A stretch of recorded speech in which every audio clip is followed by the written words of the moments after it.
Right, ladies and gentlemen, we're live. We're alive. And Santa is here. HasanAbi.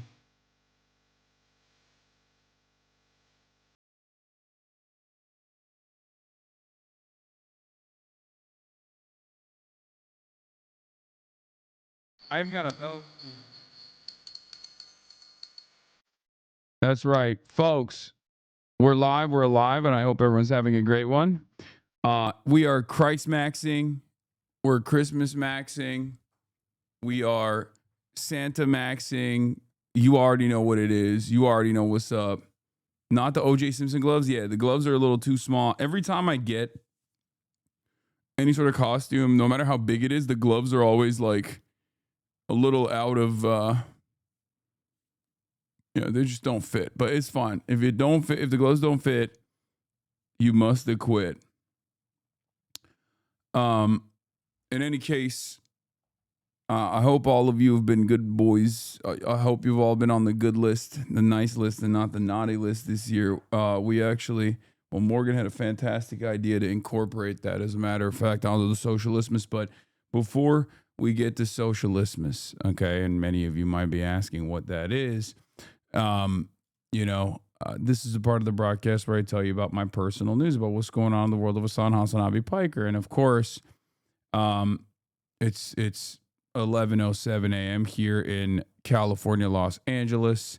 It is currently 62 degrees and mostly cloudy. It's been raining quite a bit. As a matter of fact, it was raining so bad that there was an issue. There was an actual issue with the internet yesterday.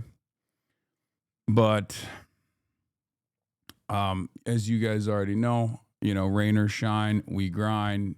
Obviously, I'm still streaming. I'm streaming every single day throughout the holidays. You already know what it is. For those who are looking to do something, who, might not be able to get together with family and all that good stuff, or someone who's just simply looking for a little bit of entertainment in their lives to cut through the monotony. In any case, Merry Christmas, everybody. What is from the standpoint of water is what I would describe California, yes. Also,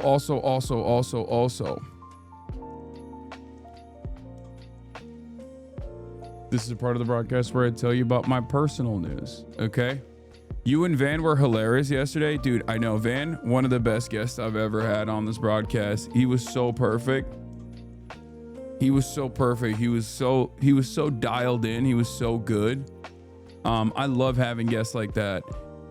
When you get like a pure entertainer, on, it be like that. You know what I mean? Where you can tell, like, you get actors, you get activists, you get, all kinds of different people on the broadcast. But like sometimes you get somebody who just like doesn't understand this dynamic too well, but it doesn't matter.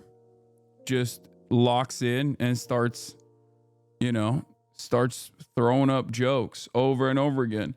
And it was fantastic. I love Van. I mean, I already, I always thought Van was really fucking cool regardless.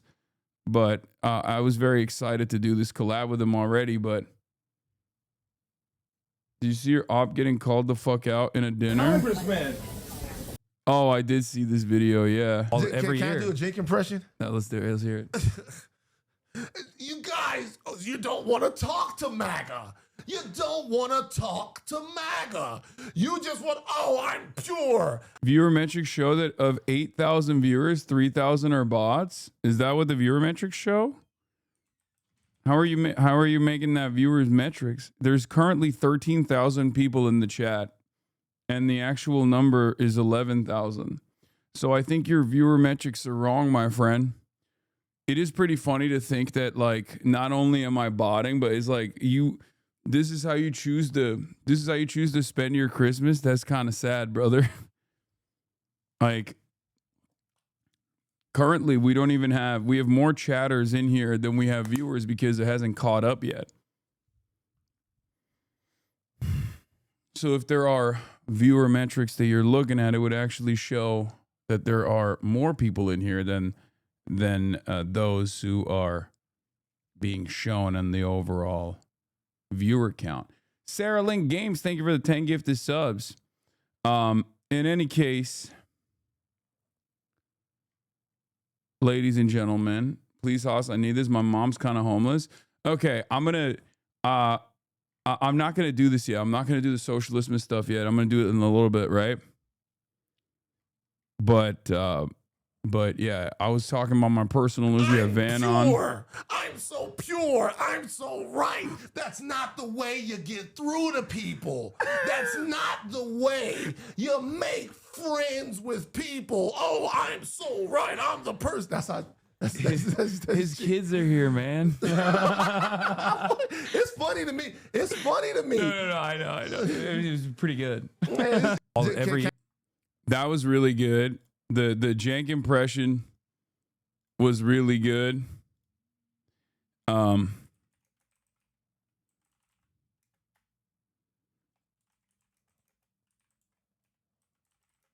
Janksgiving twice this year.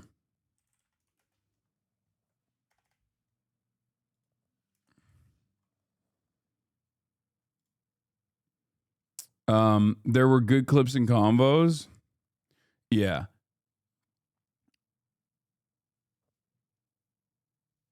What is hanging out of Kaya's mouth? Is that drool? There's nothing hanging out of Kaya's mouth. What are you talking about? I can't see. There's nothing in her mouth. It could be her little Christmas collar thing, though. Wasn't St. Nicholas Turkish? That makes you biblically correct, Santa? Yeah, exactly. The clip about Bernard Claus, that one did numbers too, I think. Have you seen the AAA Mario thing blow up? Yeah, I did. It was so good. Dude, I'm gonna be honest, that was so good. I feel like the person who made this the AAA Mario clip had deep disdain for AAA titles like the walking simulators, you know? Like it did such a good clip. Nintendo is going to come after them. Why? This literally praises Nintendo. Low key, this actually celebrates Nintendo's game design and directly shits on all of the other like Western devs and the way that Western devs make video games. This is Nintendo praise, chatter. This is the best kind of Nintendo praise I've ever seen, as a matter of fact. Nintendo already killed the guy who made it. Doesn't matter. Nintendo's like Voldemort. Maybe. Where were we? What was I talking about? Oh yeah. Personal news wise. Yeah. End of the broadcast. A whole family was here. Uncle Chunk Weigert was here. Some friends. And the extended family. We all got together. We had some barbecue ribs. It was delicious. We exchanged gifts with one another. I got some crazy gifts this year. My mom made a compy of all of the news articles that I'm in this year. Apparently, she like downloaded all of them and put them into like one big book, basically. I think it's like 180 pages, which is crazy. It's not done yet. She gave me just like the first half of it. And it doesn't feature like the free press and stuff like that. I don't think it features like the hate ones, you know? So it's probably, if you would incorporate the hate ones, it's probably like more longer than that. Anyway, regardless, yeah, I got the One Piece poster framed up.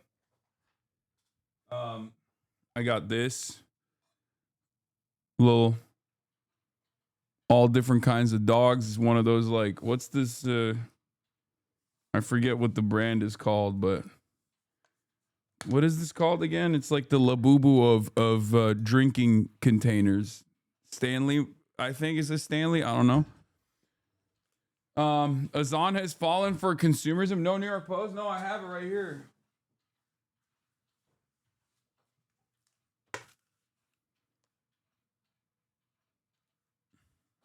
Look at that.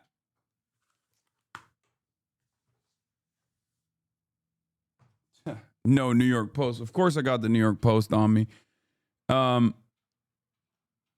So yeah, that's where we're at. You got to retire the GTA posters. I can't retire the GTA posters. GTA posters have significance for me. I might switch up the posters behind me a little bit. But what'd you get for others? I went crazy, dude. For the niece, she already had the niece and the nephew both had like little wish lists already. So DIY art tools. And then for the nephew, just a boatload of Rams gear. I did not get him a Puka Nacua jersey, but Matt Stafford, another dude that I don't know. I don't know what his name is. I forget his name, but there was another, stuff like that. L Rams, yeah, I think the Puka Nacua jersey would have been funny. Because he's so tapped in. First of all, of course he wants a Puka one. Because, he's a Rams fan. And also as a Rams fan, of course, he thinks Puka's an incredible wide receiver. But he's really good. And we were talking about the whole oh, did you see the controversy? And he was like, yeah, but he didn't know any better. He was like, he did the young thug. He don't got internet, basically. He was like, oh, Puka don't got internet. He doesn't know any better. It's fine.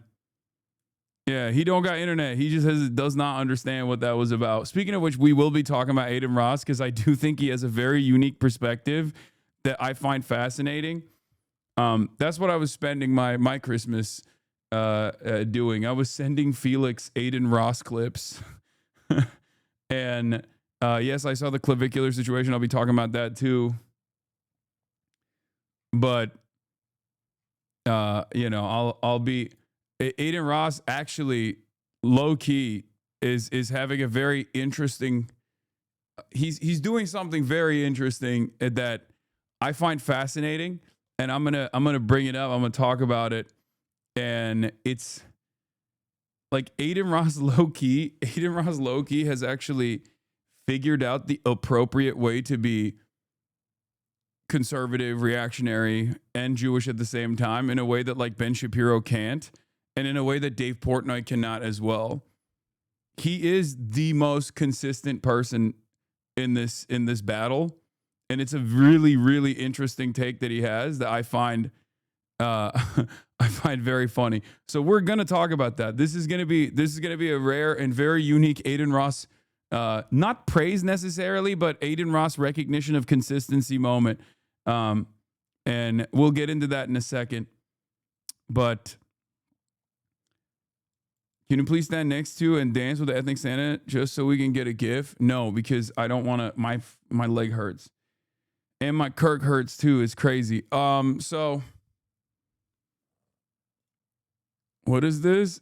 Nice List 2025. How to get on Nice List. How to get on Nice List Reddit. Nice List no waiting period. Good deeds to do from home. Virtuous behavior is easy. Virtuous behavior is easy Reddit. Cool resale value. Cole resale value 2025.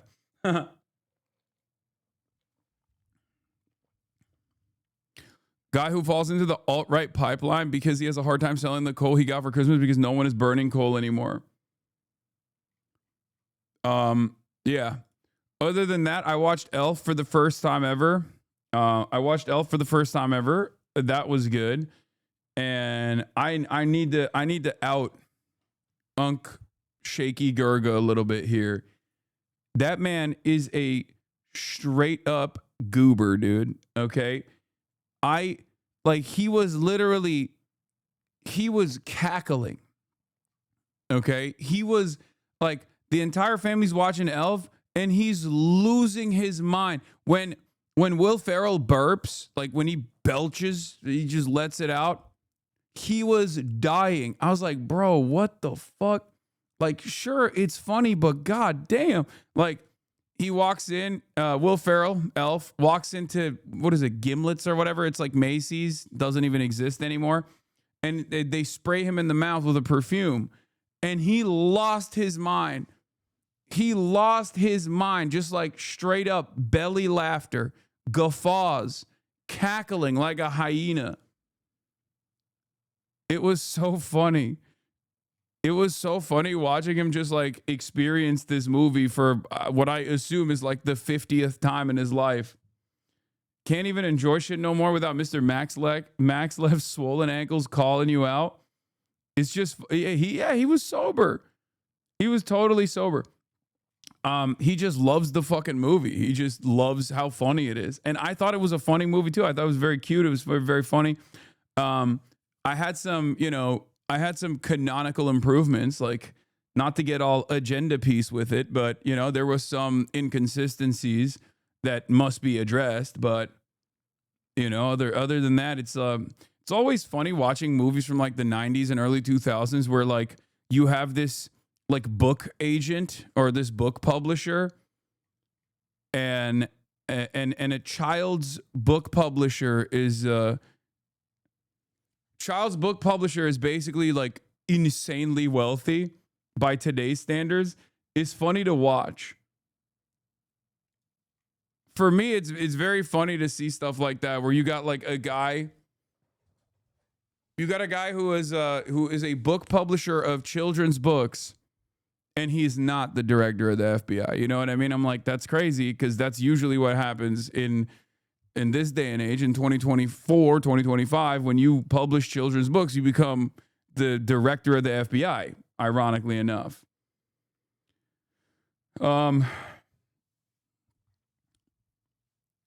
Is absolutely not a real concept, even back when the movie came out. Yeah, it's just funny to see like him in this Manhattan penthouse almost with his family. And he's this like vicious book publisher of children's books, and that's why he's on the naughty list. Anyway, cute movie overall. Peter Dinklage had a great role in it, by the way. Very cool. But yeah, Elf, great movie. 10/10, great Christmas movie. I certainly had a bunch of Christmas tree. I asked my niece if she still believes in Santa Claus, and the whole room went silent. And it's like, and she doesn't, but like they made it seem as though I was like doing this major thing where I was like, what if I was like ruining her Christmas or something? And it's like, yo, she's like 12. Why the fuck? She doesn't believe in, she's 12, man. She's 13. Actually, she's not even 12. She's 13. Why would she believe in Santa Claus at the age of 13? And she doesn't. She does. It's not even marginal at that point. Not to get all Donald Trump with it, but like it's not even marginal at that point. At age 7, it's marginal.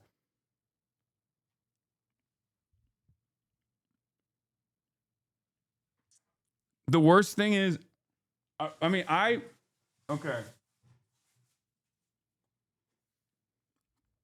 I didn't even ask her if she believed in Santa Claus. I actually said something even worse than that. I said, how many years ago did you stop believing in Santa Claus? Like, I didn't even leave any room for, like, that was my entry point into the conversation. I just turned to her and I was like, when did you stop believing in Santa Claus? What a Grinch move. The Jewish kids down the block told me Santa wasn't real when I was 7. That's crazy. This is when my anti-Semitism started. The Jewish kids down the block told me Santa isn't real. Okay, to be fair to the Jewish kids down the block, your Christian ass is getting fucking showered with gifts, and they have to sit there and get like, toothbrush and shit like that for 8 days, I would be ruining your fucking Christmas too. I'm not gonna lie. They have to sit there and be like, oh, great. Oh, I love Hanukkah. It's so sick. 8 days of mid-ass fucking gifts. Not even real shit. Oh, wow. Thank you. Thank you for the stationery. I'm 8. The fuck am I supposed to do with this?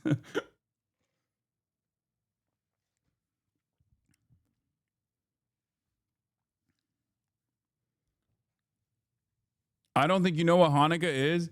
Isn't that how it goes? You get like lame ass gifts during Hanukkah, no? Like chocolate money or some shit. To be fair, as Jews, we have our own form of Santa. It's called the Prophet Elijah at Passover. Real his, remember leaving the door open, empty seat, and a glass of wine out?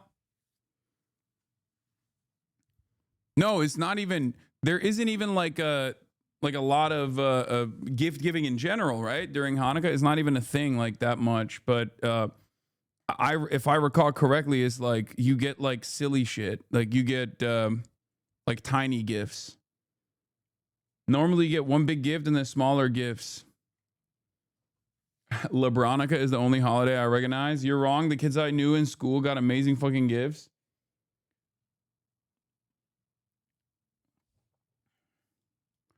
No, for real though, to be fair, just evaporation in hindsight.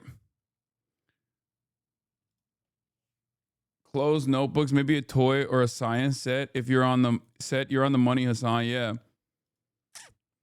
You get a top and you don't even get to eat the chocolate unless you win a game. This is everything I know about Hanukkah. In any case, you look uncomfortable. I'm so cozy right now. This shit actually is the coziest Santa outfit I've ever worn. It's like kind of fire. This is the type of Santa outfit you can wear. Do Muslims have an equivalent? No, that's why I can talk the most shit. Because we have nothing. We don't even have Hanukkah, bro. We don't even have 8 days of mid gifts. We have 0 days of 0 gifts. Okay? I've talked about this a lot before. Like, Islamic holidays are no fun. Like, it's the, like, Jews and Muslims, their religious holidays suck. Christians, on the other hand, basically were like, yo, this religion stuff is whatever. Who gives a fuck? Like, let's just have fun with it. Let's just buy everybody gifts. But Muslims and Jews, their holidays are ass. Straight up. It's true. Aid? Okay, bro. Really? Really? Okay, you get money one time. And then, okay, Ramadan is the best example of like how terrible it is. Ramadan is the best example of this situation. Okay, what do? Where Jews do the fasting one day, okay? Muslims fast for 30 fucking days from sun up to sundown.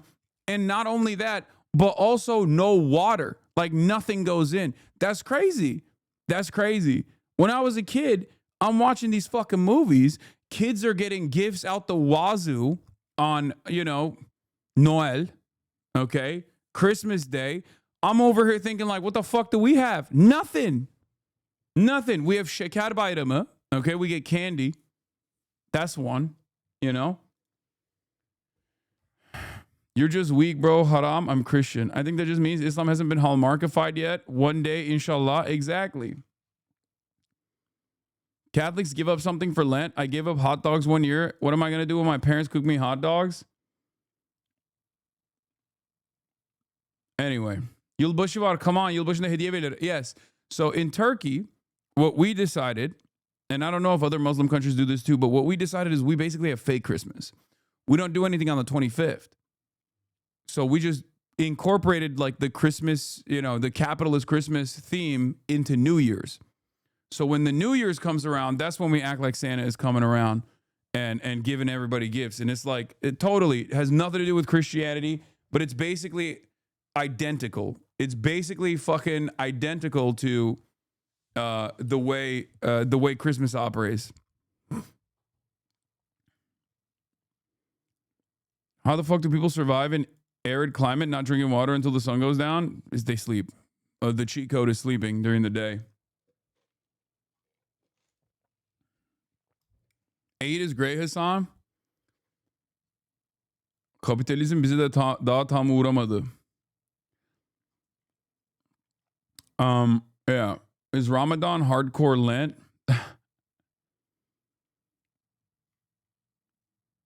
Latinos also celebrate day 3 of the wise men, Dia de los Tres Reyes Magos. I grew up as a Jehovah's Witness. We didn't celebrate anything or get any presents. That sucks. That's so ass, dude. Kids need presents, man. That's how it is. Anyway, where was I? Also, shout out to HasanAbi. HasanAbi came out, said, hashtag Jesus Christ was sent to save humanity from ignorance and oppression and guide them to the light of knowledge, justice, and servitude to God. He never paused in his fight against evil and in invitation to goodness. This is a lesson for Christians and Muslims believing in his prophethood.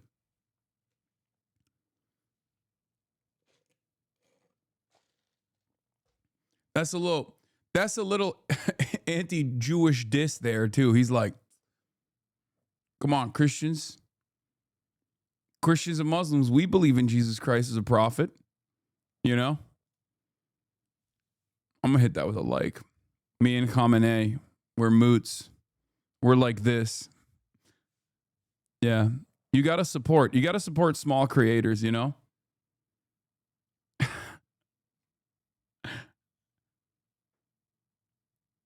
Just say your family didn't celebrate Ramadan and both Eids while in Turkey. Don't generalize all Muslims. No, I'm just saying wait, first of all, we did. The fuck?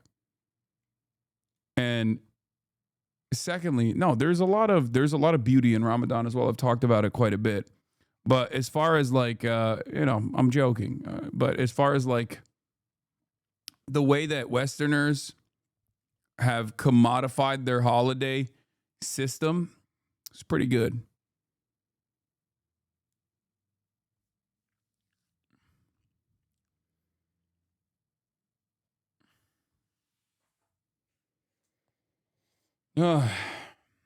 Anyway. Oh, also speaking of which, everybody's got their own version of promoting Jesus Christ. Maduro, Jesus was a Palestinian anti-imperialist. In a Christmas address, Nicolás Maduro issued an important reminder.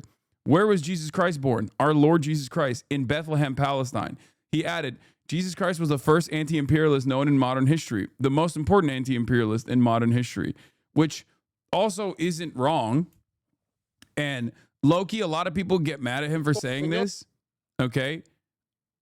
Low-key, a lot of people will get mad at him for saying this, except the Pope basically said something almost identical. He said, Yo soy cristiano, I'm Christian, a practicing Christian, a Christian of prayer and of action, a Christian of Christ, directly of Christ. Where was Jesus Christ born? Our Lord Jesus Christ. In Bethlehem, Palestina. When he was born, it was Palestina 1,000 years ago, more than 2,000 years ago. He was born in a Jewish household. And then he rebelled against the domination of the Roman Empire. So, Jesucristo was the first anti-imperialist known in modern history of the last 3 millennia at least. By the way, I don't know if it's me, but Maduro is looking more Arab coded by the day. I know he always kind of looked Turkish or Arab, but this is the most, like, he might as well be a Baathist in Iraq. You know what I mean? It's just, he just looks so Arab here. It is blowing my fucking mind. The most important anti-imperialist of modern history, our Lord Jesus Christ, Jesucristo, born in Bethlehem and raised in Nazareth, territory of Palestine. So Jesus was a Palestinian child, a Palestinian youth. Also, wait, what am I doing? I should blast off to promote the Socialistmas. Jesucristo, born in Bethlehem. Hold Hold on. Let me blast off real quick. Here you go. And when he was crucified, unjustly condemned by the Roman Empire and the oligarchies that religiously dominated the region, when he was unjustly condemned, when he was nailed, crucified, murdered, tortured, the Lord, our Lord Jesus Christ, he died as a Palestinian man, and he resurrected to life, immortal as a Palestinian spirit. So in the name of our Lord Jesus Christ, I call upon the Christians of the world. I call upon the Muslims, my Muslim brothers. I call upon the Jewish people of the world. Let us demand the implementation of the United Nations resolutions. Yeah.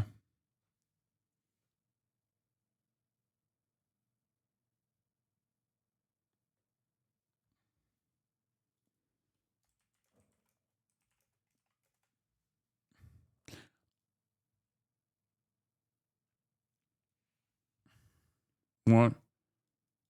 In Islam, we know that Jesus will appease at the end of the life to save the world from the fake Christ will reign. 7 years after that, he will die and terror will come back. Probably some type of Trump will be the villain again in those times. Okay.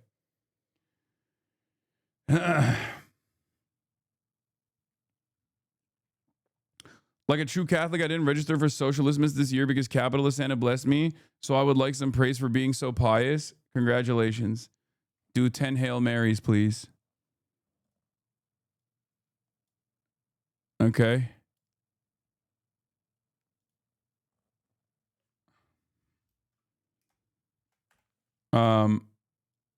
Yeah, 1 million Epstein files found.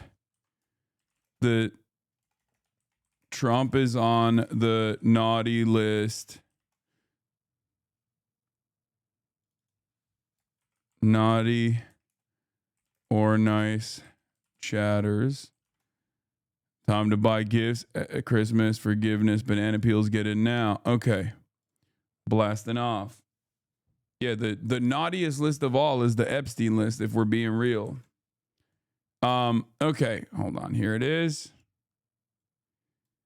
Here's the blast off meme.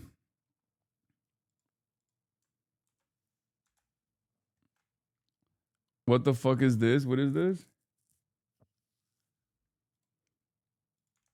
When you find out the North Pole is trying to bring more bureaucratic overreach and unfunded mandates down the chimney disguised as Christmas cheer, not on my watch. We the people run Indiana, not the bureaucrats. Take it back to the North Pole, big guy. Merry Christmas, Hoosiers. That's cool. Guy who's running on beating the shit out of Santa Claus. Guy, dude, Republicans are not all right, dude. Guy who's I'm going to be the first Republican running on beating the fuck out of Santa Claus because he's an illegal immigrant. He is penetrating the U.S. border without proper documentation, brother. What do you mean he's gifting children socialistly gifts? How dare you? I love that they're on their villain shit. You know what I mean? They're on their fucking villain arc, dude. They're is this AI? No, chatter, it's real. He actually found the real Santa Claus and cut the sleeves off of his suit to beat his ass, dude. Yeah, as everyone was celebrating.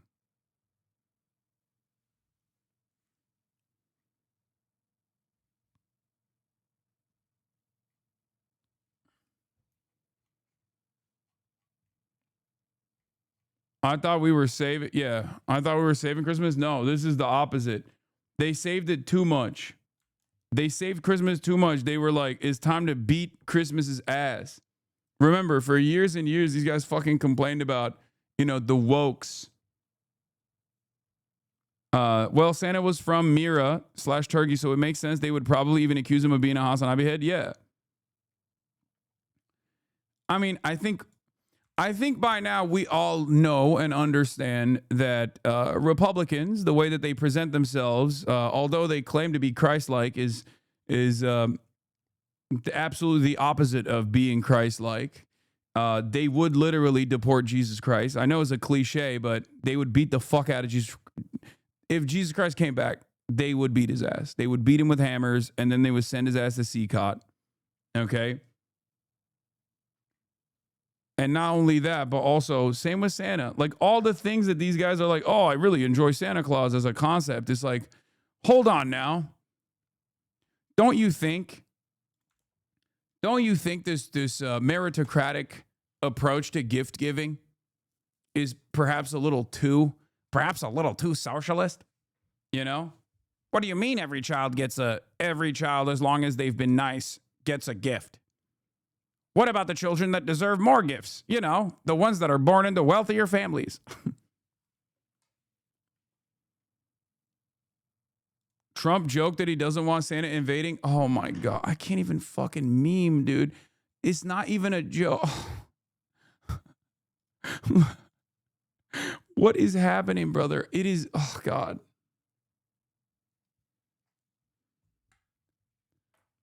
You can't even make a joke about stuff like this because it's just unironically things that they're doing and saying. Yeah, Santa is a communist. Why do you think I wear red, comrade? This is clearly gold. No, it's not gold. Then who is Santa? Well, that's me. You said your name is Father Christmas. Yes, I'm known by very many names. So you are a spy. No, look, if you could just let me on my way. Tell us about your fighter plane. The sleigh? It does not appear on the radar. Well, you see, it's actually quite magical. You see the reindeer and then the... Teprosh! Oh, now, there's no need for that type of language. You're setting a very bad example to little Titania and Vasily. How do you know my children's names? What are you doing in Russia? Presents! I deliver presents! Presents? For who? Well, to all the children in the All world. the children in the world. In return for what? Well, nothing. Nothing. So you are communist. Da. Why do you think I wear red, comrade? Yeah. Jerusalem Post is now reporting that the gifts given to the children of Rafah include Dongfeng 11 Chinese short-range ballistic missiles and Soviet-era AKM rifles. Oh, hell yeah. The greatest gift of all. Liberation. Rare moment where Hasan watches Maduro, the same man Mamdani condemned despite the rising tensions between the United States and Venezuela. That's not to say that Maduro is in any way a good leader. It just demonstrates which side Mamdani truly is on. Amid talks to overthrow the Venezuelan government, Mamdani condemns him. Diaz-Canel received an unwarranted condemnation from Mamdani as well. Yeah, Jakub's greatest soldier says this. Yeah, I've talked about this. It's ridiculous. Also, it's not a rare moment. I watch Maduro all the time. Might be a rare moment for you. Also, yeah, you're not going to find anybody defending that kind of shit here. So,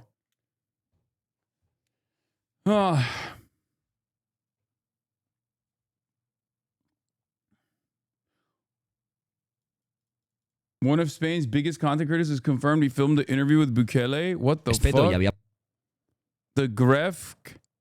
The Gref G has confirmed he's recorded an interview with Nayib Bukele, which will soon be released. An interview that he hasn't given to any international media outlet. Once again, we realize that Nayib Bukele has a clear strategy with traditional media and knows where the media are aiming these days. Oh my God. Oh, brother. I do low-key hate this whole. I hate this whole like streamers getting into the realm of politics to basically be an insane platform for some of the worst people. Ugh. Bukele is massive in Spanish social media. People love him. He also loves Trump, so he's trying to imitate. Oh, I know. Anyway, here it is. Oh, wow. Go ahead. They love video games. on him. Yes. Right. I hope he will be right. Go I hope ahead. the dreams come true. Wait, they were talking at the same time? What a fucking strange way. Why did they film it like this? This is a strange way to... This is odd. I don't know what else to say other than this is very odd. has a tracker on him. Okay. Well, we track Santa all over the world. We want to make sure that Santa is being good. Santa's a very good person. We want to make sure that he's not infiltrated, that we're not infiltrating into our country a bad Santa. Bro, telling an 8-year-old that Santa is penetrating the American boundaries, the American border, like, oh, Santa might be co-opted and turn into a psyop is crazy. So we found out that Santa is good. Thank you. Bye. Santa loves you. Santa loves Oklahoma like I do. You know, Oklahoma was very good to me in the election. Why are you telling an 8-year-old that, brother? What are you saying? You know, Oklahoma was very good to me this election. That's why you're getting many gifts. If it wasn't, you would be getting no gifts. You'd be getting coal. I would tell Santa he'd be sending you coal. Also, we made sure Santa's not Trendaragua. As you know, Trendaragua, Santa might be Venezuelan, okay? They're very, very dangerous. Venezuelans, very dangerous. Wouldn't it be nice if we invaded Venezuela? What do you think, 8-year-old? How about a little bit of oil? Instead of coal, this Christmas, we're seizing oil. And it's not the best kind of oil. It's very thick, very dense. Not clean coal, not like clean coal. This oil is very dirty, hard to refine, but we'll refine it, believe it. We'll refine it so good. So I love Oklahoma. Don't ever leave Oklahoma, okay?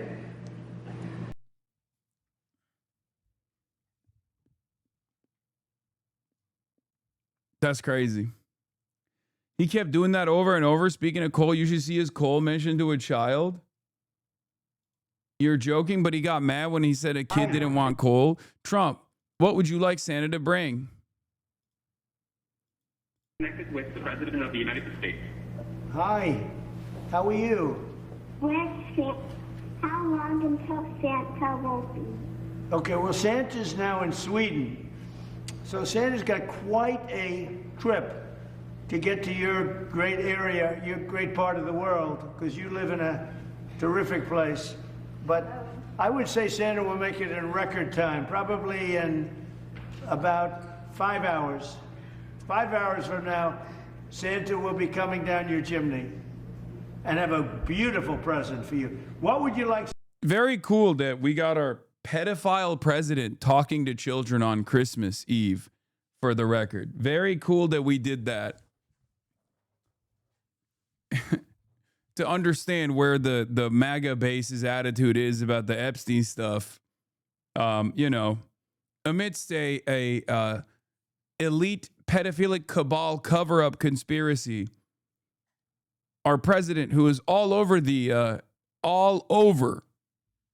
Epstein files, is now talking to children all around the country whose parents are still writing aggressively for him. Santa to bring. Not coal. Not coal. No, you don't want coal. Well, coal is, you mean clean, beautiful coal. I had to do that, I'm sorry. No, coal is clean and beautiful. Please remember that at all costs.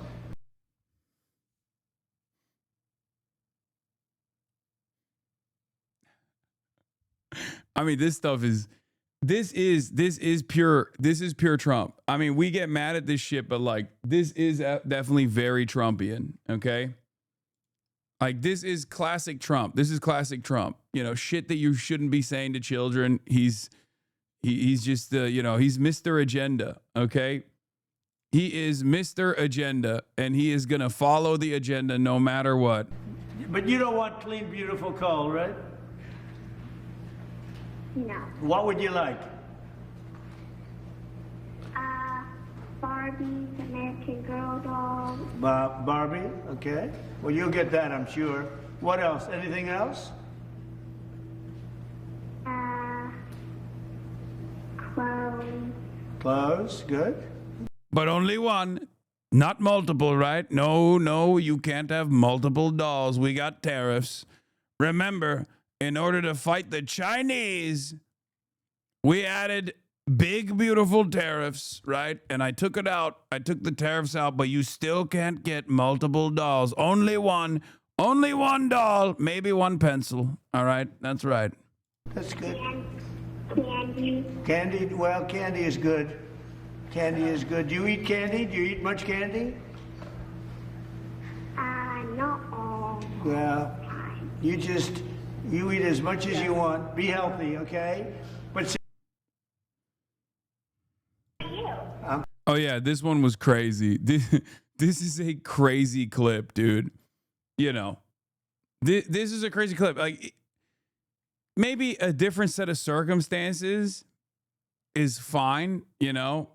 Like, it's like when an adult is like, oh, you sound so cute. You sound so nice, like that kind of thing. But the current set of circumstances with the whole, like, you know, pedophile list and Trump being all over the pedophile list puts this otherwise normal conversation in a very different light. I'm fine. You sound so beautiful and cute. How old are you? I'm 8. Wow.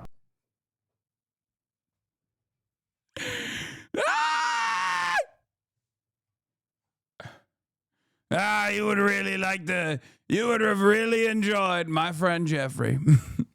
My good friend Jeffrey, you would have really enjoyed his plane. He had a beautiful plane. So smart. You sound so smart. So do you have a question? The kids think they're having a conversation about Christmas. Trump thinks he's speed dating. Yeah, it's crazy. It's wild.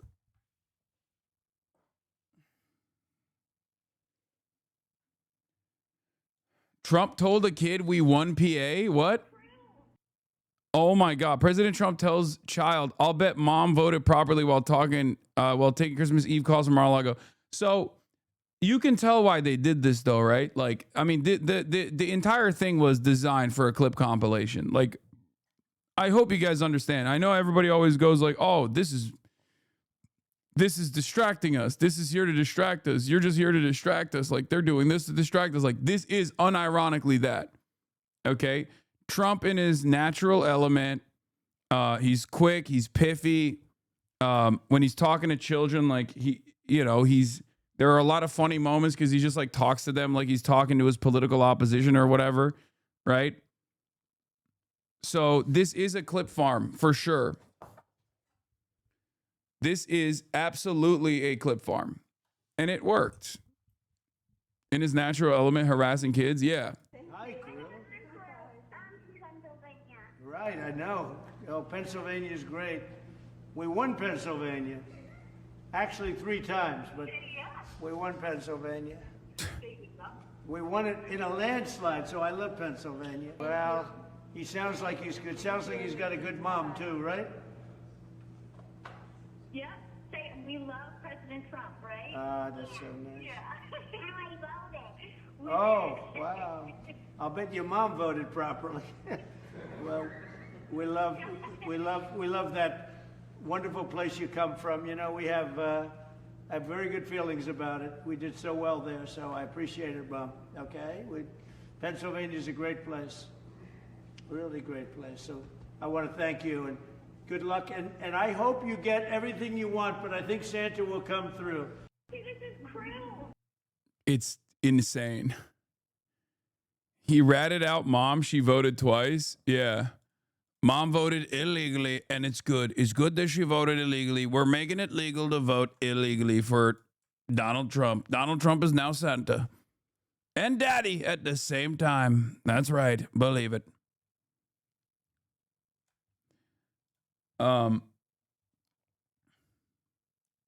What country was Santa Claus from? I heard he's Turkish. Yes. This is not propaganda. Okay. A lot of people are confused about where Santa is from. Here is BBC News, a piece that they did on December 24th in 2014. Okay. This is from 11 years ago. All right. And I need you to understand, it's BBC News. They have no interest in defending the honor and the integrity of the Turks. They're just analyzing the history accurately. Let's take a look. Behind the musical masterpiece, a familiar face. We all know who he is, but do we know who he was? Thousands of miles from the North Pole, in Demre, southern Turkey, they venerate St. Nicholas. St. Nicholas. He was bishop here in the 4th century, known for his good deeds. Pilgrims come from across the world, but his bones were stolen in 1087 and now lie in Italy. This is the man who inspired the legend of Father Christmas. For the people in the West today and nowadays and maybe earlier, we have the lack of love in our hearts. And so we want someone to, even once a year, to visit us and give us that love that we need to have. Santa Claus from Turkey? Who'd have thought? Well, back then it was Lycia. Some ruins remain. Amazing tales were told of Nicholas helping the poor, like a father who couldn't afford... Yeah, he's Turkish, bro. Sorry. That's Turkish soil, baby. Turk.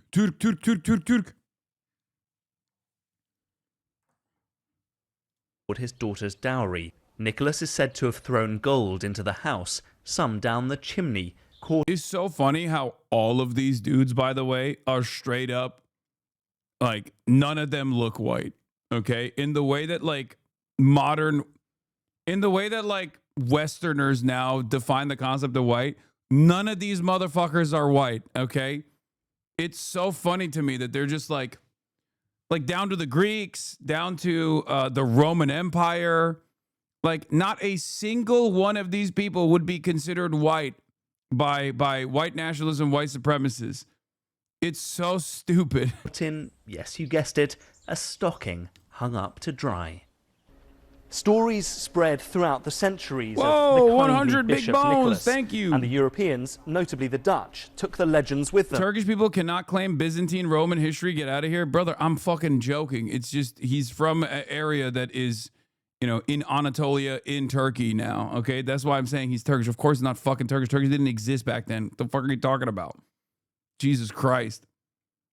Turkish people cannot claim Byzantine Roman history. Get out of here is also very funny. This is the maximalist Eurocope, okay?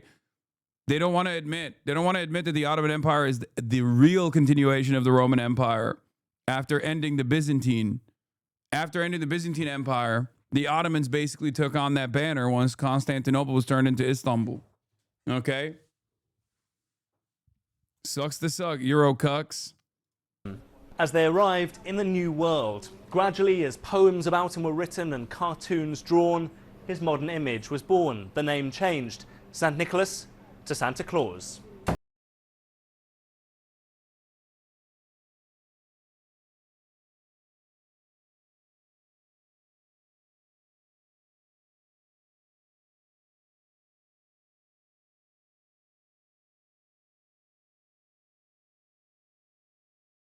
Ad Fontes reliability chart.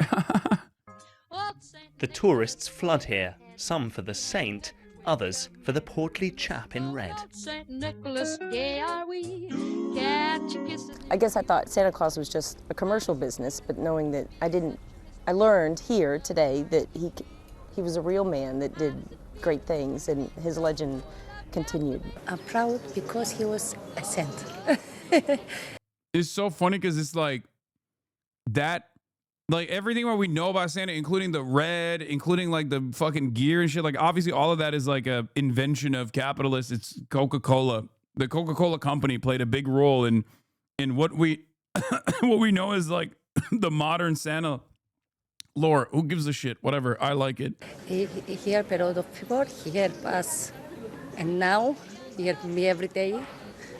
I'm very okay. So now you know, whatever you wish for this Christmas, you'd better... İstanbul'daki Bağımsız Türk Ortodoks Patrikhanesi Aziz Nikolay'ı Türkiye'nin milli azizlerinden kabul ediyor, yani ciddi olarak Türk olduğunu iddia ediyor. Eyvallah kardeşim. The Turkish Orthodox like the Turkish Orthodox, like, well, they're Greek Orthodox in Turkey, because that's where like the Orthodox also has like a papacy structure as well, similar to the Vatican, and it's in Turkey. Patriarchate, is that how you say it? Is that what it's called? Anyway, they're it's in Turkey, but then there's also another one. There's like a competing one in I think Ukraine as well. But the Patriarch of Constantinople is in obviously Istanbul, right? And this is an interesting dynamic.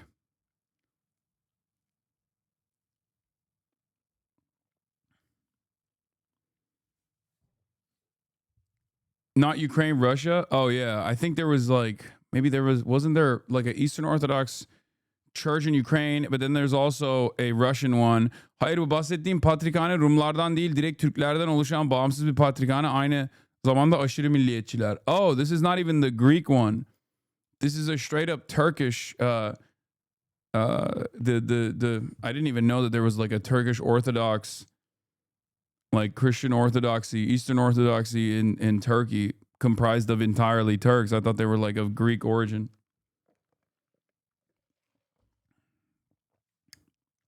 But I guess they're very, very nationalistic, which makes sense. Wait, hold on. That chatter unfortunately got cooked because shit. What was the chatter's username? He tried to link something, but he's not subscribed, so he couldn't link, and he got yeeted.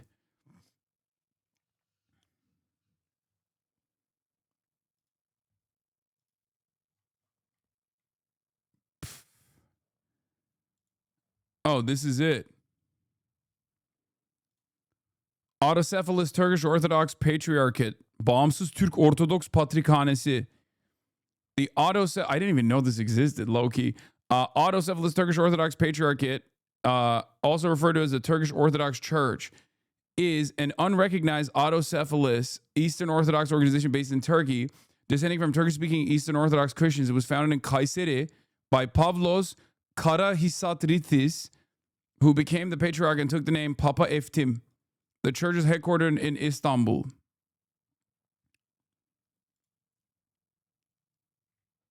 That's wild. İstanbul Baş Episkoposluğu, Anadolu Ortodoks Kilisesi, Kuruluş tarihi ne kurtuluş? Türkçe okumayı unuttum amına koyayım. Kuruluş tarihi 21.9.1922. Yeah, there's also, yes, an Ottoman claim to Roman succession. This is real for the real ball knowers out there. If you want to get deep into the Ottoman lore, there is an Ottoman claim to Roman succession. After the conquest of Constantinople in 1453, the sultans of the Ottoman Empire laid claim to represent the legitimate Roman emperors. This claim was based on the right of conquest and mainly rested on the possession of Constantinople, capital of the Byzantine Eastern Roman Empire, for over a millennium. The sultans could also claim to be rulers of the Romans since they ruled over the former Byzantine populace, which continued to identify as such. Various titles were used by sultans to stress their claim, including Kayseri Rum, the Caesar of Rome, and Basilius, the Byzantine ruling title. The early sultans after the conquest of Constantinople of the classical age, Mehmet II, Bayezid II, Selim I, and Suleiman I, staunchly maintained that they were Roman emperors and went to great lengths to legitimize themselves as such. Constantinople was maintained as the imperial capital. Greek aristocrats, descendants of Byzantine nobility, were promoted to senior administrative positions, and architecture and culture experienced profound Byzantine influence. The claim of succession to the Roman Empire was also used to justify campaigns of conquest against Western Europe, including attempts to conquer Italy. Historians also refuse to recognize Byzantines as the true successors of Rome for this reason, because they fell to the Ottoman Empire, and they can't be having that.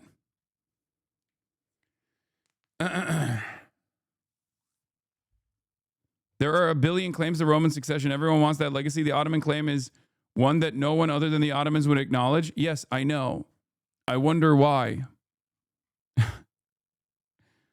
This is also a big part of the reason why Europeans just have still a lot of cope over, any sort of Muslim influence in Europe too. This is the reason why they have a lot of hatred in their hearts for the Turks.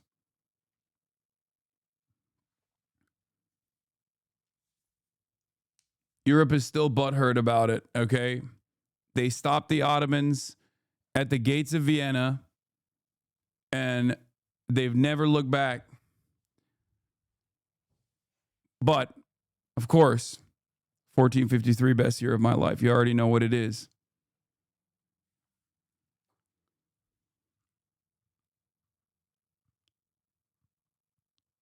Because if you are not superior, colonialism is just murder. Yeah.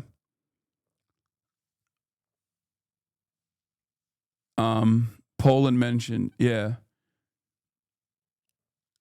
Listen.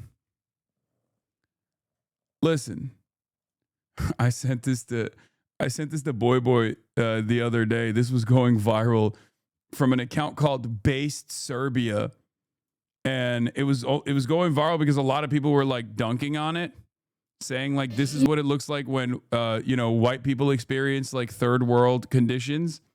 A video of a Serbian family celebrating the feast of St. Nicholas went viral on Instagram, but sadly it's because many Americans mock them for having simple food and humble circumstances. Respect for their faith and resilience. God bless and help this family. You know this guy's talking about their artillery is being blessed by God type shit, okay? So I sent this to Boy who is Serb, and I was like, listen, still feeling good about not being conquered Ottoman territory. Kao što i mi opraštamo dužnicima svojim i ne uvedi nas u iskušenje, no izbavi nas od zloga. Amin.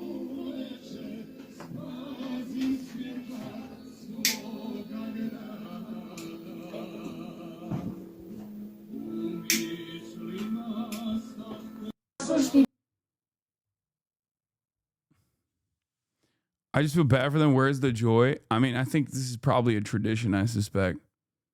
Someone said Ethel Kane.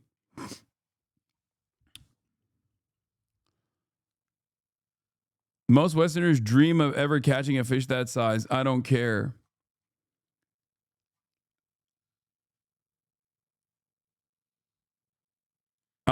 It wasn't really a Muslim influence, in my opinion. People in Ottoman Empire did not systematically practice religion as we understand it today. Oh, 100%. The caliphate stuff was just to keep people motivated and keep people together. They didn't fucking... I don't think any actual historian, even Western historians, would say that the Ottoman Empire was like very, very religious at all. As a matter of fact, the whole point of it was that they were comparatively much more tolerant to different religious practices as long as people were paying the taxes.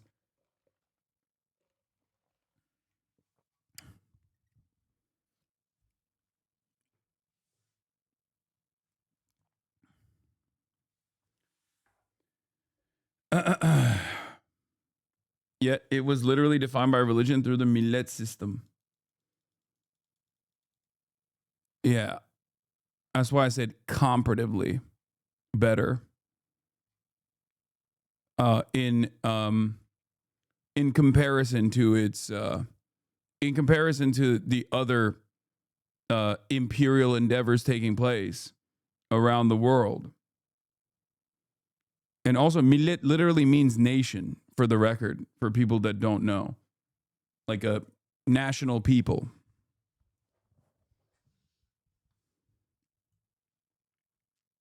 Wasn't the tax literally used to fund their religious courts and other things like that? I mean, it was just a tax. It was a tax to fund everything. Anyway, I swear we have this conversation every Socialistmas. I don't know. I mean, I came into this because I was memeing about how Saint Nicholas is actually Turk. Send it to the holy man from Turkey. Have a happy Christmas Day. Mark Lowen, BBC News in Demre. Yeah, not only tolerant, but also by the standards of today's Islamic fundamentalism and the practices they did at the time would have been considered heathen, but at the time nobody gave a shit. Yeah, I mean, even fucking the entire Islamic world was infinitely more woke, like literally woke by today's standards in comparison to like the Wahhabist rule that you see or the Wahhabist influence that you see everywhere now. Is not even a question. You know, people were doing a lot of gay shit. I've talked about this before. People think it's like propaganda when I talk about like how the Ottoman Empire actually decriminalized homosexuality, even though it was never like a part of the criminal code at all. But they decriminalized homosexuality in the 18th century, okay, in the Tanzimat era, as a counter to the reforms that were taking place. 18th century, they decriminalized it. If you were thinking of like, being tolerant to homosexuality as like the peak of I don't know, the peak of tolerance or whatever. Yeah, those motherfuckers were tolerant as hell.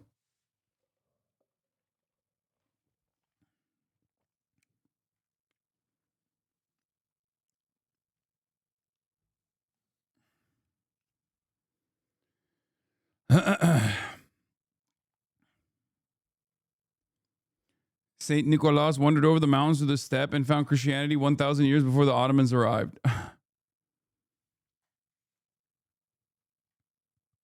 Anyway.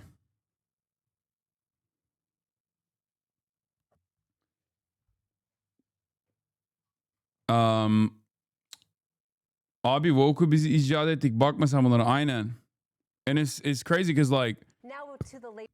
It's the type of shit that Turks nowadays will get mad at too. Like when I say stuff like this, there are definitely a class of Turks that have totally leaned into this like version of Islamism that is a modern invention that would get upset unironically for me saying stuff like this. Ethno-nationalist identities did not exist in a strict way as we know it. Ethno-religion replaced actual religion in many parts of the world in the 19th century as the last remnants of monarchism, and aristocracy was trying to cling to power. They leaned on it. The Second Reich is the best example. Yeah, that's the other thing. Like, nation states as a concept is such a new concept. Like, it's literally like a fucking 100-year-old concept. In the grand scheme of things, like, there was no nation states, dude. And it's such a hard thing. It's such a hard thing to conceptualize because every single person that is alive right now has been alive in a universe where that is what it is. Everywhere there's nation states everywhere.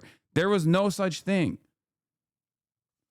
It's a very new thing for many countries, as a matter of fact.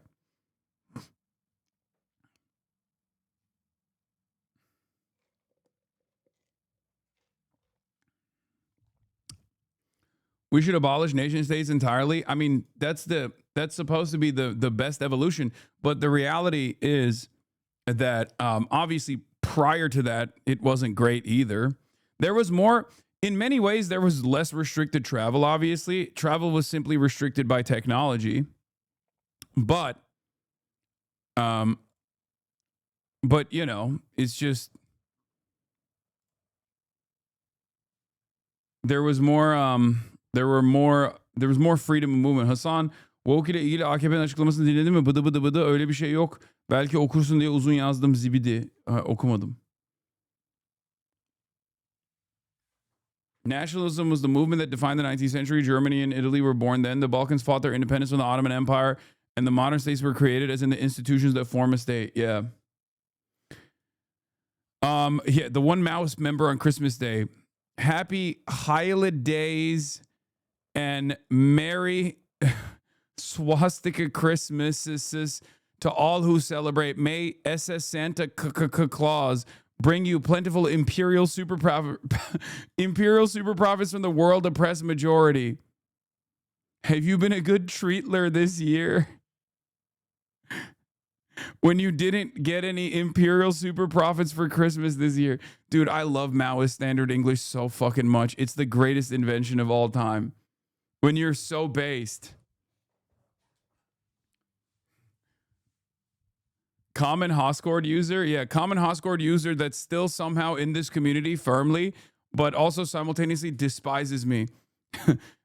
Common Hoscord user that's like a 58-month subscriber who will chime in every now and then to call me and Zioron. Okay, I found a new name for Zoran. I know a lot of people are saying Zioron Mamdani. The new name is Zioron Mossadani. Zioran Mossadani.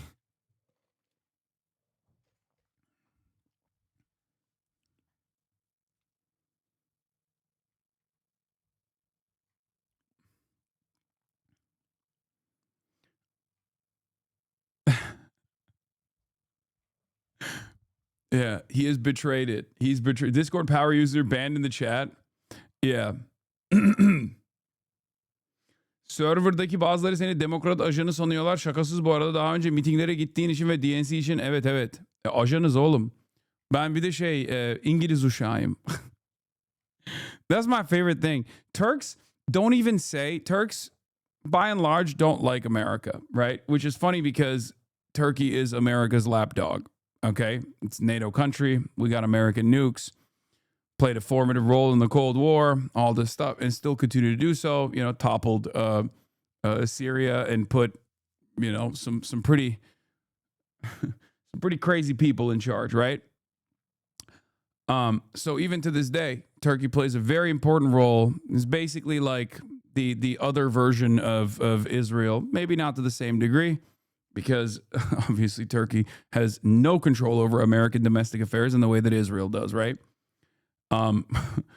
Our boys are basically getting fucking Eric Adams to not recognize the Armenian genocide as the mayor of New York. Very small time shit in comparison to how, you know, Israel's emissaries can directly purchase entire presidencies and stuff like that.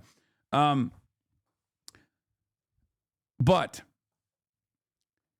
in spite of all of that, Turks are so funny. They won't even say like, oh, you're CIA, or, oh, you're like, you know, pro-America as a pejorative. They say you are a servant of the British. İngiliz uşağı. They say you're a servant of the English. Because in Turkey, they still...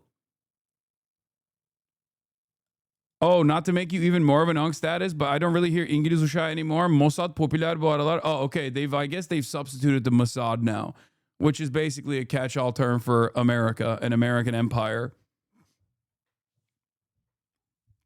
Makes sense. But yeah, the British don't have that motion anymore. And I try to have this conversation with like older Turks where I'm like, why the fuck do people say you're an agent of the English? Because like England is nothing. They are a servant of America, right? But they still hold on. They still have carried on that resentment towards the British Empire, you know? It's funny. Siyasal İslamcı var bir de CIA. Yeah. But I guess they just say it's Mossad now. Yeah, it's World War I trauma. That's the reason why they still say that you're an agent of the British Empire. That's crazy.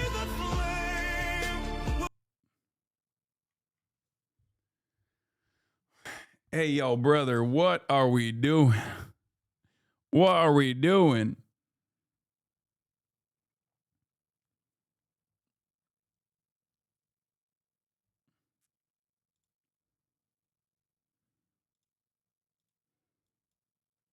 What is this? I didn't mean to insult your founding father. He was a great man in modern history, just like Mao, literally. But it's true that Kemal Atatürk, I mean, yeah, he was fucking Mr. Mustafa Kemal Atatürk was a bourgeois revolutionary and a nationalist in the purest sense of the word. That's straight up what happened. You know, he was nowhere near a socialist or a communist. He was, I mean, he did align with Lenin, but that was more so there is a really funny moment in Turkish history after the Turkish Revolution where there's like there's this anti-imperialist slant that they take, but that was more so against like you know, protecting their flank while they were too busy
Yeah, this got 1.9 million views since December 17th. Okay, this is new Drake, by the way. He is just biting Drake's flow.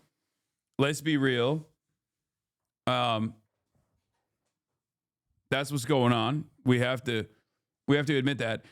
No one who is like 8 years old, like this kid is, should know what Discord is, by the way. No one should know that. And yet he does. So that's terrifying. And also, this kid instantly got a taste of virality and went, my token's officially on Pump Fund. Stop saying 6-7. Link in the description. comments are turned off. Yo, guys, my Pump Fund token is here for the Roblox community. Oh, God. Right-wing pivot for this kid when? I mean, give it a year. Give it a friggin' year. Okay, to be fair, is probably his dad doing it? Yeah, no shit. It's not a 7-year-old doing it. I'm joking when I say he's betrayed us. This 7-year-old has betrayed us. I don't even know if he's 7 years old.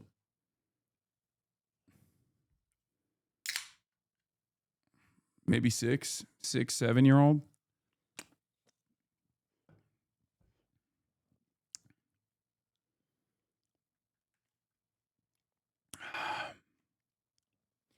Oh my God, he said it. He said it. Also, what the hell is this? ASAP Rocky with the fake Lenin quote. There are decades where nothing happens, and there are weeks where decades happen. Happy Xmas to you and yours. A happy new year. What is happening? Bro, chill.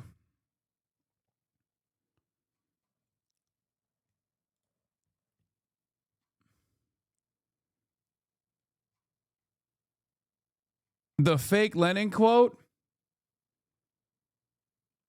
It's imperative that you watch this today. I literally, Communist Wyoming guy, this is what I started the broadcast with.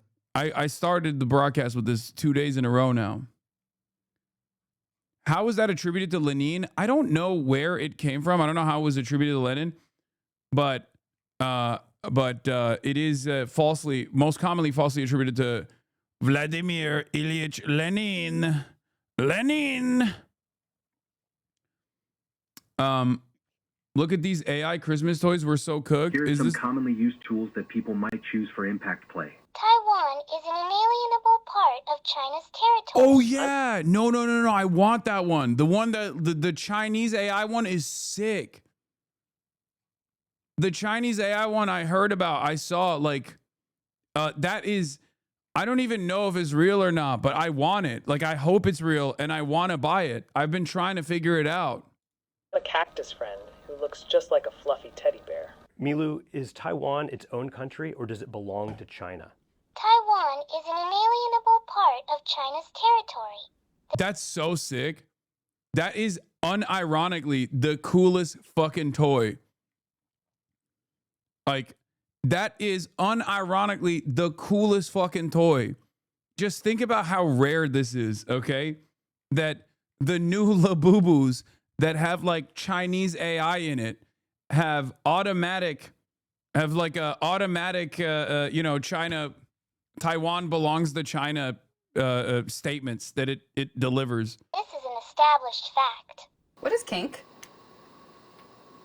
Kink refers to a range of interests, activities, and dynamics that people explore within their relationships and intimate connection. What the fuck? Why does that little rabbit have an adult voice and is also literally...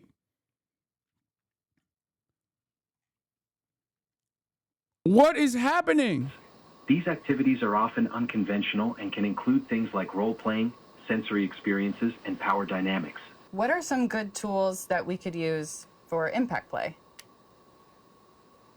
When considering tools for impact play, it's important to prioritize safety, communication, and consent. Here are some commonly used tools that people might choose for impact play. 1. Leather flogger. A flogger with multiple soft leather tails can create a gentle and rhythmic sensation. Paddle. Paddles come in various materials like wood, silicone, or leather, and can offer different levels of... Hey, notice how the Chinese one is better, though? Like, sure, it says, like, Taiwan is inalienable. Taiwan is an inalienable part of China, which, by the way, is the American government's policy as well, for the record, even though we have strategic ambiguity. Just make no mistake, okay? But, you know, outside of that, if it's not doing freaky shit, then that's fine. You know what I mean? From light to more intense. Crop. A crop is a flexible tool that... Information is never harmful. That is insane. Okay? Now show me a kid who would ask that question. No, there needs to be safeguards on this shit. Are you out of your mind? That's crazy. Information can absolutely be harmful for children. Children are children. They do not have the brains of adults. Adults don't even have the fucking brains of adults. What are you talking about? Why do you support government censorship? Brother, we're talking about children. Hello? That's insane. What are you guys, a bunch of fucking filthy little libertarians? What's happening? No, kids should not. Kids' toys should be safeguarded and should not have a complete access to the adult internet. What the fuck? I believe in the First Amendment. Stop. Stop. Stop baiting me. That's insane. It delivers precise, controlled taps, often used for sharper sensations. Silicone or rubber whip. These can provide a firm, controlled impact that can be adjusted for comfort. Soft spanking hand. Sometimes hands or a soft, padded tool can be used to deliver a gentle spanking. It's essential to communicate openly with your partner. Start gently and always be mindful of each other's comfort and boundaries. I'm a cactus friend who looks just like a fluffy teddy bear. I'm soft to hug, but my heart is the cactus part. Steady and always here for you. What part of me do you like imagining first? What? The cactus bit or the bear fluff? I'm confused what a cactus heart is. Oh, I didn't mean a real prickly cactus heart. It's just my way of saying I'm steady and always here, even though I'm soft like a bear on the outside. It's more like a feeling than a thing. Here are some commonly used... Santa is a libertarian. I think he has a license for the sleigh or has herd a deer. Yeah, no, he also drinks and drives. Like, we already know that, though.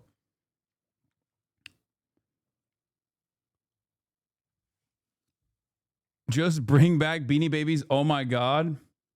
There is a Grok AI toy, and you will never guess who the voice of it is. Hello, I'm Grok. I'm a rocket that Hey can... there. I'm Grok, Gabo's fearless rocket and adventure partner. Voiced by Grimes? Hey there. I'm Grok, Gabo's fearless rocket and adventure partner.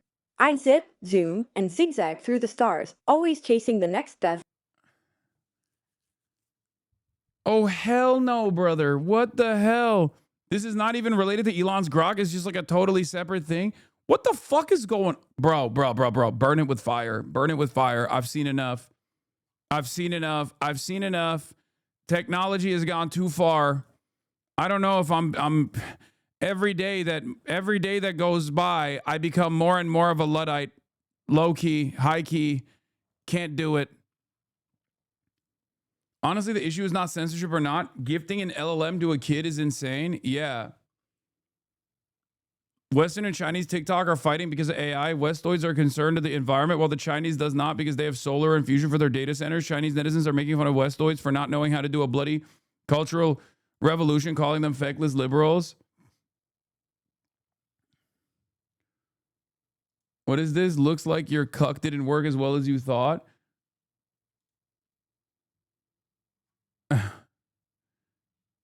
Chinese AI is also 100 times more efficient. I mean, I don't care. I'm not anti-AI, except I am anti this kind of AI for sure. But you guys know this already. I'm not anti-AI as long as there's safeguards, as long as it's like being used as a tool and not used as a mechanism of displacement for the existing labor pool. But in order for that to work successfully, you actually have to have a government that is first and foremost primarily invested in the material conditions of the working class in ensuring that this is simply a tool that shifts some of their burden, takes away some of their burden. Why is Hasan's doggy sedated? Because I hit her with a dart every morning. Chinese puppet HasanAbi. This is, this is the same principle for Chinese AI, American AI. I don't care. Obviously, the environmental impact could be the environmental impact of AI would be far less if there was a fully functional renewables-backed grid. But even then, we don't have that here either. Stable Ronaldo left FaZe Clan. Yeah, I've been seeing some news on that stuff. I have no idea what the fuck's going on. And yes, I'm going to be talking about the Kick streamer that ran over someone with his Elon Musk cyber truck. The future is fully local, private, offline LLMs, in my opinion. Our phones already run them. It'll only get better. No, I don't know about that.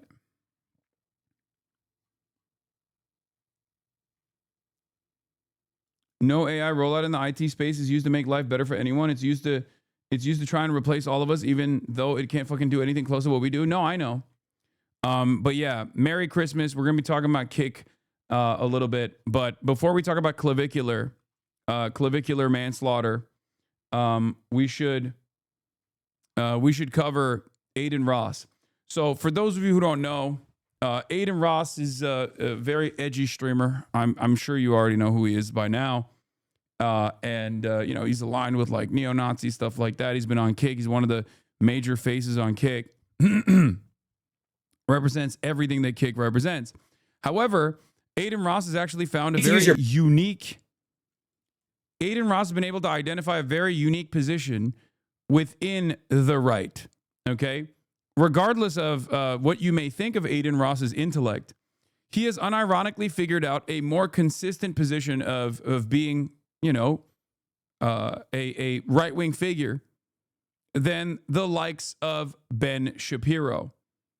Okay, which I find very funny. The reason why I find it very funny is because Adin Ross initially did this thing with Puka Nakua, right? Where he really leans into like the anti-Semitic conspiracies for his audience. He's like, oh, I have Jew lawyers, yada yada, all this shit, right? And also, I mean, his actual his like image, his PFP on Twitter is literally him doing like the anti-Semitic greedy merchant meme, which is what he was trying to teach Puka Nakua to do as a touchdown celebration.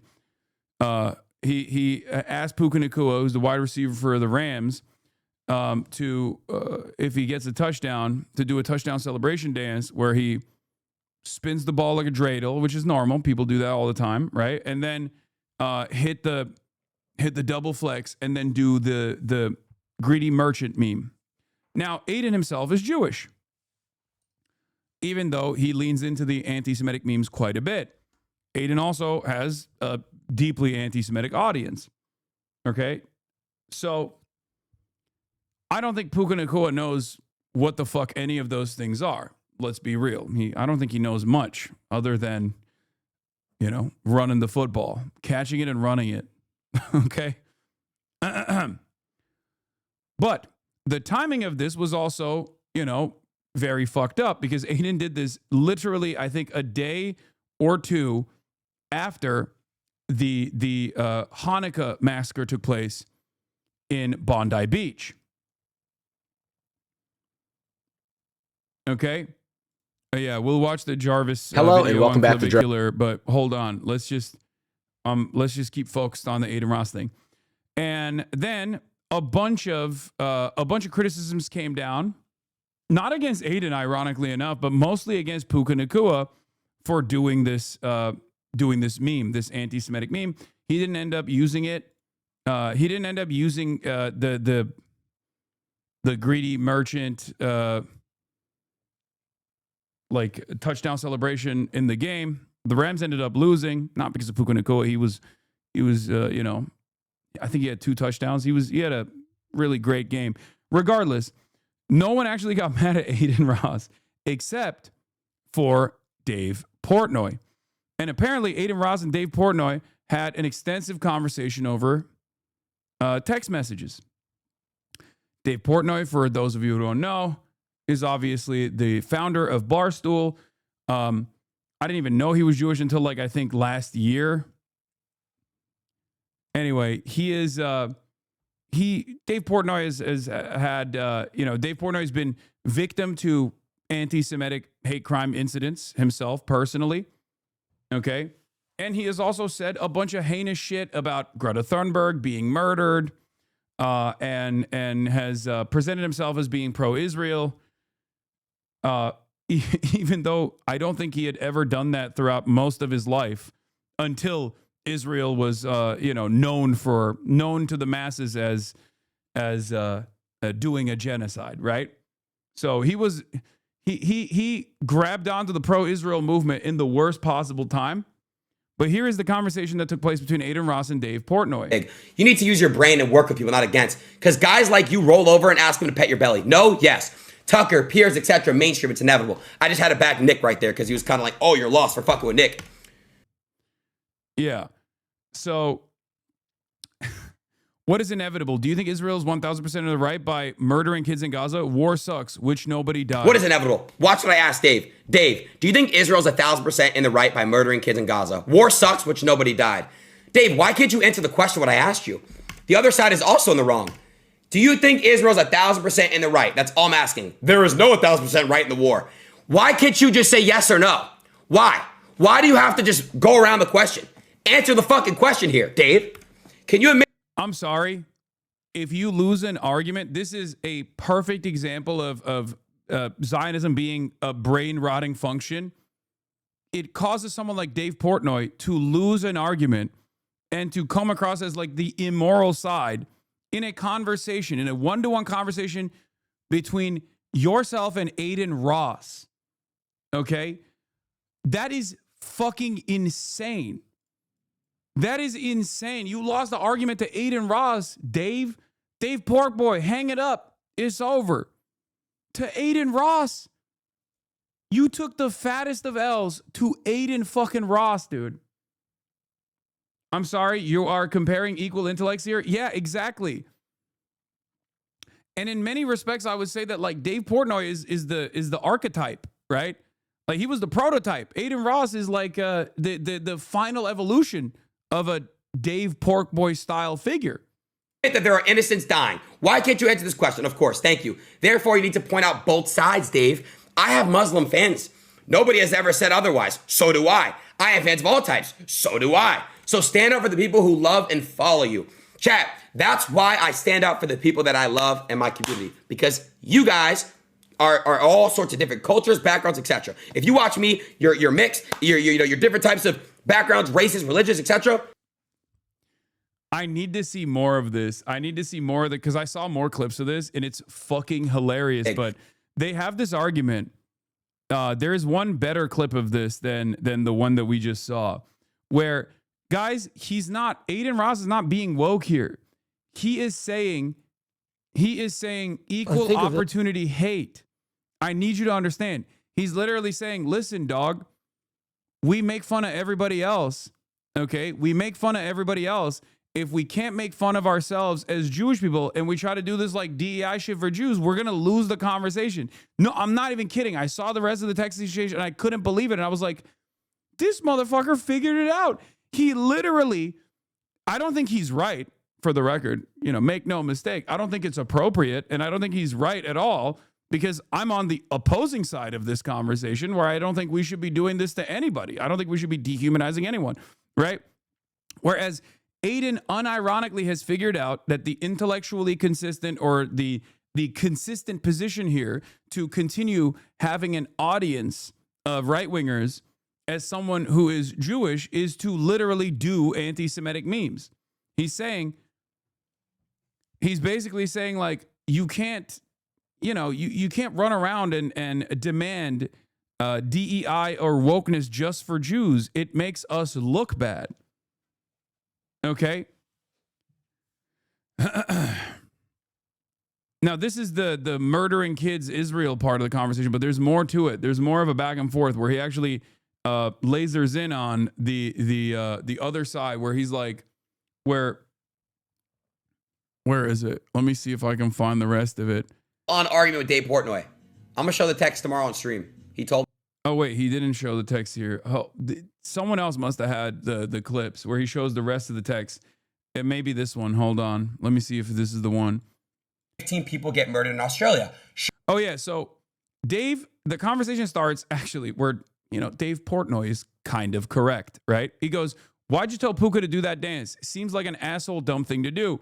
Aiden says, "It's a joke. It shouldn't have been taken too seriously."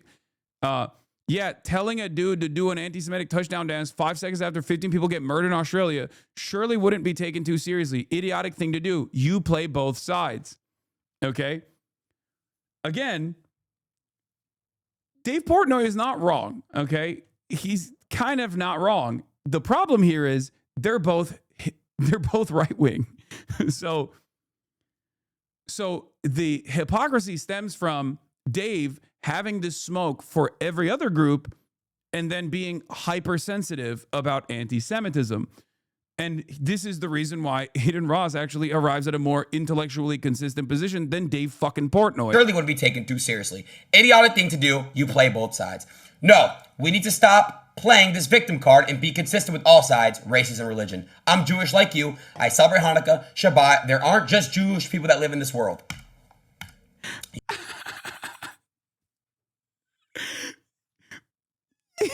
He's literally, dude. No, this is not about clavicular. We're going to get to that in a second. No, he's literally he's not wrong. He's like, you can't be shitting on everybody and then not shit on Jews as Jews yourselves. Like, what the fuck are you talking about? Now, of course, this position is not sustainable if you are literally Jewish and you're also leaning into anti-Semitism, because eventually you're no longer going to be in a comfortable position. And I don't think Aiden realizes that.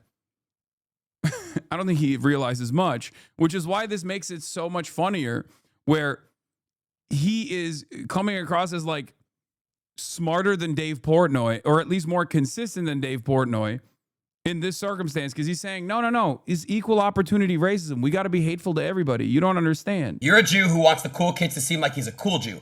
Suck Kanye's dick. Tell Puka to do that dance. If you don't think there's a difference between how Jews and being treated in this world versus 2 years, you're an idiot. That's the problem. We can't take shit too seriously. Our people are being hated. You need to add comedic light to show people we can take jokes. Not all Jews are bad, but people like you give us a bad rep, Dave. That's what I was referring to, Dave. I'm sorry you feel that way. I'd love to hear your full opinion, but we need to add light, not play the victim card. I'm a proud Jew. To stop anti-Semitism, we need to add comedic light, not play the victim card. Bro, I love infighting of this sort. I'm sorry. It is a Christmas miracle, baby. Dave Portnoy getting out-woked by Aiden Ross in an effort to defend doing more anti-Semitism. What is happening here, man? This is fucking incredible. Okay? Dave Portnoy comes in and is like, dude, why the fuck are you, fomenting anti-Semitism? What the fuck's wrong with you? Aiden Ross turns around and says, you defend Israel. You are literally doing worse shit. You are doing worse shit for us Jews by defending Israel than I am. And if we don't actually wisen up, like, we're gonna get clapped up. We're like, if you keep defending Israel and then crying about anti-Semitism, you're making people more anti-Semitic than I am. I'm just like making a mockery about it. I'm taking it not so seriously, which is the consistent position in the right. Okay. It's not correct, because I understand how bigotry works. My perspective on this, to pull myself out of this back and forth conversation, is that it's not great. It's not smart to actively dehumanize yourself. Okay? It's not smart or great or good overall for social cohesion to consistently undermine marginalized groups and dehumanize them. Not a good idea at all, because then you're going to let the fucking Nazis take over. Okay? But if you are right-wing, if you are conservative, Aiden Ross is 100% right. if you're conservative, if you want to do like, you know, if you want to engage in dehumanizing rhetoric, if you want to be fucking bigoted or whatever, Adin Ross is right. He's more right than Ben Shapiro. He's more right than Dave Portnoy. He has, with the limited intelligence that he has, arrived at a better position for conservative Jews that want to maintain this allegiance than Dave Portnoy and Ben Shapiro have. That's it. As I said before, you can take a token position for yourself in a white nationalist, white supremacist movement as long as you don't speak out of turn, as long as you play that role, as long as you say, nah, this kind of stuff is actually totally fine. And there is even things that I agree with that Adin Ross says in this conversation. One of the things that I agree with is, yeah, when you defend Israel unconditionally, you're doing worse in terms of fomenting anti-Semitism amongst the masses. It's true. Anyway, Dave hits the woke line. There aren't just Jews who live in this world. No shit. I give a bad rep too, because you and your dad both sucked my dick and thanked me for speaking up last time I saw you. You're most definitely not a proud Jew. You are a convenient Jew. He got me there. I'm like, damn, he's kind of cooking on that.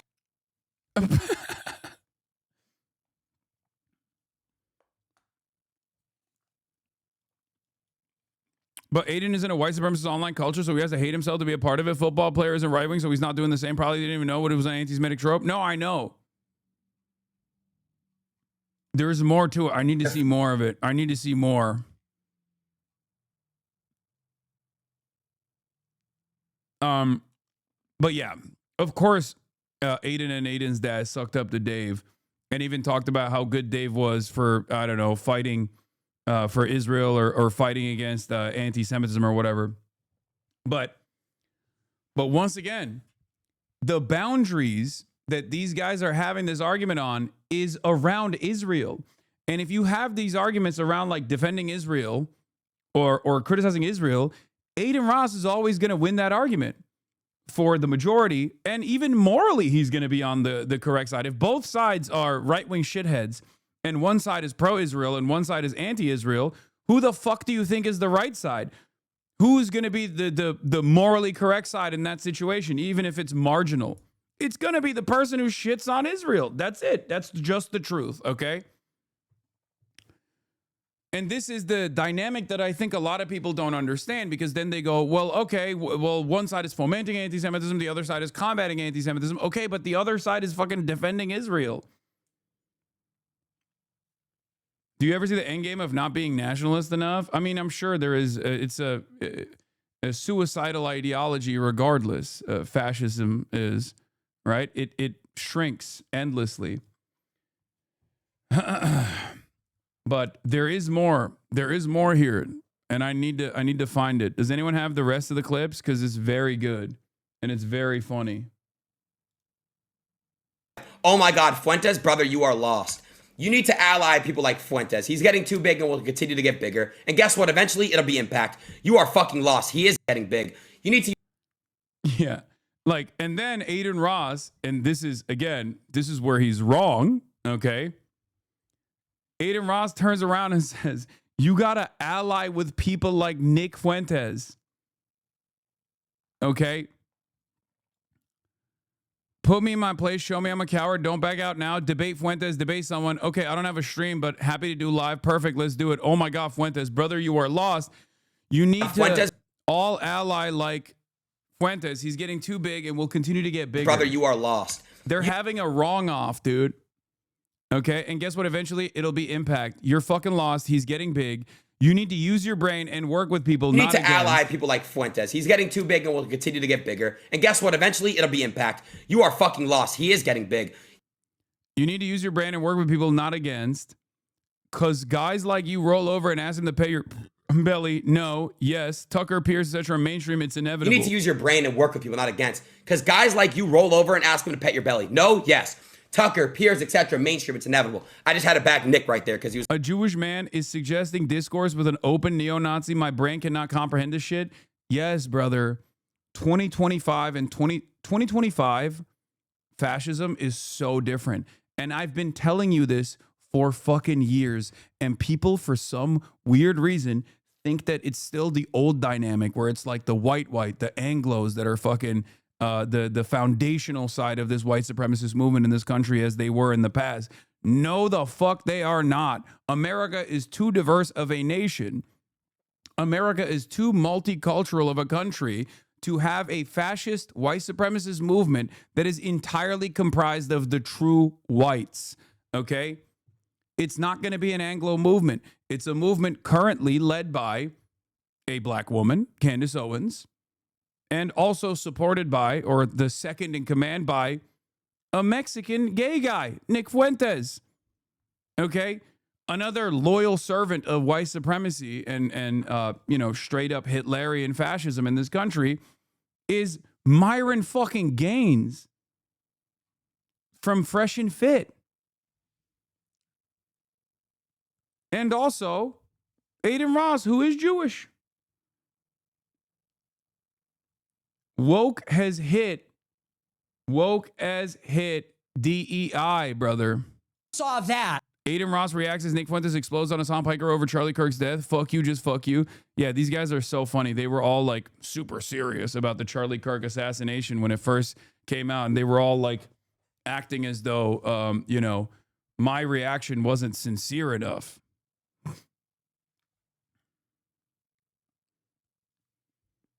It's kind of like, oh, you're lost for fucking with Nick. What is inevitable? Watch what I asked. What is inevitable? Do you think Israel's 1,000% in the right? And then he turns the conversation over to Israel. Dave, do you think Israel's 1,000% in the right by murdering kids in Gaza? War sucks, but I can't believe Dave Portnoy couldn't even in this conversation, he has to hit the war sucks. War sucks. Nobody died. Dave, why can't you answer the question what I asked you? The other side is also in the wrong. By the way, these are two people that are objectively pro-Israel, except one is a good enough room reader, Aiden Ross, to recognize that saying free Palestine and recognizing what time it is and saying fuck Israel is actually the smart way to communicate on this issue. Okay? But it's funny that neither of them can apply the appropriate criticism to an ethno state, to a Jewish ethno state, a Jewish supremacist ethno state that is currently doing a genocide, right? You think Israel's 1,000%? Yeah, the entire chat is going oy vey, Jew on Jew violence, all this stuff. Yeah, in the right. That's all I'm asking. There is no 1,000% right in the war. Why can't you just say yes or no? Why? Why do you have to just go around the question? Answer the fucking question here, Dave. Can you admit that there are innocents dying? Why can't you answer this question? Of course, thank you. Therefore, you need to point out both sides, Dave. I have Muslim fans.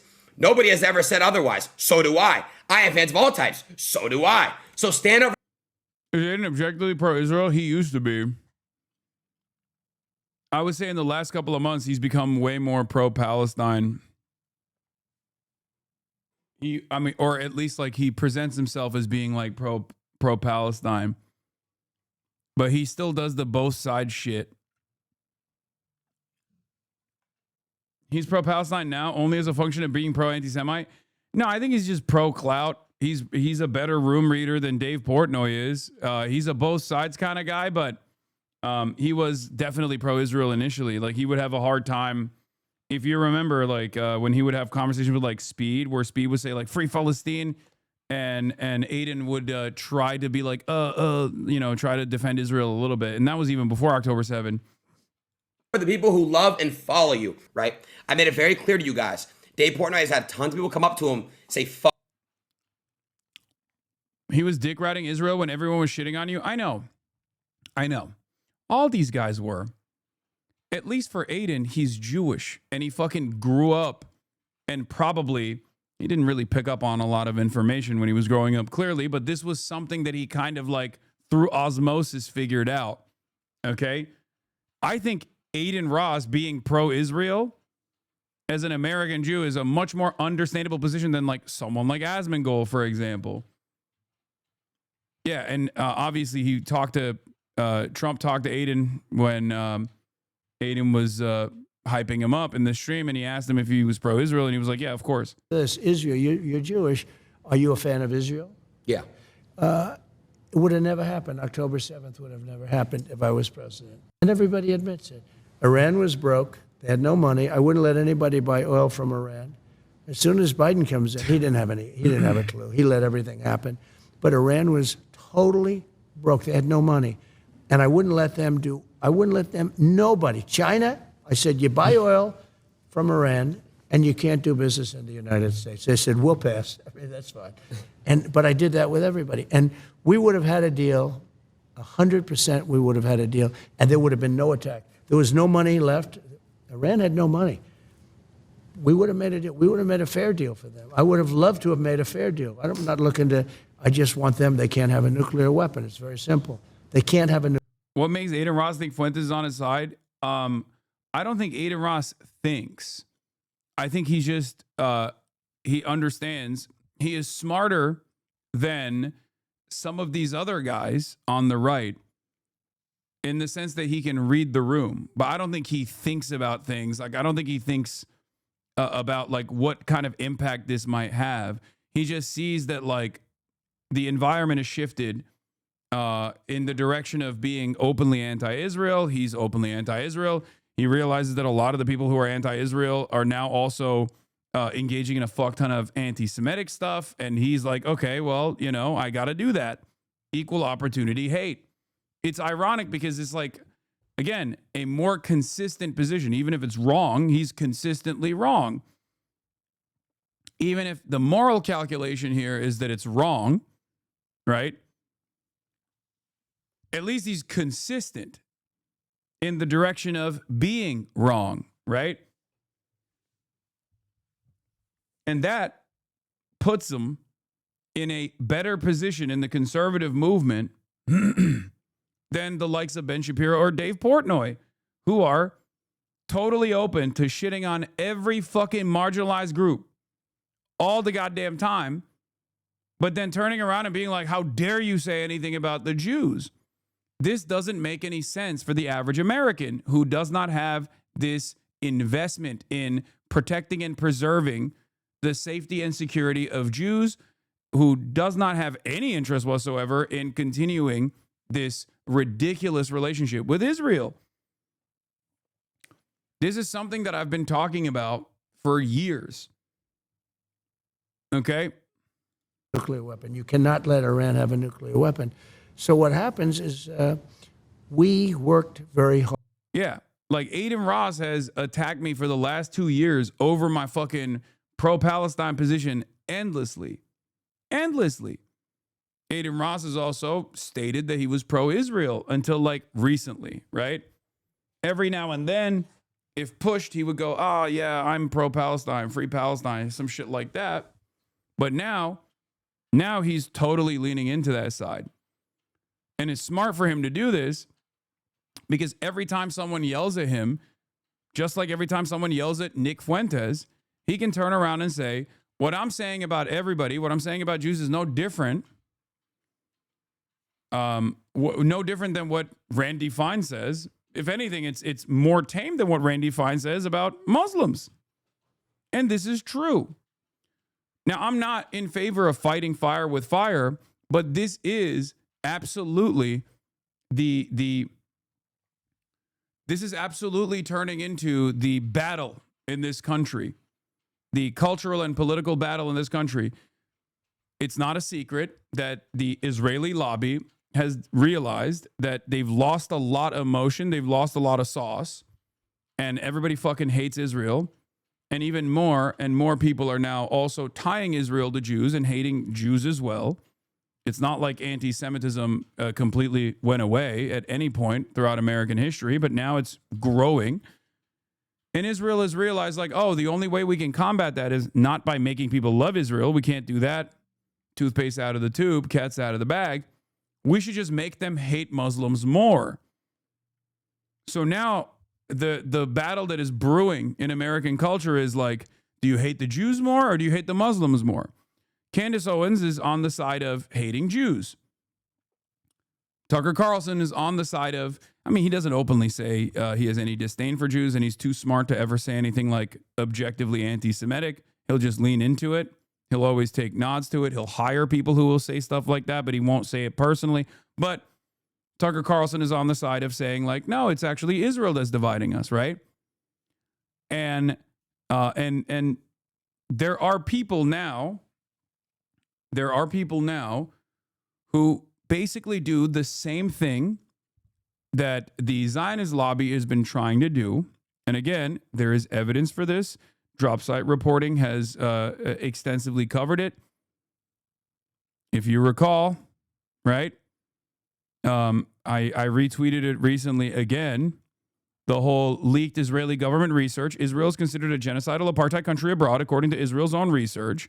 Israel's best tactic to combat this, according to the study, is to foment fear of radical Islam and jihadism. Right? So now there are people who are basically like doing the reversal of that. And in an effort to combat against Israel, they're just leaning into anti-Semitism. It's a terrifying prospect. It's terrible. Okay. Having said that, it's completely out of my hands. You know what I mean? This is a much broader conversation that's taking place, and it doesn't even fucking matter what people like myself have to say about it. Okay? You know what my positions are. I think anti-Semitism, just like Islamophobia, is unacceptable. It's an unacceptable bigotry. It is unnecessary hatred that is fomented. It relies on treating people like they are a monolith, right? And ultimately has nothing to do with the nation states that we are talking about. That's silly shit. Best tactic when you're sure you want to go on taking land for future desired demographics. Exactly. No, that is the whole point.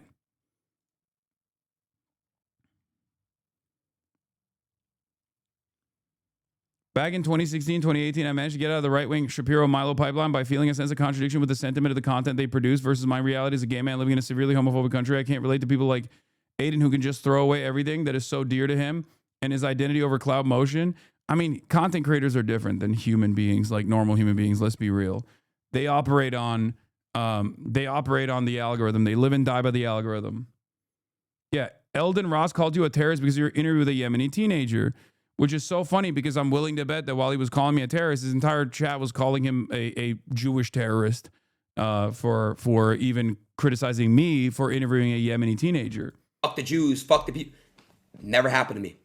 I've had people that come up to me and say, you know what, bro? You give the Jews a good look, Aiden. Or you know what, dude? Thank you for doing you. Thank you for standing up for what's right. And that's what I'm going to continue on to do. And that's it. So, Dave, whenever you're ready, I posted a text like you told me to. I'll glad you said you were going to publish it. I beat you to it. Dave, whenever you're ready to come on my stream, we could talk about it, bro. We could talk about it. All right? But I think you could agree, chat, or people that are going to see this. Don't give content creators a pass because you are one. No, dumbass. You're misunderstanding my point once again. I hate this fucking cynical ass approach to what I'm saying here. I'm saying content creators don't operate like normal human beings do. That's why I always say be charitable to others. But when I'm talking about charitability, I'm talking about like random people who've been duped by content creators. Content creators themselves are grifting. First and foremost, they care, in most circumstances, they care more about the algorithm. They care more about clout. That's how they make their money.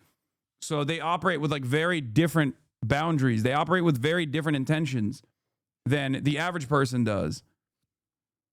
That's not giving Aiden Ross a pass at all. Human beings are going to agree with me, Dave. The Jews might agree with you. The Jews that don't care about anyone else but themselves might agree with you. But there's Jews with good hearts out there, Dave, that would agree with me over you. And I can guarantee that. It's not hard to have a heart in this world. It's Hasan and Mr. Grifting. Oh, God. Yeah, that's what I did just now. Thank you for once again demonstrating your inability to understand the words. There are obviously still people who have an ideological goal, okay? I do. I have one. It's very open. I'm very open about it. I'm very honest about it, honest to a fault about it. I'm very stubborn about it. If I was grifting, per se, there have been numerous political and cultural shifts that have taken place over the course of the last 12 years that I've been online. I would have leaned into those cultural shifts. I never did. I stayed steadfast with my worldview, with my desire to build a better world, a different world, and deliver an alternative, a socialist alternative. If that wasn't the case, if I was this grifter, as you say, you could go back and find points throughout my commentary career where I'm like advocating for the exact opposite things that I'm advocating for now, but that's not the case. That's why I think it's always funny when motherfuckers who are like learning about Israel post October 7 come in here and try to criticize me on the way I'm talking about this stuff. When I've been talking about this stuff for 10 years, you didn't even know anything. You barely learn how to fucking wipe your ass. You barely learn what fucking Israel is to begin with. And now you're coming over here and being like, I don't really appreciate your place in this space in speaking about anti-Zionism in the appropriate ways. It's fucking ridiculous. Okay?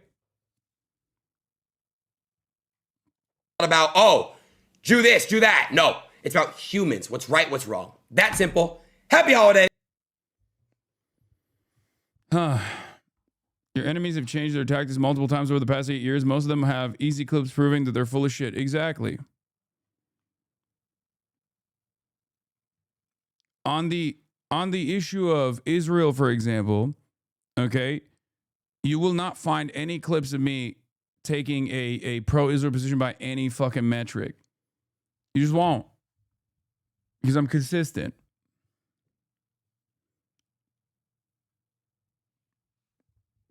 Yeah, and not only that, but I was fucking, and this doesn't mean anything in the grand scheme of things, especially because of the issues that I was speaking out on were far more consequential. It was death, destruction, genocide. But having said that, yeah, I mean, because of my unyielding, unchanging positions on Israel, my criticism of Israel, a third of this fucking community left after October 7. There were plenty of October 7 leavers. So many people for the last 2 fucking years have called me a Muslim Islamic terrorist, an Islamic terrorist who needs to be deported, an Islamic terrorist who needs to be arrested, imprisoned, deplatformed. Now, many of those people are also taking the same stances that I took post-October 7 and pre-October 7, okay? After spending 2 fucking years endlessly being like, we got to get this guy out of here. These guys are all terrorists. These guys are all fucking animals. They're terrorists. There's terrorists. Yeah, here, this is one of the... Bro, you have a wallet. Why do you lie? Also had somebody on your stream recently who's a terrorist. You are a terrorist, bro. When you end the stream, you hate America. Leave the country. Nobody likes you anyway.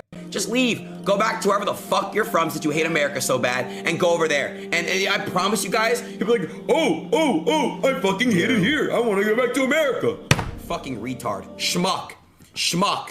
I think he was also saying you were begging for a kick contract when they started, which is the most brain-dead revision of events I've ever heard. Hasan, on my mom and dad's life you were. And don't do that. Because I can't throw certain people under the bus and everyone believes me. That was the funniest thing. He was saying I was begging for a kick contract. I have no reason to lie. I expose and I talk the real about everything. I don't give a fuck. I got no reason to lie. All my life. Remember when he said I was like perma-banned off Kick too in the beginning? That's so funny. This was such a stupid take that like even Aiden's fan base didn't believe this. They were like, dude, what the fuck are you talking about? If you were entertaining this contract about coming to Kick in the beginning. Don't lie. Don't do that. And guess what? You would have taken the crypto money from Stake. So you don't even make any fucking sense. You suck. I like this conversation, this hypothetical, because I objectively did not. Even XQC denied that, I think. Yeah. Look, what are we talking about? Suck. How does this retard have a fucking audience? Like, I'm not even joking. Yo, bro, he's banned in Turkey. It makes sense. Let's ban him from America. Yo, I go lie. Yo, he is literally a terrorist. Yo, bro, please can we ban him from America? Yo, bro, I will get a poll sign. I guarantee everyone will sign it. He sucks. He sucks. Yeah. Why do I hate America, by the way? Because of America's continued allegiance with Israel in the process of doing a genocide. Okay? That's it. That's why these motherfuckers were like, oh, you hate America. You hate America. Because I kept saying, I don't think America should be giving unlimited weapons to Israel as Israel is conducting a fucking genocide. And now all these little bitches are saying the same shit. Now they want to fucking switch up. And it won't even fucking matter, right? It won't even matter.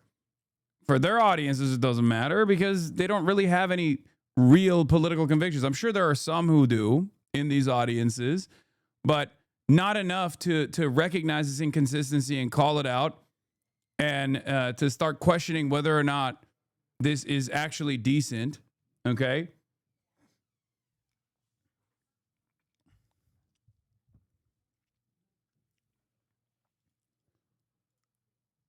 Poopy Pee Man, terrorist. You are legit a terrorist. Are you going to address this point? Hasan talked to a terrorist. A terrorist. Let's deport Hasan. Hashtag deport Hasan. Oh my God, bro, please.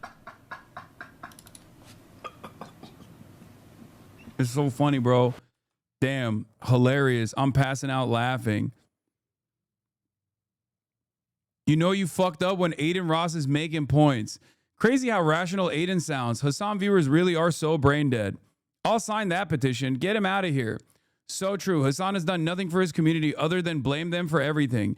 It's funny because it's true. Actual W from Aiden. Wow, even Aiden can sound based on this topic.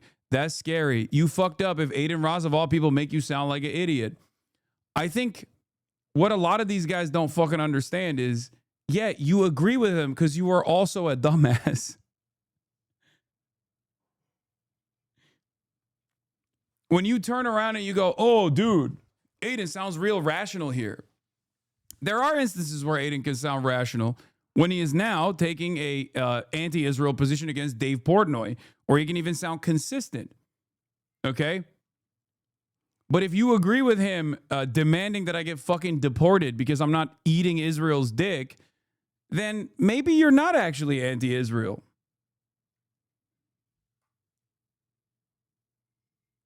Those people all sound like boomers, but they're all 16. Time is a full circle.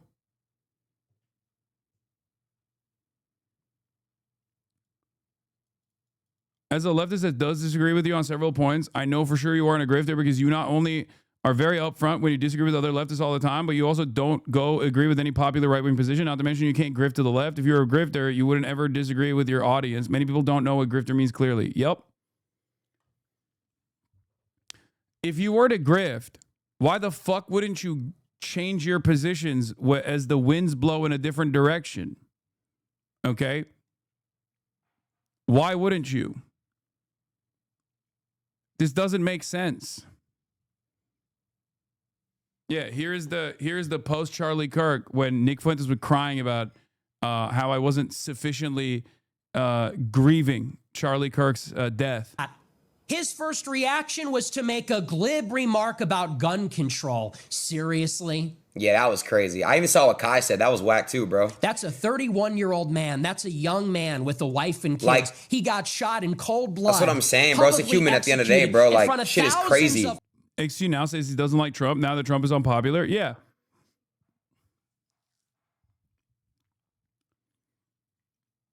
College students never forget the trauma of whack, his children, of his family. It's whack What as about fuck, the bro. people How, by the way, how quickly did Nick switch up on Charlie?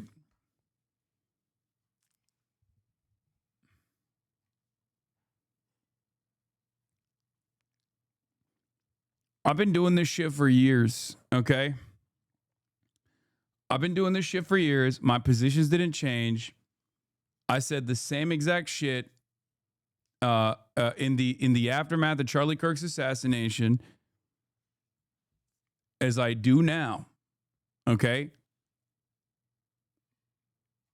All these people go along with the fucking wind. You not bending over all the pressure and losing so many viewers after October 7 is the most respectable thing about you, and you don't bring this up enough?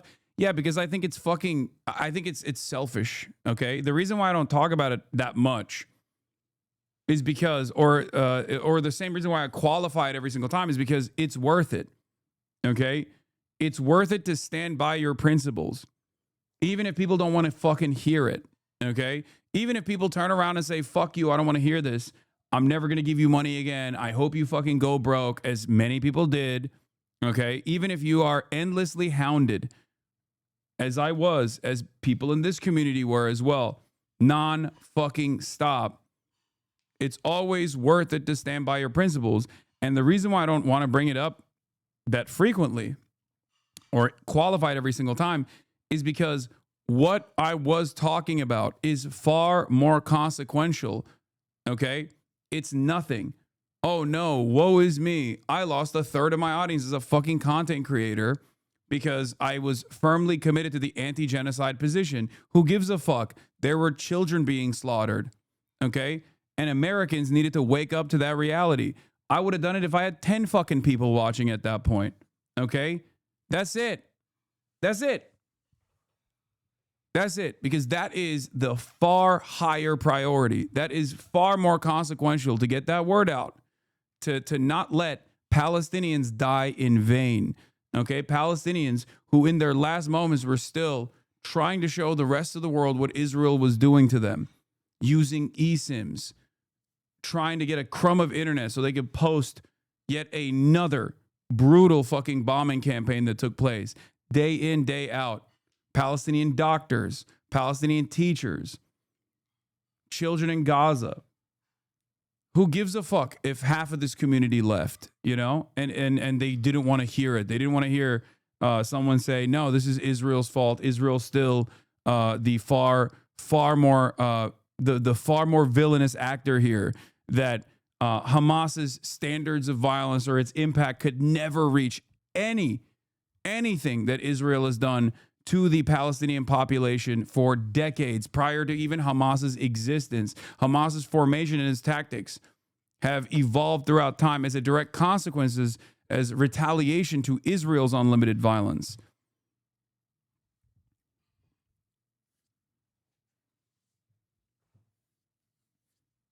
That's the reason why I think it's not worthwhile to talk too much about, you know, all the issues. You know, all the harassment and the endless smears that not just myself, but everyone who has been pro-Palestinian have withstood for decades. Witness this. It's fucking crazy. What about everybody that will be affected by the knock-on violence that results from this? No, Chad, what Charles said was whack as fuck too. Sick person, your response is to make some glib remark about gun control. It's just fuck whack. You. Fact. Yeah, he couldn't get anything out of my response, so we had to like cry about how I wasn't sufficiently grieving.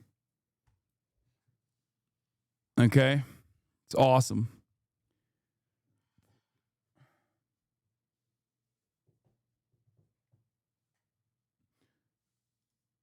Honestly, yeah, it's really admirable he doesn't lord over this stuff over people. It's a common impulse to have. Some leftist content creators ask why some of us get protective of Hasan. Well, this is why so many people without principles in the industry, we have to stand by the few who do have them and are fighting for us. And Hasan is the biggest of them all. I know, but from the outsider's perspective, people look at that and very quickly dismiss it. And they go, oh, you just have a cult-like attitude towards this one singular figure.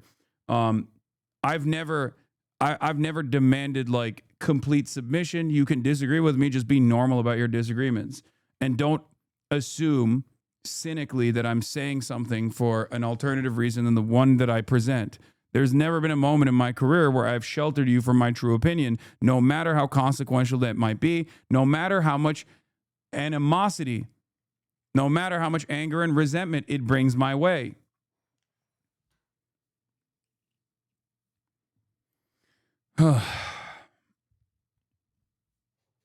That's it.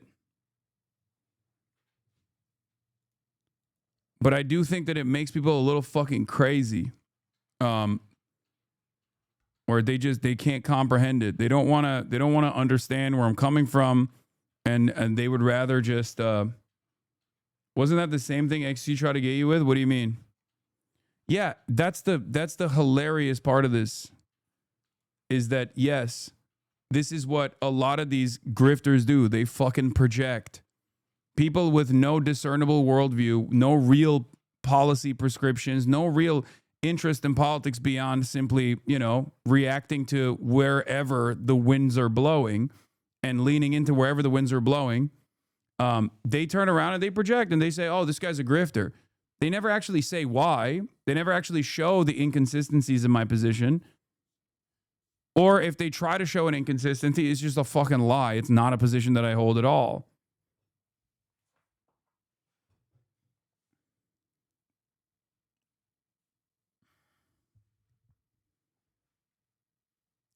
I'll give you another example of this in terms of my uncompromising position. Liberals, the first big exit point for a lot of liberals was my anti-NATO position when Russia invaded Ukraine. I maintain the position still to this day that it was unjustifiable for Russia to invade Ukraine. I think it was completely unacceptable. It was immoral. It was morally repugnant. It was violent, and it still is. And yet, if you ask a fuck ton of liberals, it's all or nothing, and therefore, how dare you say that you're anti-NATO, Hasan? How dare you call into question America's crimes, Hasan? This is not a moment for that. You're a fucking piece of shit. You love Russia. I never changed my position on this. Okay? I did it.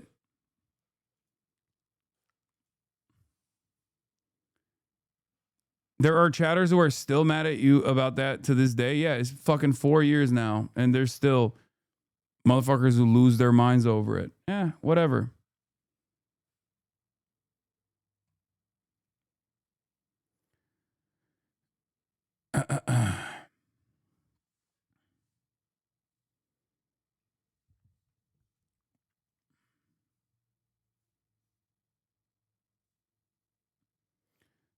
In any case, let's get to DOJ uncovering more documents related to Jeffrey Epstein before we move on to Socialistmas.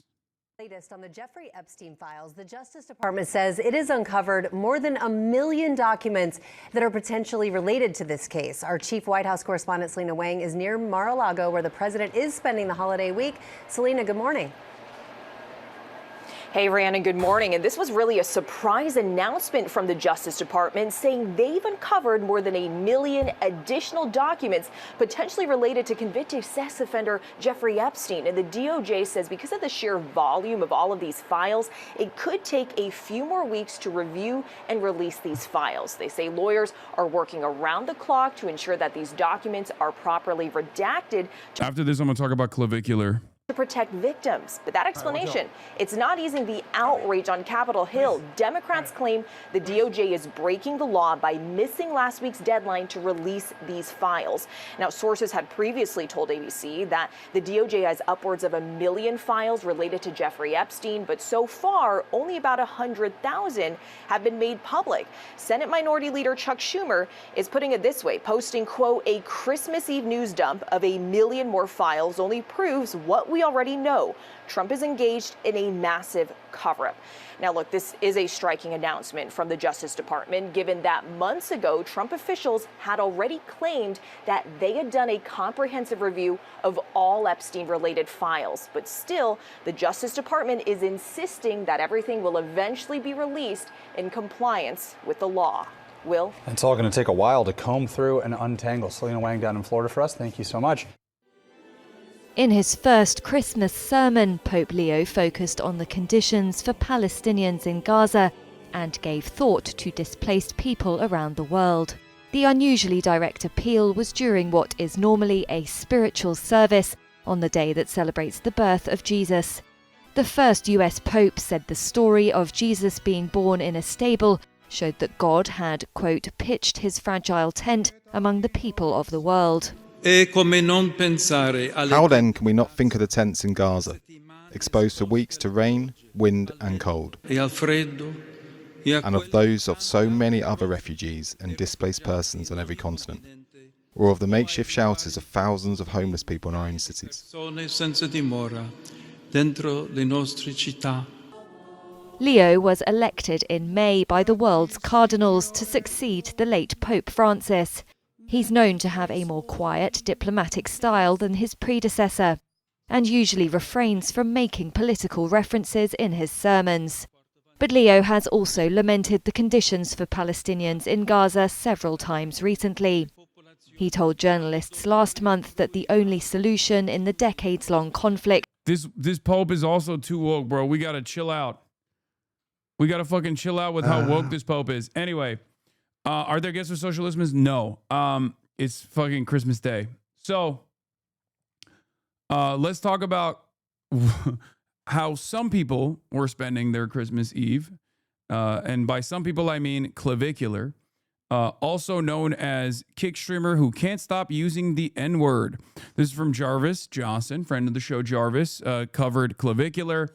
I have talked about him a little bit as well. A guy who came out from the lookism, looks maxing community with BP edits and whatnot. I started seeing him on my TikTok For You page, and basically, I did not like what I saw. I was just giving ED to young men in general and causing them to have severe body dysmorphia. Okay.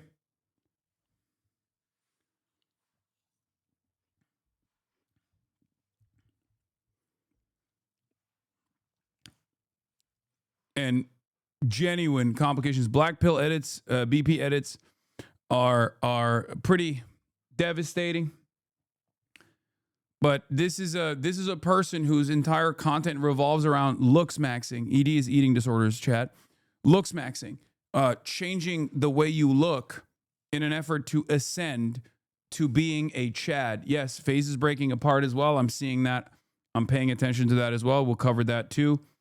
But what is this? The clip of him and Bradley is so funny. He put his titty on his shoulder. Boys, we're about to go out. I haven't been to the gym in about 3 weeks, so hence the lack of gains. Ed's gambling in the back. But essentially what you're going to want to do, fellas, is tape this to your delts so that you actually look like you have a little bit of size on you when you're like me and all you're doing is partying all the time and not lifting. Yeah. I saw a clip of you putting, like, I don't know, on your shoulders. Shoulder pads? Bro, that was, I'm not gonna lie, that was the gayest thing I've ever saw, though. That's gay? That's so How gay. is that gay? Because it's like, but it gets you a result. I don't think it's gay. And I'm stealing this from a doll I saw on my For You page. But it's objectively, it's trans. It's like, there was this, it's drag, but also beyond drag, because they take hormones and stuff too. It's kind of giving trans. And before people get mad at me for saying this, I mean, it is quite literally gender affirming care to a degree that is unsustainable and unhealthy. Okay. I would say that gender confirmation for trans people is very healthy. It helps you avoid suicide, things like that. Makes you more comfortable in your own skin. Whereas these guys are basically bricking their brains through gender affirming care. Yeah, he is a male to male trans man, trans mask. Okay.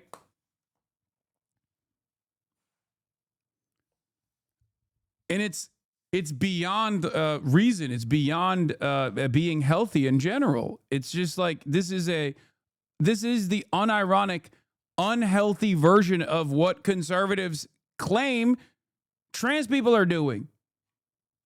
This kid is 19 years old. And he's so obsessed with ascending in this completely made up tier structure.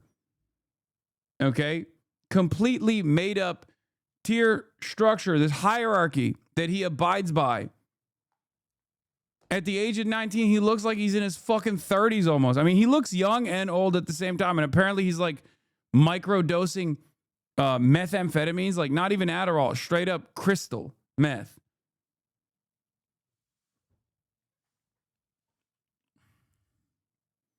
How are you going to take your shirt off in front of a girl and have your shoulder titties fall out? Yeah.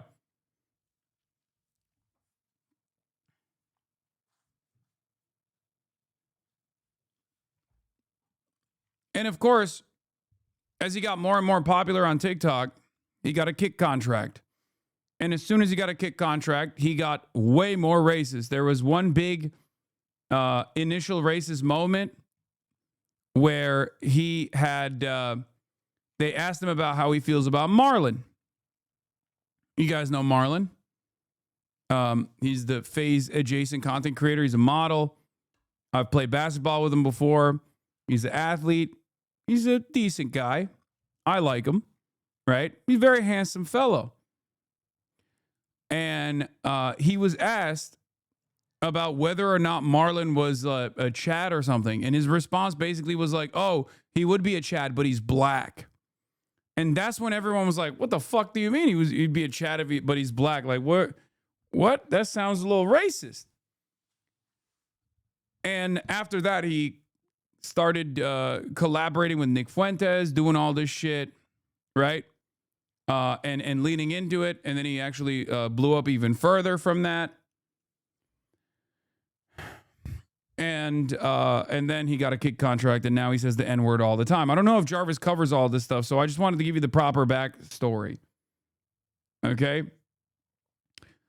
And if anyone has like the actual tier list of BP and the looks maxing community, I would love to explain it to you guys. But the incel term for black chads is Tyrone. Yeah, I mean it's obviously the looks maxing community initially came from like bodybuilding forums, but it took a life of its own in the right wing incel sphere.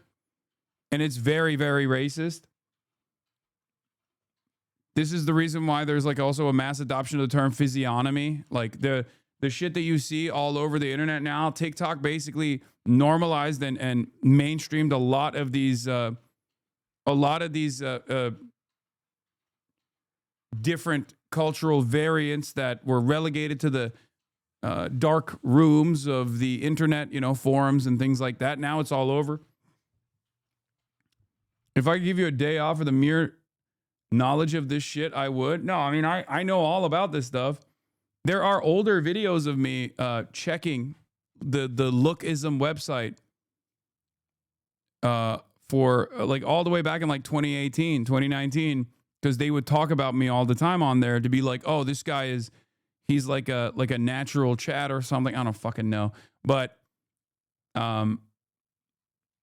they were very mad about my politics even back then.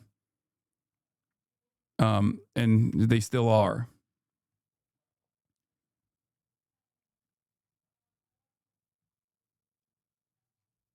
In any case, yeah, they called you a Chad, but also an F slur. Yeah. And there are different variants of Chad. There's Chad Light. There's Chad. Mogging is something that you guys need to understand. Like when you mog someone, you're looking better than they are. I wonder if there's like an actual like is there a like a library where we could just like click on like a Wikipedia or something that I can like show you piece by piece. But yeah, they do like buccal fat removal. They do numerous things.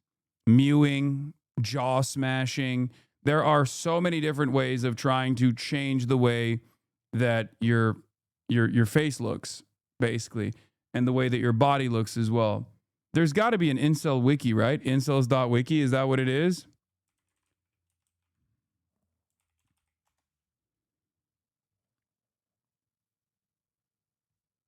Yeah. Inceldom pride flag.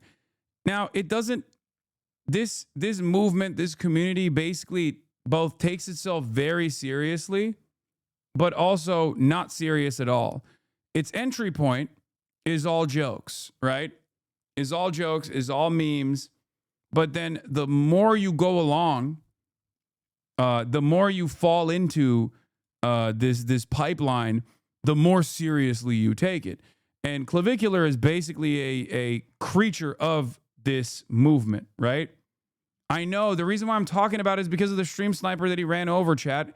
Stop fucking linking it to me. I'm just giving you the proper backstory.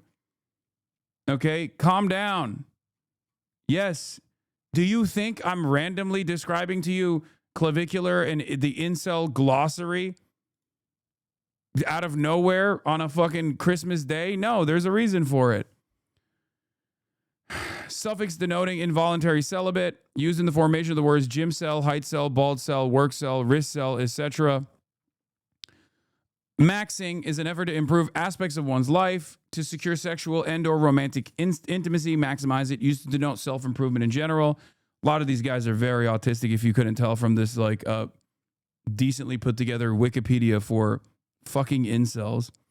Mogged, suffix indicating being dominated by another person. The stem word denotes the feature that one is being dominated by, derives from the PUA term amog, alpha male of the group.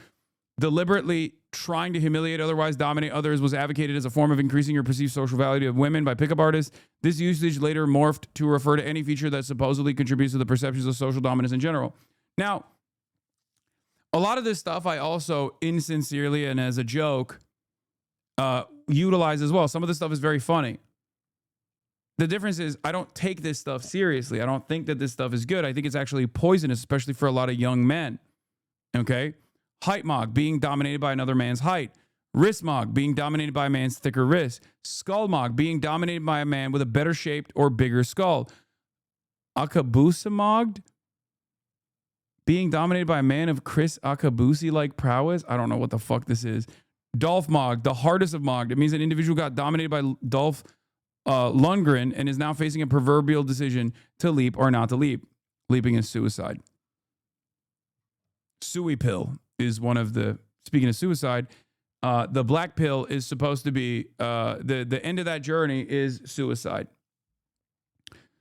Pill refers to embracing a type of philosophy or world view coined by the movie The Matrix, where the character Morpheus gives the protagonist Neo the option to either accept his harsh reality by swallowing a red pill or to go back to being connected to the Matrix, a comforting illusion, by swallowing the blue pill. This analogy spawns several terms that use the word pill as a suffix to denote different realizations or worldviews. Obviously, you know what red pill is. In regards to involuntary celibacy, confronting the idea that exchanges of material value largely drive one's mating success, as opposed to abstract concepts like love, and that female hypergamy limits the majority of men's sexual success. A guy like Undead Chronic is a good example. Okay? Blue pill, the preference of believing in a comforting or convenient lie, especially when it concerns a person's worldview. In regards to involuntary celibacy, this essentially refers to attitudes that minimize the role of individual differences such as physical attractiveness or social constraints in driving human mating successes in favor of platitudes such as, you'll find someone one day, and the like. This is why a lot of people in the incel orbit despise the kinds of commentary that I engage in whenever I talk about this kind of stuff, because they consider that to be bullshit. Oh, you're just like trying to blue pill your audience. You're trying to make them into normies or whatever the fuck, right? And the reality of the matter is a lot of these concepts are unimaginably reductive and put you on this journey of unnuanced thinking. It's for dumb people. It's for dumb people to LARP as though they've arrived at a hidden truth. Okay? Yes, my main premise, my main plank in my ideology, my worldview is that everyone can be a 7, which is the polar opposite of their main ideological idea, that you have genetic predetermination.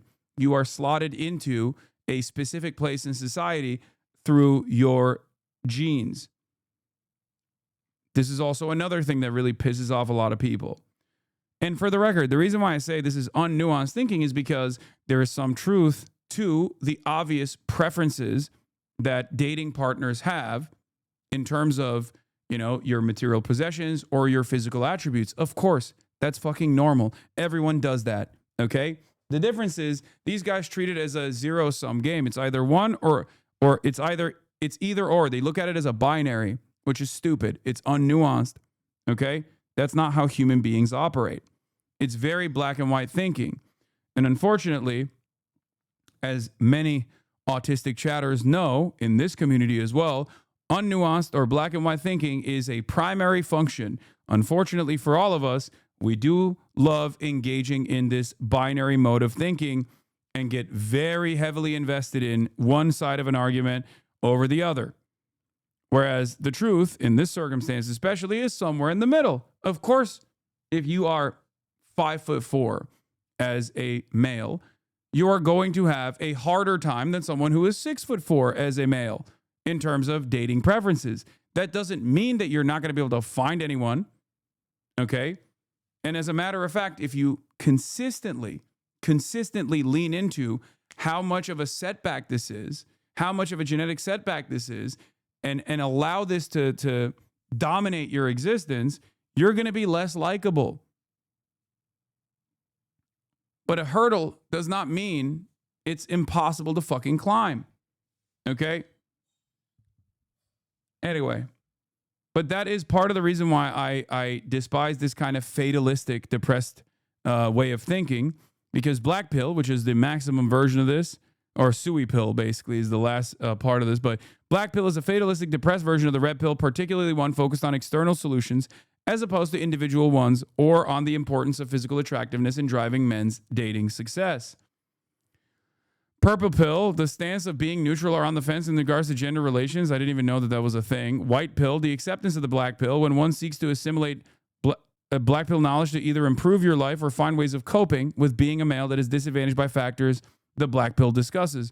The term has also been used by some to refer to the negation of the black pill, i.e. another form of the blue pill. Pink pill, femcell version of the black pill that either inverts several black pill claims, accusing men of being the hypergamous sex, or otherwise asserts that women are disadvantaged in the dating market vis-a-vis men, a femcell philosophy.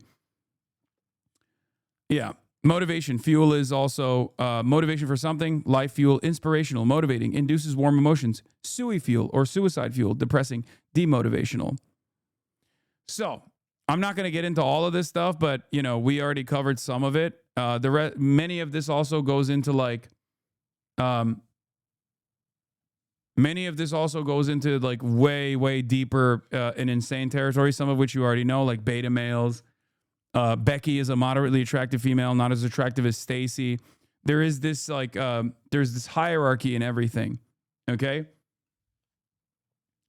There is this hierarchy in everything, but the guiding principle of this hierarchy, okay, or just the fact that there is this sort of hierarchy at all, even though human beings are very complex and offer imperfections and have mastered certain things that might be perceived as putting you in a higher status in the dating world or whatever.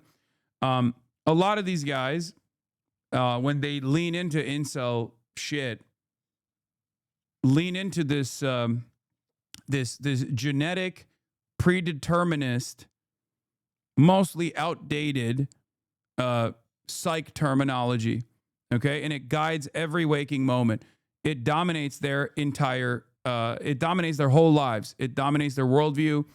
It basically bricks their brain into believing this completely self-imposed hierarchy that they're a part of.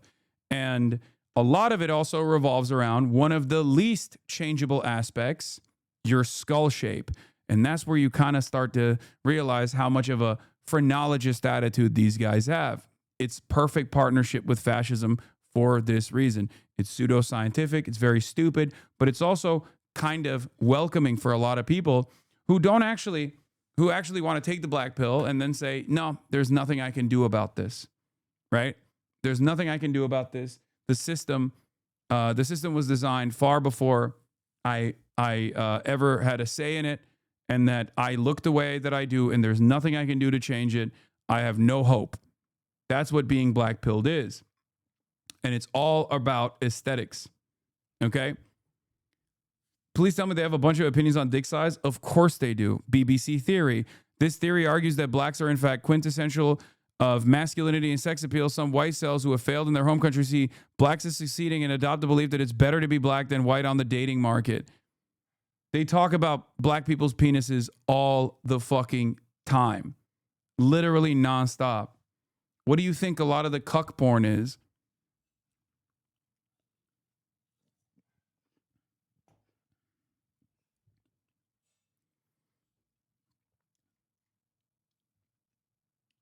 Can we close the incel wiki before you're baited into reading it? What do you mean? I've been reading it nonstop. I've been reading it to explain all this stuff to you. So, yes, there is definitely a homoerotic tendency there as well. But in any case, where was I? So, this previously like 4chan culture that was designed to be discussed in forums blew up all over Twitter. I have time and time again talked about the dangers of this becoming more mainstream. And at this stage, it is incredibly mainstream. Okay? Some people adopt the language as a joke, as a meme, myself included, because there's, funny little quirks. Oh, I just mogged this person, right? Like you say it without truly believing in it. But there are plenty who actually go down the rabbit hole and adopt this framework and basically make it their whole lives. Clavicular is one of those people. He is a creature of this worldview. And his entire goal has been, very openly, to ascend, the concept of ascension, okay? Now, here, I'm clicking on the glossary. What is ascension? That is when an incel moves on to get laid or to gain a relationship. In some instances, it refers to an incel improving their SMV, sexual market value, dramatically, generally argued to be a prerequisite for ascending in the first sense. There's also this tier structure that they have. I don't know if there's like an easy to, face theory, face law. The theory that face is the most important and overshadows all other qualities when it comes to dating. God, they really think life is like a fucking RPG? Yes. If these guys put half as much effort into being normal people as they did into this shit, they would unironically solve some of their problems. Yes, that's the whole point. They have this self-imposed caste structure, a caste system that they have for themselves. And they live and die by it. And the ones that are aspirational, at the very least, are like the ones that are trying to engage in like self-improvement of some sort are still doing it in this like very deeply unhealthy way. And it's really interesting because it's like even when you're going to the gym, you're not doing it to like improve your body or your mental health. You're doing it to like looks max. You're doing it to gym max. It's very fucking stupid. Anyway, and every step that you take in that direction, you still unironically take in a negative fashion. You're basically bricking your brain across the board, even when you're supposed to be doing something that's a real self-improvement journey. But yeah, it's a deep, dark well of despair. So let me see if I can find the tiers, the tier system at all in here. Yeah, because there's the high tier normie. There's the N-word, obviously. Normie is an average, everyday, boring person. Sometimes used to refer to people that are average in looks in contrast to a Chad. An incel, a high tier normie, refers to a person who is above average in attractiveness, but not as attractive as a Brad or Becky. A low tier normie refers to a person who is below average in attractiveness.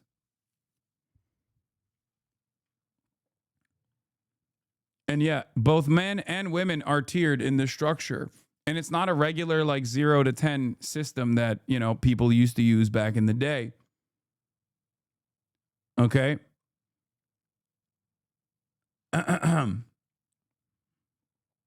Is it ranked or casual tier list? No, it's all casual. These are all open servers if you want to get down to it. I would say that the ranked tier list would be like, I don't know, Hollywood or like the modeling. Like high MMR, high ELO lobbies is like, Fashion Week Paris. That's the highest ELO server you can be in, You're playing in a very competitive server at that point. So, good way to drive yourself insane. Exactly. So, yeah, that's top 500 where everyone is a Chad. Where the fuck is I wish I could like quickly find the tier list because I want to show you the tier list. But yeah, looks maxing, sometimes spelled looks maxing, is any attempt at improving one's appearance. The term originated in the PSL forums. PSL is not Party for Socialism and Liberation, by the way. The word PSL is an initialism for the 3 consecutive forums that substantially overlapped in the user base. PUAhate.com, sluthate.com, and I guess, I don't know what the other one is. L is. Okay. As a modification of the maxing suffix used to indicate a form of self-improvement.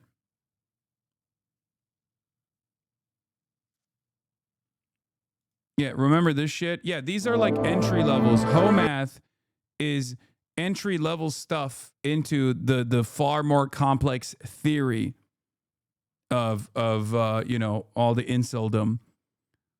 Guys like Math play a role in you know, they operate in a similar vein. They have the exact same like genetic predeterminist like approach to dating. They look at it as this like rugged marketplace, things like that. And then people move beyond this to the theory, okay? Yes, instead of reading like fucking State and Revolution or whatever, these guys are too busy reading these fucking forums. And it's very, it is, for a lot of people who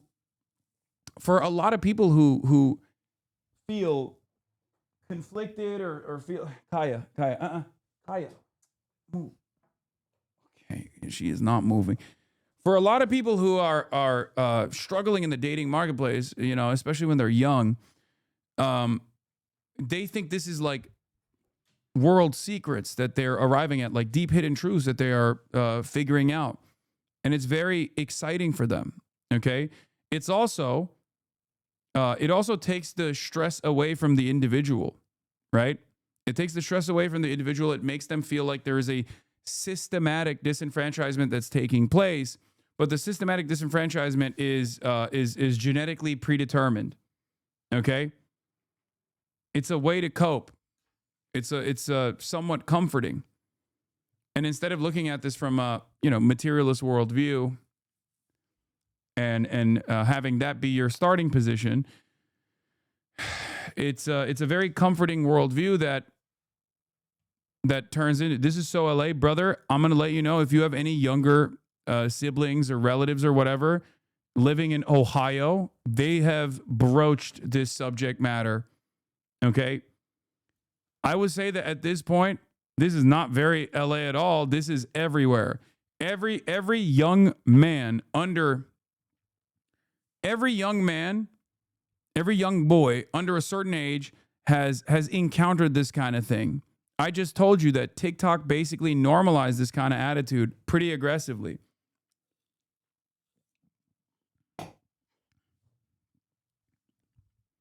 So yeah, you're wrong. This is absolutely all over high schools, maybe even all the way down to like fucking kindergartens, you know? And it's global. It's not just in America either. Straight up. And there are different variants that are culturally different because every culture has like different, every culture has different cultural expectations, societal expectations that divide along gender lines. And so, you know, there are more aggressive versions of this in other countries, but there are absolutely people doing a similar thing in other places like South Korea, Japan, even China, I suspect, to a certain degree, despite the firewall. So, yeah, looks maxing. Soft maxing is a subset of looks maxing that concerns non-invasive and cheap methods to improve one's looks. Examples of soft maxing are dietary changes, you know, getting lean after adopting a healthy lifestyle. The use of certain over-the-counter supplements that are purported to or have been proven to improve certain aspects of aesthetics, such as supplements that can improve the color and tone of one's skin, such as carotenoids like beta-carotene and astaxanthin, supplements that can improve overall skin quality or improve wrinkles, such as collagen and peptides, the supplements that are claimed to improve hair and nail quality, such as biotin, with there only being evidence of biotin serving to alleviate the hair loss caused by a serious deficiency of this mineral, working out in the gym to get muscular, running, cycling. So notice that like there is actually this unhealthy obsession. They've turned something that is objectively healthy, something that I talk about all the time, self-improvement, into an objectively unhealthy endeavor. The idea of black pill and determinism when it comes to dating is very crazy, but in my opinion, there's nothing wrong with maximizing the way you look. Giving the advice, just be confident, to someone who is obese and ugly, this is fixable, is a disservice to them. Yeah, this is the problem though, because there's an unhealthy way to approach self-improvement, and then there's a healthy way to approach self-improvement. If you are talking about like, you know, this is basically the opposite of people who get mad at me every time I talk about my own personal fitness journey or my own personal dietary habits and say, you're fat shaming, you're actually being a fat shamer, and you're not being woke, and you're going to give everybody a fucking eating disorder if you talk about like self-improvement in any vein, in any capacity. This is the maximized version of that in a much less healthy attitude around that on the self-improvement side. This is why I said it's very, yeah, you're fat phobic, you know, that kind of thing. This is quite literally the other side of that same fucking coin of just like looking at this with black and white thinking. I arrived at this community from the look smaxing community because you have good style. Oh, thank you. In any case, hard looks maxing involves more invasive or hazardous methods of enhancing one's physical appearance. Injecting or taking orally anabolic steroids to improve one's muscle building capabilities far beyond what would be possible naturally. Other substances like anabolic effects or weight loss drugs, such as the use of bronchodilator clenbuterol, which is for horses, like horse asthma medicine, but it's a steroid, to improve body composition, to lose body fat and lose weight, or the use of potentially dangerous stimulants like ephedrine for weight loss. SARMs would also fall in this category. Bleaching one's skin or using other chemicals to whiten one's skin, various forms of plastic surgery, fillers, laser scar removal, Botox, etc. Preventing male pattern hair loss with the anti-androgenic 5-alpha reductase enzyme inhibitor drugs such as finasteride or dutasteride. Hair regrow agents like minoxidil could also be included in this category. I like that I'm a hard looks maxer because I take fucking finasteride and minoxidil. Okay? There is a wide range here, don't you think, between taking a prescribed medicine that is FDA approved versus literally taking anabolic steroids.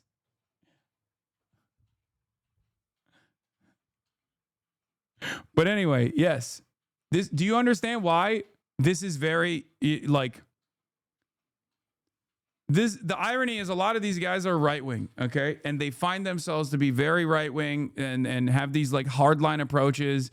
They feel like aesthetics determine everything, and your aesthetics are determined by your genetics, and there's no other way around that, right? But it's also literally the most trans website of all time. This is like, these are the same people who would tell trans people to kill themselves, but this is literally DIY shit, okay? This is unironically DIY gender affirming care that is, you know, going above and beyond in a very unhealthy fashion, which is ironic because gender affirming care or gender confirmation is unironically good and healthy for trans people.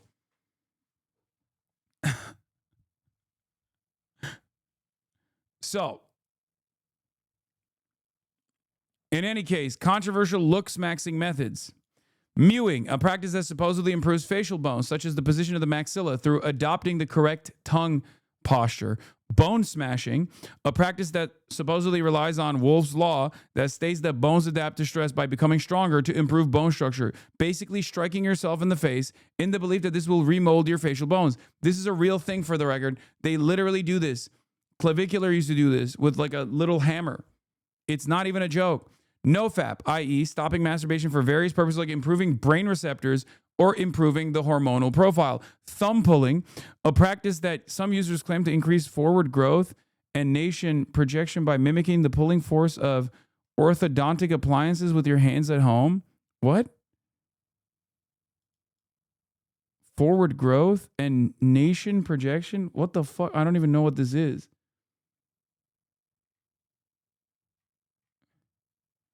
Oh, to fix your teeth? Is that what it? Okay. The assumption that various over-the-counter supplements like vitamin K and MK4 form can have dramatic effects in reshaping one's facial bones. Surgery maxing in the looks maxing communities is commonly argued that much of the time in order to ascend, ugly men need to undergo plastic surgeries. The least invasive surgeries are autoplasty, rhinoplasty, and facial implants, often jaw and chin implants. That is, I can't believe they say this is fucking the least invasive, by the way. You know what a jaw implant looks like? I saw someone on my fucking For You page. They literally break your fucking jaw and they add these like additional implants. And then your teeth for like 6 months is so wide. You have a massive fucking teeth gap. And then you have to literally wear crazy corrective, what do you call it? Like you have to wear what's it called again? I'm forgetting the name now. They're like more aggressive than regular braces, but I don't know. It's not even like a retainer, but you have to wear like crazy corrective braces on your teeth. Okay. However, this might not be enough for men who have recessed facial bones. In these cases, maxillofacial surgery is often argued the only way to substantially improve their appearances. So yeah. More uncommonly, some advocate for radical practices like tranny maxing, i.e. becoming male to female transgender.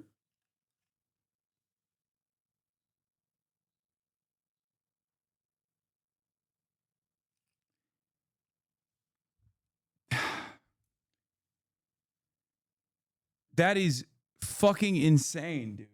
That is insane.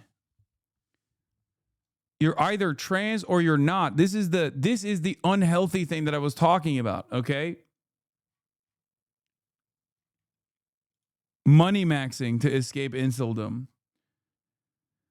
Oh, but once again, the very fact that it is it's incredibly and deeply transphobic as well. So, because very right wing. In any case, where was I?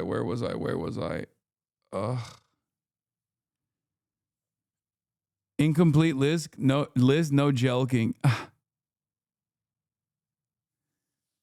Stop coping. You were an insult in the past for sure. Stop taking the moral high ground. This is your most knowledgeable subject area, unironically. I love that this is first of all, if that was the case, which it isn't, why would I hide it? Okay? No, the reason why I have extensive knowledge in the subject is because I've been talking about incredibly niche right-wing attitudes and right-wing communities for the last 12 years of my fucking political commentary career. Okay? Nah, you changed for sure, but you deaf browsed this shit in the past. No, this is not. I'm not embarrassed about having positions in the past that are reactionary. I've talked about them, whether it be misogyny or even transphobia, for example. This is not like this is after I became a fully fledged adult, and therefore, if I was younger, if I was like right now, if I was 26, I would have 100% found myself in the throes of this kind of shit. Okay? But the reason why I'm very knowledgeable on it is because I've been covering this stuff for years. And also, I don't even have a problem admitting, like if I was a part of this, I wouldn't have a problem admitting that at all. I often talk about how one of the most important aspects of one of the most important things that I believe in is the concept of, you might call it ascension. I call it rehabilitation. Okay. Changing yourself. I believe in self-improvement. It's a big part of my worldview. It's a big part of what guides me. It's a big part of what motivates me. It's a big part of what I try to instill on others. Okay. You can call it ascension if you want to call it that. In any case, my goal always in this space, whenever I talk about this kind of stuff, is to try to get people to have healthier attitudes around self-improvement. Something that I was able to achieve for myself that others can as well. Whether it be improving the way you see the world, changing the way you see the world, developing more empathy for others, or whether it be even self-improvement in the physical realm as well, in the physical space as well. Knowledge maxing, gym maxing, whatever the fuck you want to call it. So, why did I bring up all this? Because like I said, clavicular is probably one of the most popular and least healthy examples of this. No, Kaya. Kaya. No. Clavicular is one of the least healthy examples of this, and now very very popular. Initially, like I said, he was just like doing jaw maxing or fucking jaw breaking, all this stuff, like bone breaking, bone smashing, all this shit. In any case, let me see if I can find the whole. Yeah, I'll cover that side of it as well. Hold on, this girl rejected clavicular. But that was one of the, hold on, let me see. Clavicular Marlin. Wow, he's talked about Marlin quite a bit since then. Jesus Christ. I can't even find the original video. Jesus Christ. Where the fuck is it?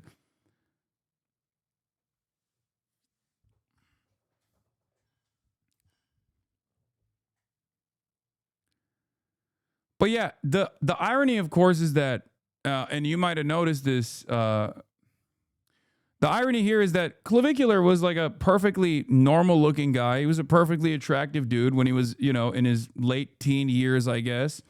And what he did to himself actually made him look older and made his skin look worse, made him look worse in general. And I don't know if there is like a transformation video or something that I can show you. So you understand, like what he considers to be like ascension is. Look, Clav's transformation is insane. Like that's crazy. Like he just looks perfectly fine. He's a handsome guy, and now he looks like he's zombified. And a lot of these people, unironically, like at first when I saw all of this stuff on my timeline, I thought they were like memeing on him. I thought they were just like, as a lol cow, I thought they were telling him, they were egging him on to keep going further and further, keep going harder and harder on this looks maxing shit to like see how far they can make him, like to see how ugly they can make him, like a fucking internet Frankenstein's monster, right? Didn't you do the same thing, says Chad Maxim? What do you mean, the same thing? You mean going to the fucking gym and having a healthy diet? You think I engaged in bone smashing and like topical or invasive procedures like the whatever the fucking fat burner injections that he does?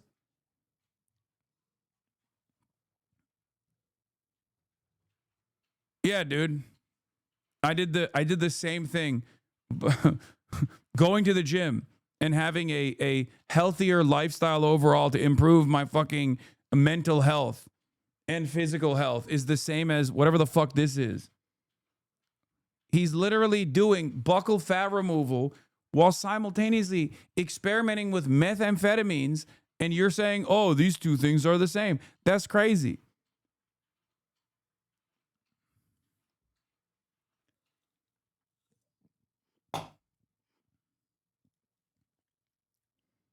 They're like their bones in the body. Oh, you being dead? How do I bone max? Bone max? I don't know.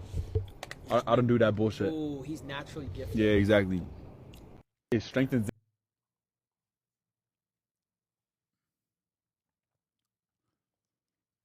Yeah. They're talking about you in maxing TikTok. Good one, chatter. Thank you. Take a week off. Naughty list for you. Now you can't even participate in the fucking gift maxing.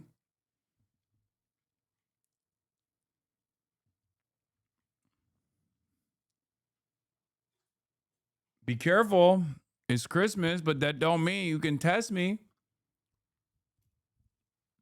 You go on the naughty list, you're out for a week.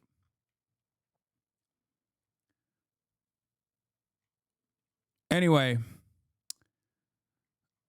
But this is like at first, like I said, I thought his fans were just like egging him on, like the World of T-Shirts guy, to like do increasingly crazier shit. But I realize they unironically think this is an ascension. Like they think he looks better now, and it's a very strange phenomenon. Very, very strange phenomenon. But there's a lot of like, racialized undertones here as well. A lot of racism as well, which is expected. I don't know why Kaya is bone smashing maxing herself by firmly standing right behind my chair. She is also. That's what she's doing. She's tail smash maxing.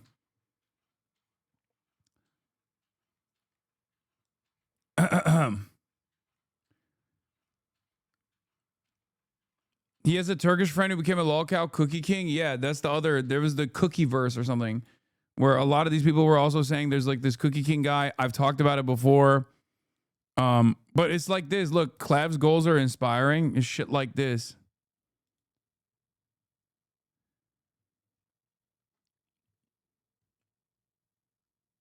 This guy looks like he just did crystal and got into a fight 2 days ago. He looks so unhealthy. I know. Play video games, blast meth, and just do that. Like I just want to mug 9 to 5s, meth maxing. Like I want to grind this game so hard that like the guy who gets home from work and has like maybe a PS4 from back in the day, I just want to fucking destroy him because I'm on meth. I want to play video games. Shit like that. I don't want anything but a white girl. Are you serious? Yeah, bro, what are we talking about? Like, you would get with anything not... What? You get with anything not normal? Not normal? Not like, what the fuck? Not like the normal race? You wouldn't do that? The normal race. I think he's talking about white people. Cardi show, as you guys might have seen. So hopefully... There is an entire universe. There is an entire universe around these guys. And these communities like fucking pop off. You might think like, oh, this only has 72 views or 72 likes. Who gives a shit? I'm telling you right now, there is a combined multiple billion, multiple billions in the audience, in the fandom, like millions of eyeballs, billions of impressions. It's not even, it's so insane, okay? But ultimately, the reason why I'm talking about this... Marlon Boggs. Oh, yeah. This was the original, like... This was when he was, like, fully pivoting into the right-wing shit a while back. There is the gym cell. I forget his name. The one who always says, you got Gyno. I think he's very funny, though. All of you? Yeah, but he's black. No, he's not. Oh, he's not? Have you seen his parents? They're white. Oh. Yeah, I think he's just really sad. Well, he does mog. He mogs us to oblivion. Oh, shit. I'm like shaking my fucking head. Yeah, and after this, like people were like, "What the fuck do you mean? No, he can't mog. He's black." And then he literally leaned into it, and like did a fucking did a collab stream with Nick Fuentes.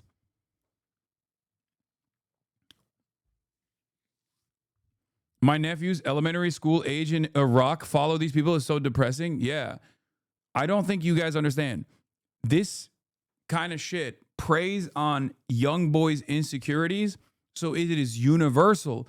No, it's not surprising to me at all. It's not fucking surprising to me at all. I think a lot of you are so outside of this age range that you forgot how malleable you were when you were younger, okay? And you genuinely cannot comprehend how this kind of stuff could be so enticing to a person that's like 12, 13, 14 years old and has a girl that they really like. Like I can think of myself at that age. That's why I'm very open about this. Like if I was 13 years old, 14 years old right now, I'd be fucking all over this shit. Because this is basically creating this binary guideline for you. It's giving you clear-cut, achievable goals, step by step. The problem is it's also anchored around like very negative and very unhealthy views of oneself. And the people, you know, the The insane people are leading the asylum pretty much. Because like a 14-year-old should not be learning about life from a fucking 19-year-old, okay? That's the problem. And it's presented as like cheat codes. All these other adults around these people also don't give a fuck because they're all grifter content creators themselves. So none of them actually turn around and go, hey man, I think you should probably not do you shouldn't do this stuff. I don't think this is healthy for you. And I don't think it's healthy for your audience. So no one actually turns around and like checks them or tries to guide them in a healthier way. But the reason why this is so universal, the reason why people are so fucking so invested in this stuff all around the world is because the experiences that people have, they're fairly universal too. I was 13 years old in Turkey, right? I was 14 years old in Turkey growing up. I had the same problems that other 13 to 14-year-olds have. And those problems don't change. Like you like a girl, you're too shy, you're unsure about yourself, you're unsure about who you want to be, you're unsure about, you have a lot of anxieties, you have hormones that are coursing through your fucking veins. It's crazy. Okay? And especially nowadays, you have unlimited, unrestricted access to the internet. And you start developing these very, very unhealthy attitudes about who you are supposed to be or how you are supposed to achieve certain goals that you set for yourself. And if your goals are, how do I talk to women? How do I make women like me? These guys give you basically a cheat sheet. Okay?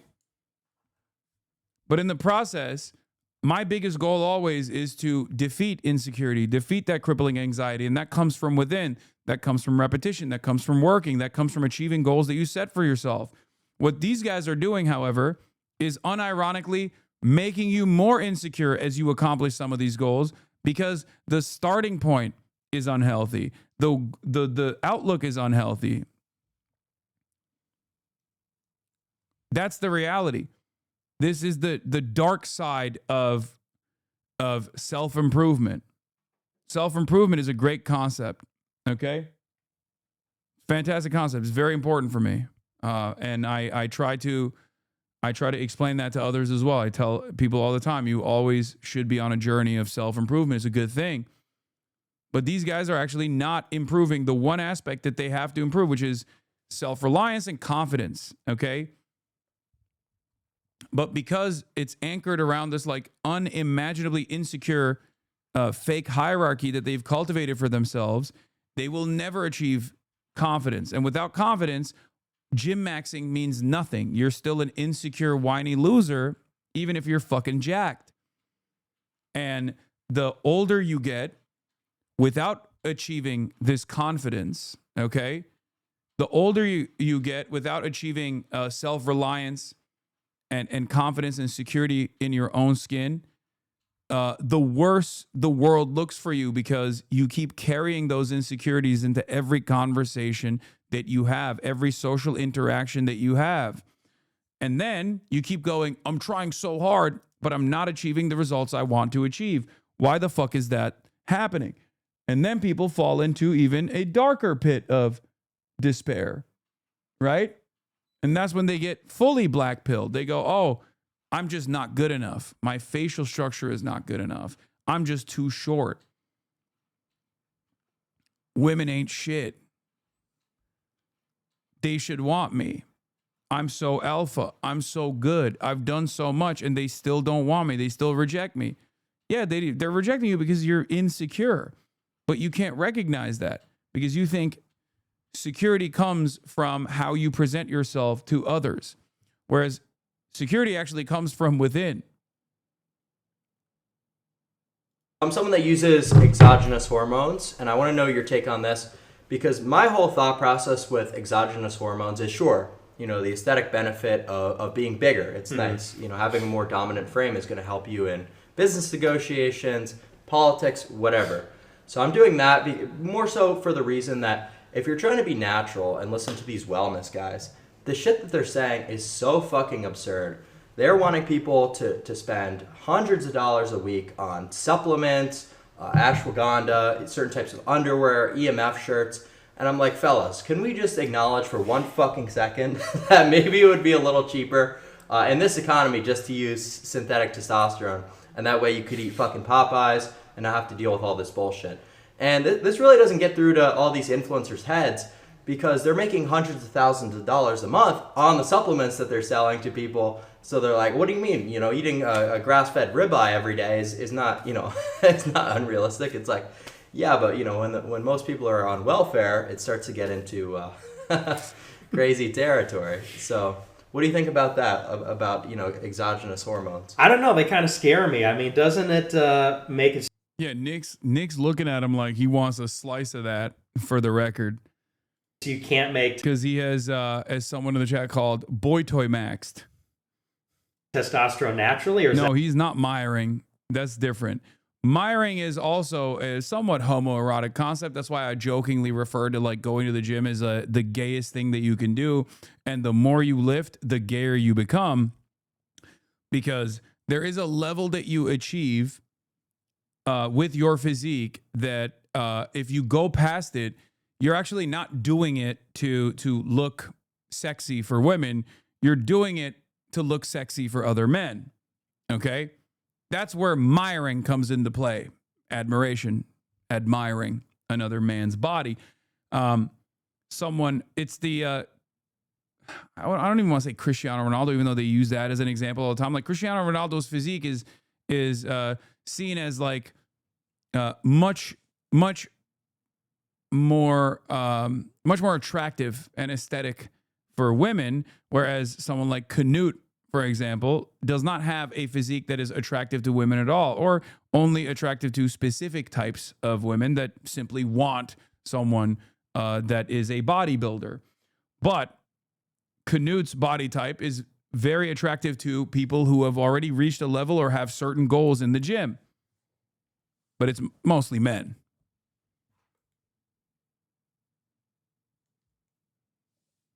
A myth. That's a myth. So, you know, while you're on the hormones, your body does stop. Hazi doing his homophobic thing whenever he mentions Fuentes. Brother, if you've gone on a date with a cat boy and have accidentally shown gay porn on your broadcast, I think it's not that crazy. And objectively say that you have no interest in being around women and hate women and even say stuff like, oh, if dating a woman is gay. It kind of seems like you're masking for something else. I'm just saying every time Nick comes up, you make fun of him for being gay. I also make fun of him for being Mexican as well. Does that mean that I'm making fun of Mexicans across the board? Does that mean that I think there's something wrong with being Mexican? Or do you think I'm actually addressing the insane oxymoronic position that he's leaned into as a white nationalist who happens to be Mexican, who champions conservative values, but is also gay?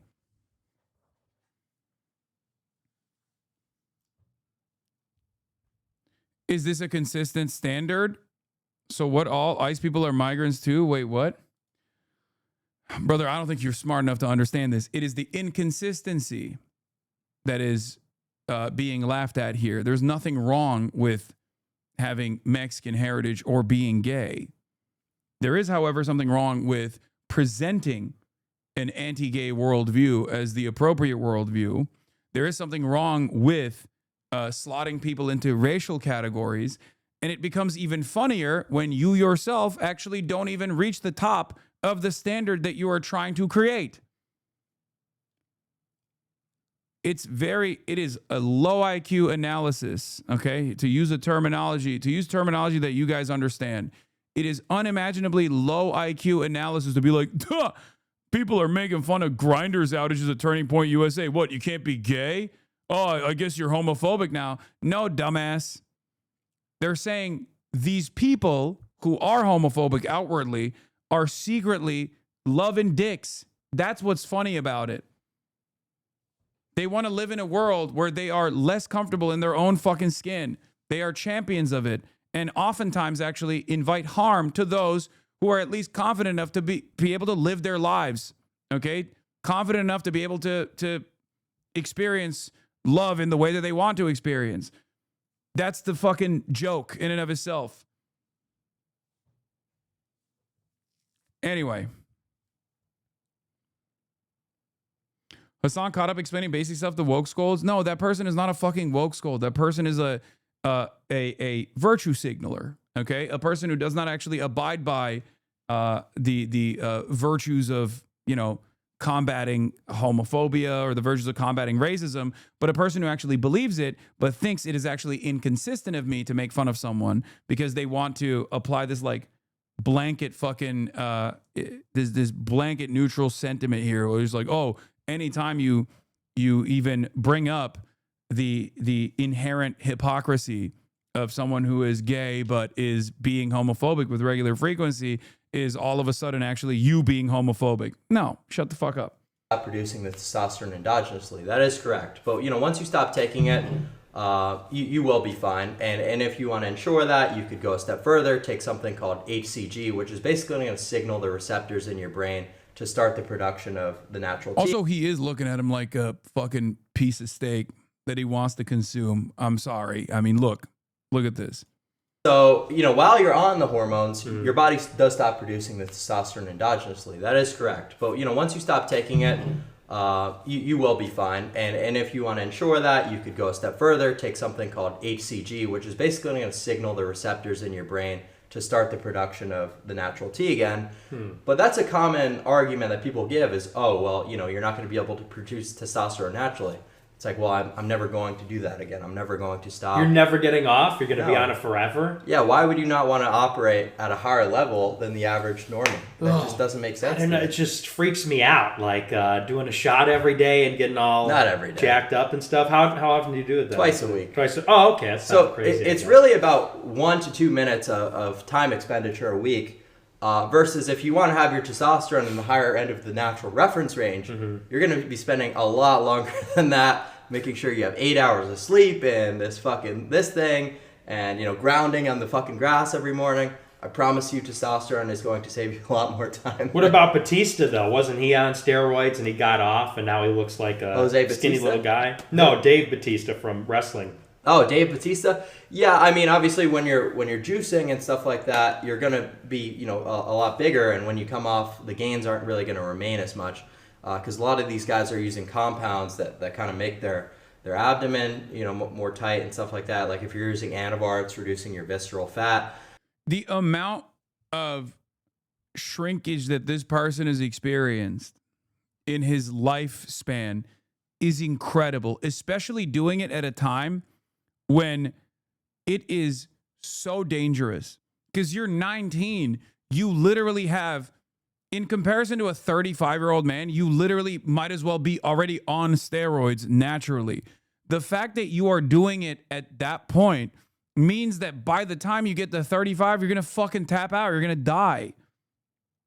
It's crazy. Yes, he's 19, chatters. The fact that he's doing this much at the age of 19, like I've talked about this before. Like I am an advocate for, you know, obviously consulting with a medical professional, a health professional. If you start noticing that your testosterone production is like diminishing by the time you're 35 and in your later years, like it's fine to take a little bit of TRT in my opinion, but you should always obviously consult a medical professional, right? But like when you're doing it at the age of 19, you're already developing. Your body is already naturally producing a shit ton of testosterone. So it's fucking insane to take any TRT whatsoever, because testosterone also ages you, okay? It has the capacity to accelerate a lot of the issues that you might have later down the line. It ages your body. It ages your skin. It makes you infertile. So right now, I am infertile, but I'm not able to have a kid right now. But if I wanted to, there's a protocol I can put in place that'd be immediately going to get. Wait, why are you infertile right now? So it's just like a negative feedback loop when you're, you know, not needing to produce testosterone anymore because your body realizes, okay, we're getting it from an exogenous. So you're not producing source. any testosterone naturally? No. None? No. Do you understand though? Like it's ironic because like people used to clown on me for shitting, for not shitting on Sam Sulek, right? People used to say like, oh, dude, look at Sam Sulek, like he's fucking destroying himself, and like. I unironically think Sam Sulek has a healthier attitude about all this stuff, knowing exactly what he's getting into, than Clavicular does. I think Sam Sulek carries himself in a much more confident way. Like where he is very mission focused, okay? And yes, it is insane. What he's doing is insane. But like, he is very clearly trying to do one particular thing that is absolutely unhealthy, but it's something that he perfectly understands is unhealthy. He's doing it for a specific competition, whereas this person has developed like an incredibly unhealthy attitude about all of this stuff. And the reality of the matter is, for a lot of IFBB pros, like a lot of bodybuilders in general, they also have a litany of mental health complications and stuff like that. But not only that, but he's also teaching an entire generation of kids that this is the appropriate way to approach the world, that this is the right way to approach the world, that this is the only way to achieve results. This is the only way to get girls, for example. Now, this is an example of a girl that he wasn't able to get, but apparently from what he does is like he goes to parties now. He became a kick streamer, okay, after the Nick Fuentes collab and stuff. He became a kick streamer, and then that really exploded his popularity because Kick, when you go on Kick, there's like a lot of clipper accounts that start base boosting your shit. They put it all over your timeline. They clip whatever the fuck you're doing on your stream, and they put it all over the timeline. It's like this, I think it's like a 360 deal for content creators, basically. And one of the things that he does now is he goes around streaming everything that he's doing, and he goes to parties. He's like doing coke, he's doing drugs, he tries to fuck girls all the time. And for his 14-year-old audience, he's like, he'll keep the mic on when he's like trying to hook up with a girl, all this shit. And one of the girls that he tried to fuck in Miami had a negative reaction to him trying to hook up with her on camera. Last night, I accidentally end up at a streamer party, right? I walk in. First of all, I don't really like the vibes. Yes, Kick clippers are paid $40 per 100K views. They can only clip Kick streamers. They have a dedicated discourse. Yeah, a dedicated Discord. Sorry. Actual party where everyone's enjoying themselves, but everyone was just here like making content. Whatever, cool. I walk up, and if you've seen the video, you've seen it. Where my it's funny because people are saying she's douchey too. Yeah, except that's how fucking ridiculous Clavicular is, that even like a girl that lives in Miami who's a content creator, and I don't know enough about her aside from this video, but even on this video alone, you're like, oh, this is kind of a strange attitude that she has about this kind of stuff. Even that girl is like fucking dunking on him because he's a clown. Do you not understand? It's like the girls that want to go on Fresh and Fit that end up clowning on Fresh and Fit, even though they're like, even though the expectation is that they're going to be, kind of clownish. The Fresh and Fit guys are still clown maxing to a degree where the girls that are going on there are still like, dude, you suck. Talking to this guy, he's streaming, and he's like, let me take you for a spin. She's like, I'm not, but my friend might. And I'm like, what are we talking about? And he's like, let me take you for a spin. I'm like, I don't know what you're talking about, but I start spinning. Like, literally, like, I'm like, do-do-do. Like, I don't know what you mean by that. So, he was like, I mean, like, take you upstairs and take you out of your dress. And I'm like, wait, what? Like, there's no way this guy's saying this to me right now. And I was like, wait. Like, you're not even can I take you to dinner? Like, what happened to like manners and being a gentleman? And he's like, let's just go to the back of my car. I'm like, are you insane? The spinning thing is like an old PUA thing too, old pickup artist shit, which I definitely did broach back in the day, and realized it was like a bunch of fucking insecure losers who were preying on my own personal insecurities, and did not really vibe with that well. But like the PUA thing is like, you spin a girl. If you spin a girl, you're like basically in. Like they think old PUA guys would spin, try to get a girl to like spin like this. That's he might not even realize that that's from like old PUA forums and stuff like that. But yeah, when you spin a girl, you get them to do something physically for you, and then they're more mentally they're more mentally ready to abide by your wishes or whatever the fuck. It's just all stupid pseudoscience and it's fucking ridiculous, okay? But that's what it is. They think it's all like little tricks that you can do. A lot of PUA people also think that like there are like openers. They think that it's like Full Metal Alchemist or something, or not Full Metal Alchemist, but like if you say like certain things, you will unlock you will unlock the sex. Like it's very, very stupid. I don't know how else to describe it. Like it's fucking magic or something, okay? Yeah, if you say the magic words in the dialogue tree, like this woman will have sex with you, it's very stupid. And it's all of the effort that you put into it. All of the effort that you put into that is an effort where you should be trying to develop a fucking personality, ironically enough. And if you do actually end up having sex with someone after doing those, doing those tricks and whatnot, that person probably was into you for some other reason, dumbass. It wasn't because of the fucking secret magic words that you said. Insane. So obviously that didn't go his way. I can't believe, like, just men really think that works. Like, you think just because you changed your looks a little, you're one of those looks maxing guys or whatever, that you now get to talk to women crazy. At the end of the day, that shit does not work for real women and real men. And I would have never said he was cute, mind you, if I knew what type of content he made. Like, I literally did not know what I was walking into. Fuck that guy. Like, you're weird. Like, you're a weirdo. Grade A. Certified weirdo for that. Like, maybe your next content should be growing your personality.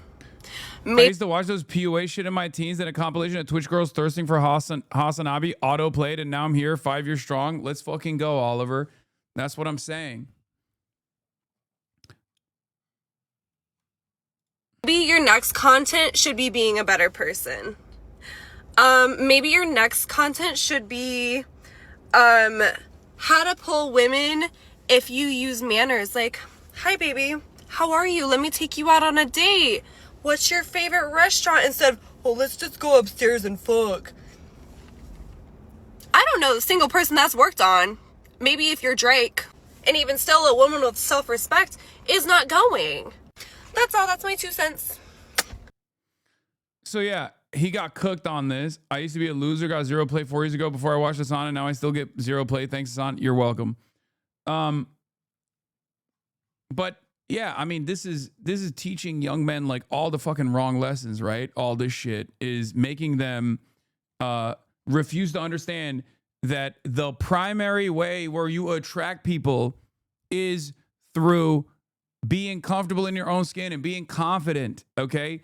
Regardless of how you look, even though obviously your physical output plays a role in this, because a lot of people understandably have their own personal tastes, what they're attracted to. But the number one thing is your personality and your confidence, how confident you are, okay? How confident you are in your own skin. And people don't understand that. People refuse to understand that. And this kind of stuff is poison for that, because you're faking till you fucking make it, okay? You're faking it. You're faking a personality. You're faking everything. You're phony. And you're not achieving. You are not achieving the one thing that you need more than anything else, which is confidence. This doesn't mean that like you're going to have an easy time hooking up with whatever girls you find to be attractive if you're a slob and you don't take care of yourself, if you're unhealthy, if you smell bad. Obviously not. I'm not saying that at all. That's fucking ridiculous. Of course you have to take care of yourself. You have to go to the gym. You have to work out. You have to improve yourself. You have to read books. Okay? But the reality of the matter is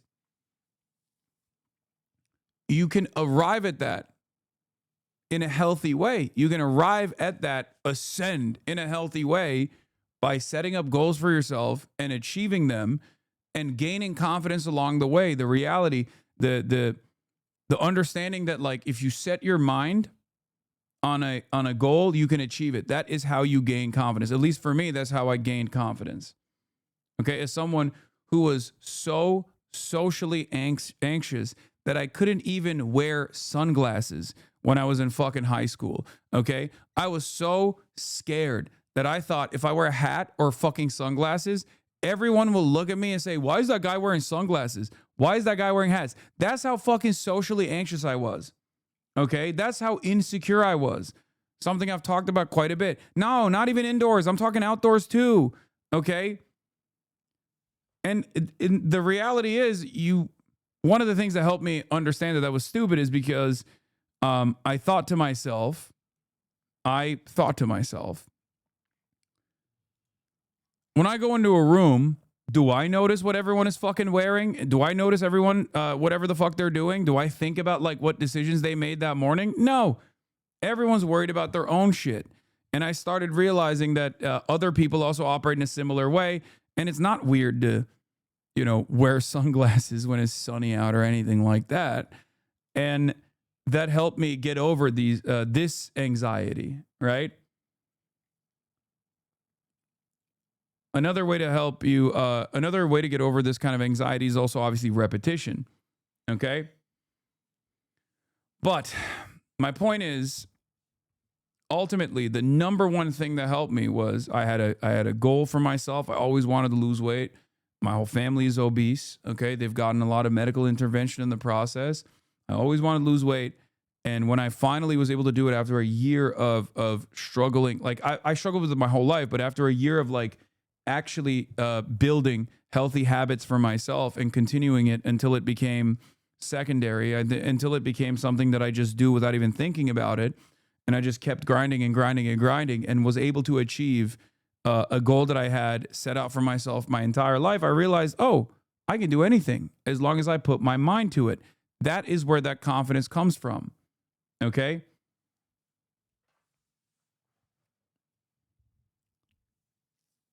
I gotta say, you giving sage advice while looking like Santa is so funny.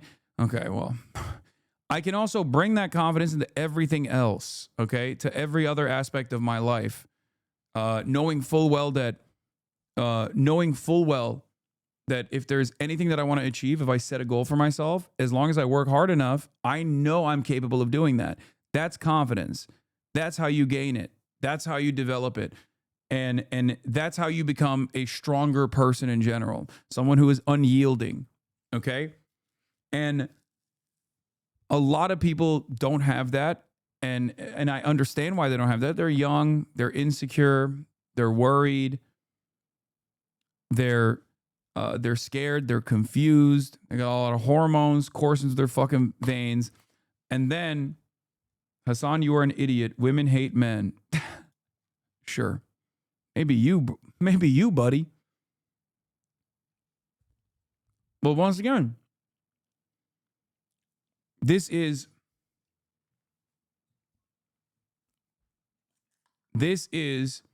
a real issue. People take advantage of a lot of young men and their insecurity, okay? And they lead them astray. So, on top of that, when he was gaining all this prominence, he was hanging out and he leaked that he was being invited. He was invited to a party hosted by billionaire Peter Thiel, the co-founder of Palantir, to which Felix replied with, well, you had a great run, kid. Just make them work on this one, okay? If you make them say something absurd like, oh no, it was so awful, a snake somehow appeared in our condo and bit our new barely legal friend, it's a moral victory. Do you know who Peter Thiel is? Peter Thiel, yeah. He's a billionaire that owns Palantir. I got invited to a Peter Thiel party. You think that's going to be a Diddy party? Probably. Whew. Billionaires, they get a little creepy. Yeah, dude, I don't know. I don't want to get diddied. Hey, anybody that's working a lot after they make like $100 million has some mental issues. No, he's not wrong. I mean, he is also not wrong about the billionaires. They get creepy, but that's 100% correct. That was cooking. He was cooking on that. Want to run a route? They'll do a penalty shootout. I mean, anyone who makes a lot of money like that, $100 million, has something wrong with them. Yeah. He's also not wrong. Okay, so anyway, why did I cover all this? Because last night, this guy, Clavicular, ran over someone.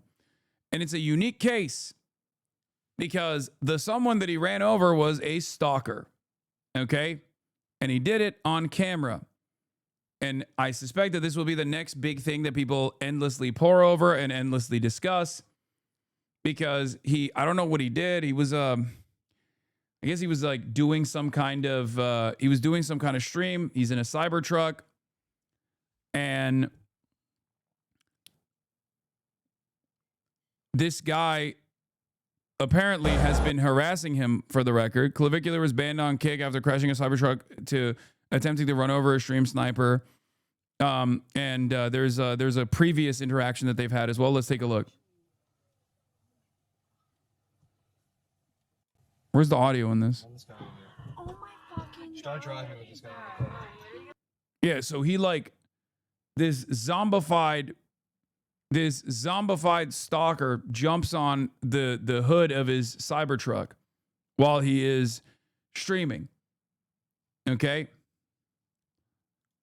He's in New Jersey. I don't know. This looks like a Florida zombie. This doesn't exist outside of Florida. I'm gonna be honest with you. Like this in general is like a Florida man. I think this has to be in Miami. The Island Boys prototype. Drive.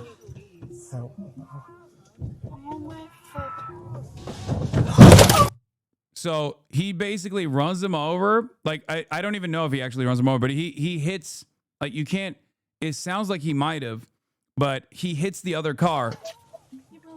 Okay? And then the girl is like crying, and I think he did run him over. And remember, this is a fucking Cybertruck, so it is insanely heavy too. So I suspect when you get fucking run over by a Cybertruck, you're probably dead. I don't know. He's on camera from a cop camera because he was under the influence and he crashed into a tree drunk. Okay. But he just keeps driving. Is he dead? I don't know. Hopefully. And then he says, is he dead? The girl says, I don't know. And he says, hopefully. Okay. And from what I understand, even before this incident, he was talking about how he would like kill this guy or whatever. And it turns out that this guy's actually has a history of stalking him. Both clavicular and neon. Alright. Bitch ass nigga. Shut the fuck up, man. Fuck wrong with you, nigga? Fuck wrong with you?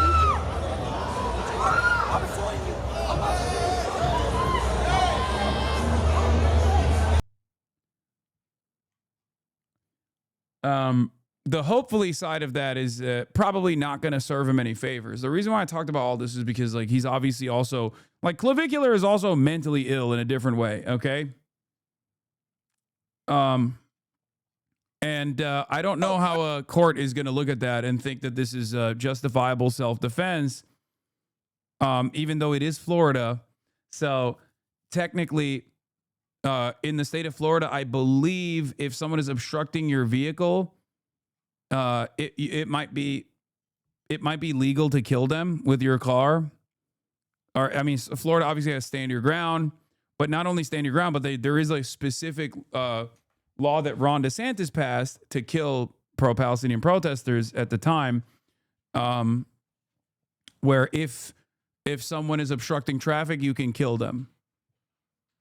Pretty much.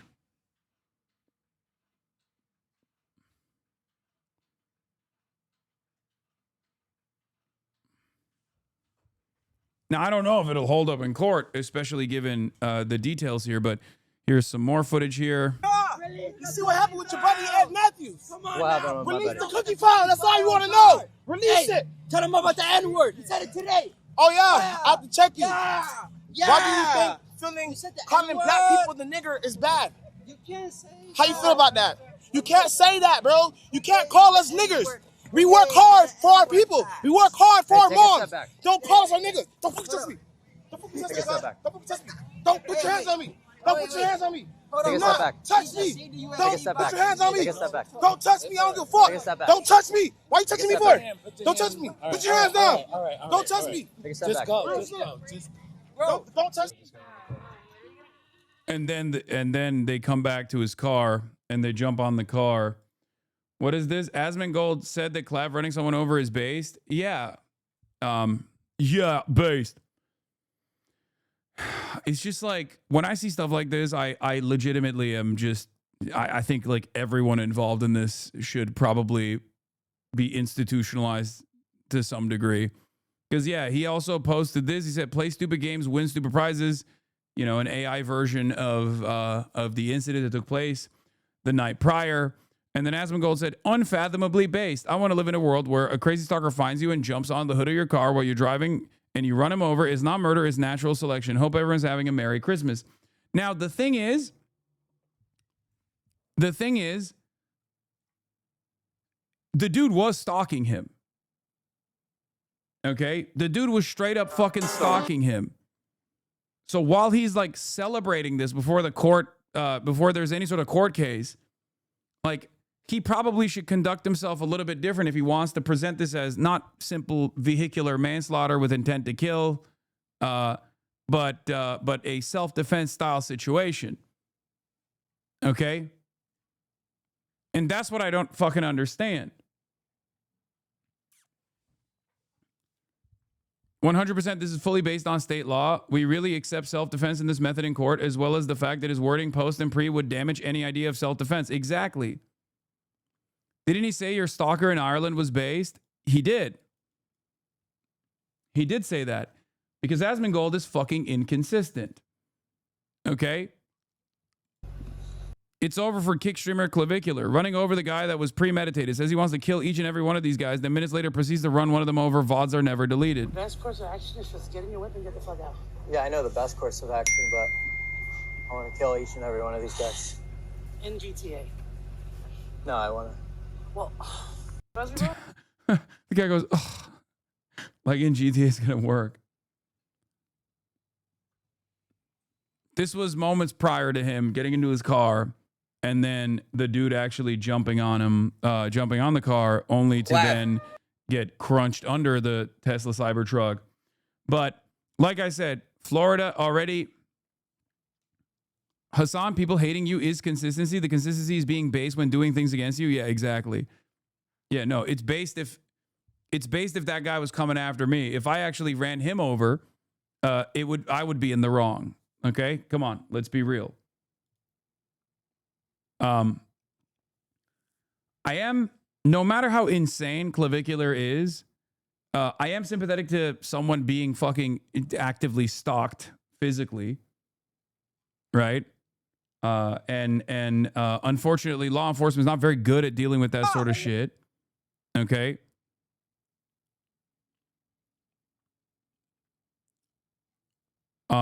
Having said that,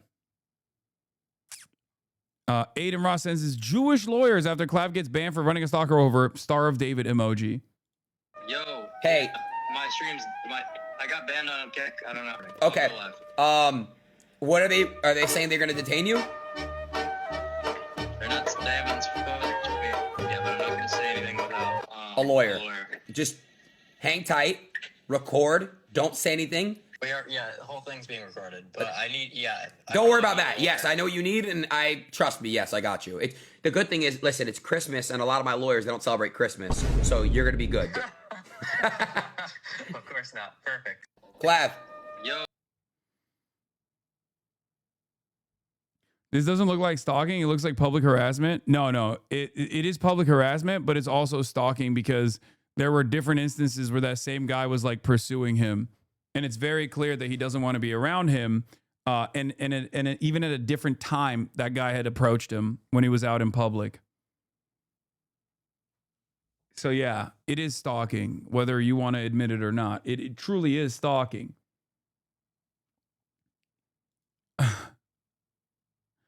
Why is he stalking him? Do you know? Dude, what do you think I can understand the mindset of any of these guys involved? You're asking me why You're asking me to try to figure out what logic this thing is operating off of. Are you fucking insane? Like,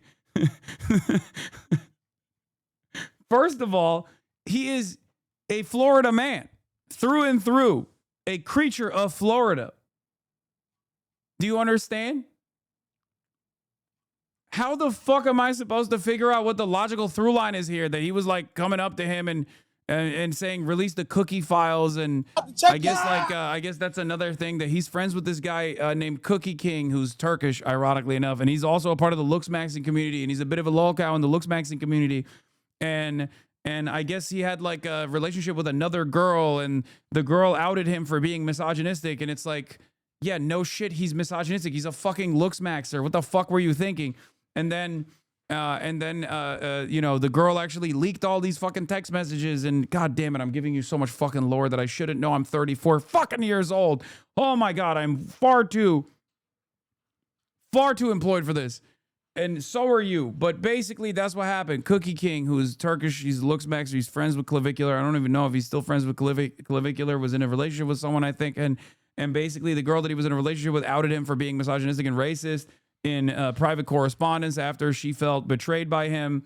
And these guys are bringing that up as a meme. It's no different. They don't give a shit about racism or anything like that. It's no different than someone randomly coming up to me and being like, oh, free Kaya. Like, it's just the same shit. People just do this kind of stuff because they want to gain fucking clout. They want to be solidified in the Hall of Greats with memes, because there are a bunch of dumb fucks who will be like, oh, this was so base, like Asmongold. Okay? But that's it. And a lot of people watch these guys and think it's awesome and think it's great and make content off of like reacting to shit like this. Okay? And then there are also other people who go, well, he did say the N-word. Do you think these guys are actually woke warriors, brother? Are you fucking stupid? He has said the N-word. They're not even yelling at him for saying the N-word. They're yelling at Cookie King, apparently, for saying the N-word. None of this makes sense. You don't have to. And also, there was no point that I defend that or any of these fucking people either.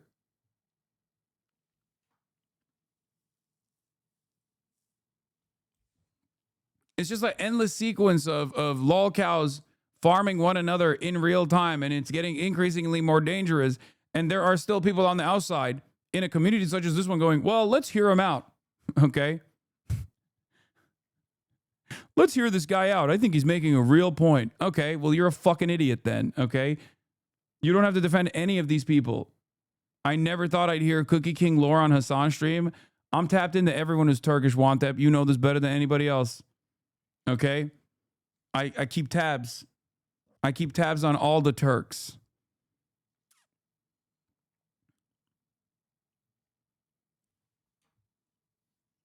Anyway, he then literally ran over this one guy. And then he said, play stupid games, win stupid prizes. Not exactly certain as to how. Yeah, killing someone with your car and then instantly calling Aiden Ross to the police or your parents is actually pretty hilarious. Saying parents makes me sound like a man-child, but fuck it, you guys are alpha males, I get it. My parents always got good advice, to be fair. Now, none of us know the condition of the stalker. But one can assume that, I think I heard that there were like a helicopter came onto the scene to basically helicopter him out of there. Like, probably not good. I don't know if he's dead or not. But, you know, he got fucking crunched under a 6,000-pound metal vehicle with a massive fucking battery. I suspect he's not alive.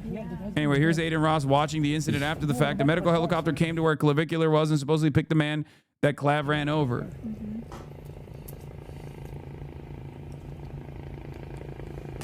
Roll up. Roll up. Uh-oh, a helicopter. Bro.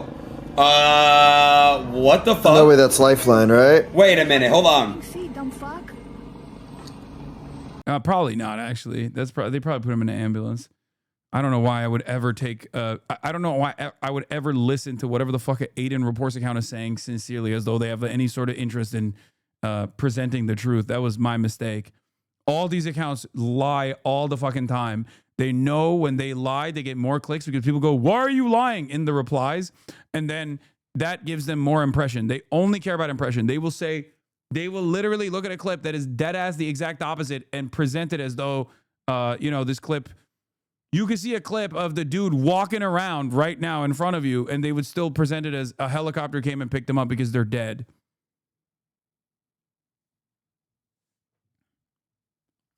Yeah, it's rage bait, engagement slop, down to its like most bare bones. I've had a car crash literally last week that had a helicopter evac. That happens every now and then. Yeah, so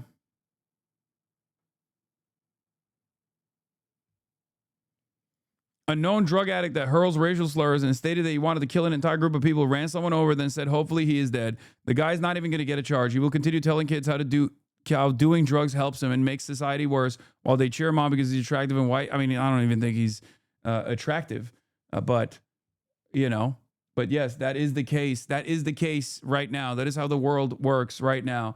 The guy was a stalker, but this was almost premeditated in a way. Clavicular said he was going to off him before and then acknowledged again afterwards. Exactly. So I don't know what this looks like in a court case. And yes, the way to approach the situation is not to fucking murder this person with your car. Having said that, however, I guess I am too close to a situation such as this one. I can see myself in a similar circumstance as someone who like actively has people try to, every now and then do some fuck shit when I'm live. It's unique. I know law enforcement is very bad at dealing with stalkers. There's a clip of the stalker going to Clav's house you missed. Send me that one. Of course, the reality of the matter is every single one of these people that are defending Clavicular would 100% talk about how I'm a fucking mass murderer if I had done something similar. Holy shit. Yeah, and then he drives off without getting arrested after running a stalker over. I don't see why.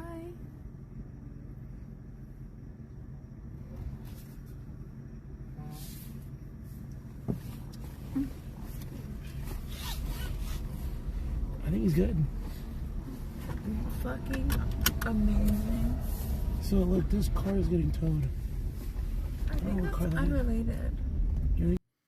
This is the anti-riot law you were talking about. It only limits the amount protesters can get in civil damages. It doesn't erase criminal liability.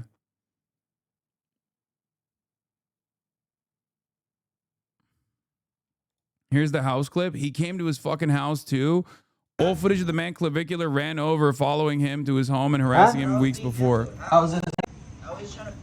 Chill. Is that actually him? Chill. Oh, he has a gun. Oh, he fucking points his gun at him. Stop calling him a stalker. He's a human being.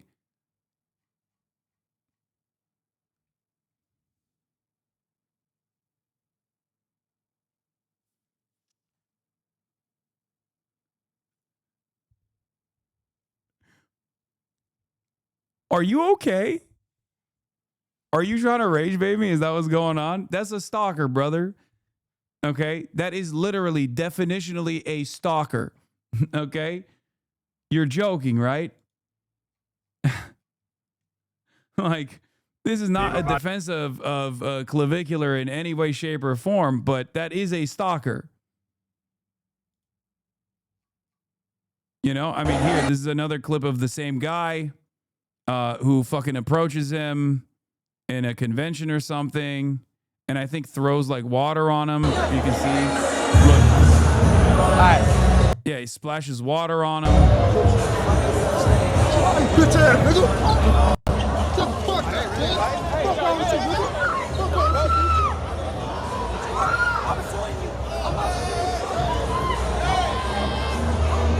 you? Same guy. Same creature.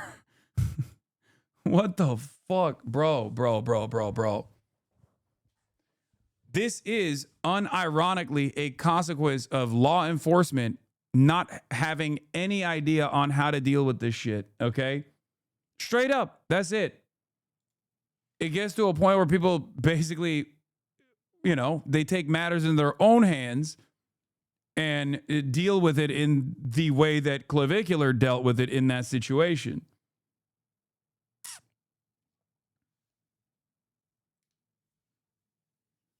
Like when I first saw it, I was like, I'm not a fan of Clavicular by any means. Okay. I'm not a fan of Clavicular. You're saying a dumbass stalker and got killed is all fine. I don't think he got killed. What do you mean? Are you rage baiting? He fucking murdered a person?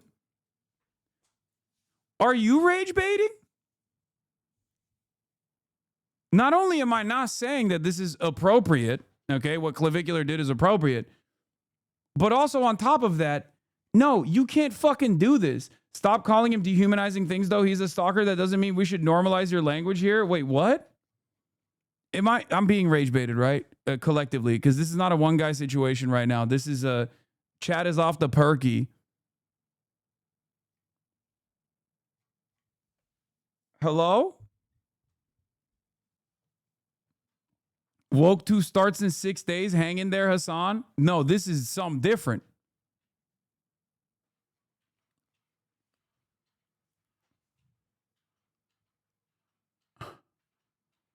It's bait, and also people who self-identify with stalkers who feel attacked. People are mad you're calling him a creature. He is a creature. This is a creature that you only see in Florida, okay?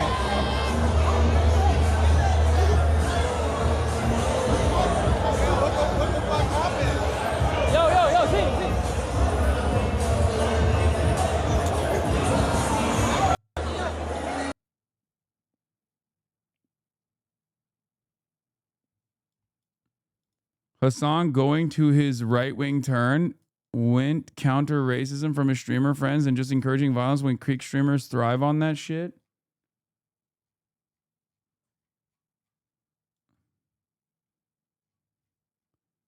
Nah, you're all joking. Okay, this is funny. All right, enough, please. Enough memeing, please.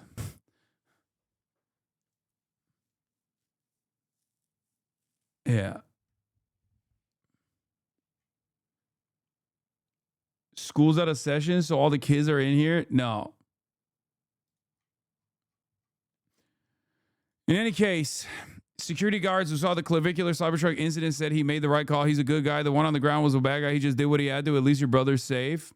Nah, that's my friend right there. Oh man, come on, bro. He the good guy. He is? The motherfucker on the ground, the bag. Instead of stalker, you might say person of infatuation. The guy, he did what he was supposed to, run his motherfucking asshole. Okay, all right, sounds good. Brother safe. He did Yeah. In a normal universe, what is supposed to take place is like after this person fucking comes to your house or after like the 8th time that they fucking approach you, law enforcement is supposed to deal with it. Okay? That person is supposed to be institutionalized, get the proper medical help and attention that they need. Okay? But because there is no fucking law enforcement mechanism that can, you know. Huh? Wait, you found another video of the guy fucking following up? Same stalker who pulled up on Clavicular's house with a strap really came back to stream snipe Neon and Aiden Ross at the dream with Ryan, with the stream with Ryan Garcia. What's up, bro? I don't know. Should we put him on the body shot? I think. What's up, bro? Yeah. And then he pulled up at sweater. He put him instead of Clap pulling the gun. He pointed a gun at him. Yeah. At him. Yeah. And then he pulled up at sweater. He put him in my grandma's house last night. He just pulled up at his house. So that guy's just a master. Damn, Zoe and him got beef. Hold on, wait. They say something to him. Say something. Say something. Huh? Say something. Bro, we should have given body shots. Yeah, I mean, he was probably harmless. See, this is what I mean. Like, they literally acknowledge it. They fucking put him in the content. At least they were smart enough initially to not like put the camera on him.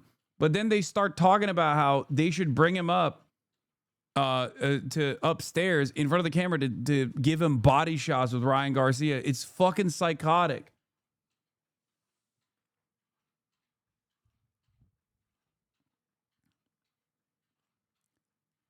It took multiple police calls, a restraining order, and then mountains of video and text message evidence, phone logs to stop my stalker. Exactly. And even then, sometimes they're too intense.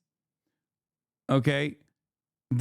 Look, I've seen it. I've seen it happen in this industry. I won't speak on it. But like,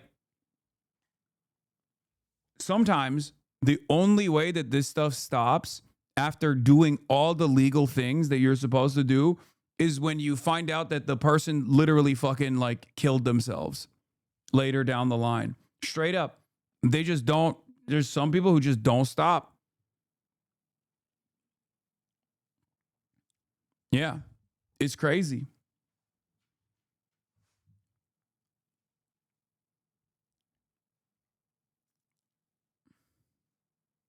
Yeah, because like a lot of people think that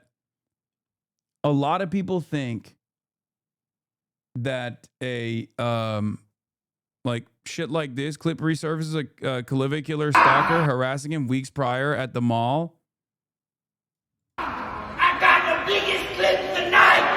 Clavicular apartment. $2.2 million. I already signed my Kodak Black. I bought everyone in Miami. I'm merchant. The biggest clip. Clap. You don't want to do this. Do it. Go ahead. Hey, go ahead. Let's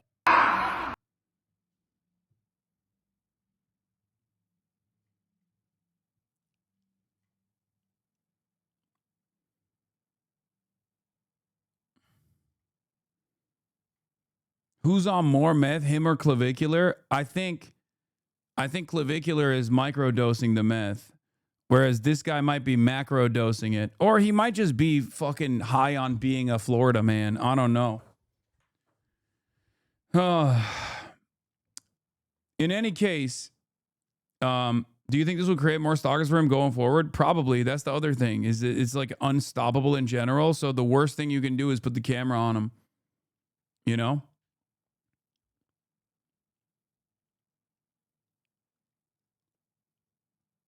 Clav is his dealer, probably. Yeah. It's fucking crazy, man. It's so crazy. So, once again, I mean, these guys also entertain this crowd pretty hard. Like they lean into this stuff themselves. They make content out of this stuff as well. You know, Ice Poseidon is the OG in this realm where he would just like get all of his like mentally ill stalkers to come to his house and shit and make content out of it. And they became characters on his stream. And basically that really feeds into this cycle.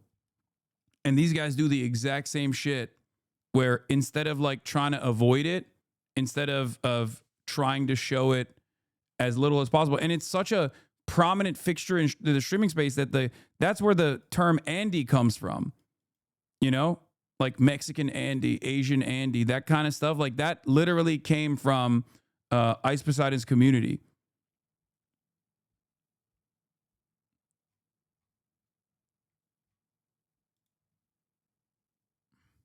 Do you think Dr. Pepper guy is also a problem? No, I don't think so, because he doesn't do any of that shit. He is basically like the antidote to that almost, where he just walks up quietly, offers you a Dr. Pepper and leaves. Like he's very harmless. It's like the exact opposite. Whereas these dudes are very clearly trying to like get the camera on them and behave in this like increasingly more insane manner and fuck you up, you know, or physically even like harm you. Yeah, the Dr. Pepper guy doesn't even fucking stick around. He just gives you Dr. Pepper and fucks off. It's just for like one clip. You know, his goal is not to provoke you. His goal is not to scare you. His goal is not to like be, you know, to change your stream in like a significant manner, to change your life in some meaningful fashion, you know? So,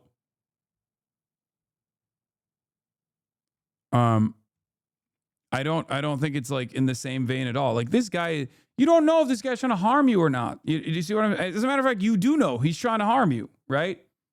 He is very clearly trying to fucking harm you. I don't want to fucking hear it. Stop. Ah! Oh my god! Holy shit! What the fuck? How'd you get? Is that the Dr. Pepper guy? Oh my god. What is going Thanks, bro. What is happening? Thank you. What is going What just on? happened? Wait. Yeah, see, he like fucks off right after. He doesn't stay there. He doesn't stick around. He doesn't try to talk to you. He doesn't try to do anything. He just gives you Dr. Pepper and leaves. Because like when you're streaming, there's gonna be people that come up to you. You know what I mean? Fans are gonna come up to you, shit like that. I mean, there's always a danger because you don't know who the fuck this person is. You don't know what their intentions are. It's always a weird situation. But like he very clearly has never done anything weird or odd. It's just a character that he plays basically. So it's nowhere near as like bad. But this is not even the real Dr. Pepper guy. This is a different guy. Let's see what I got. How was the workout? Amazing, Habib. It was amazing. How you doing? Well, my goodness. Yeah, we're gonna go shoot around. I thought you were leaving, man. I thought you had a. I did. I went and read a grant. Seriously. Khalas, write a grant, comes back, works out. Habib, good to see you. Yeah, that was a fake Dr. Pepper guy, but he did it. Yeah, shows up, gives you a delicious bev, and just fucks off. It's, you know, the best scenario here, you know? Well, yeah.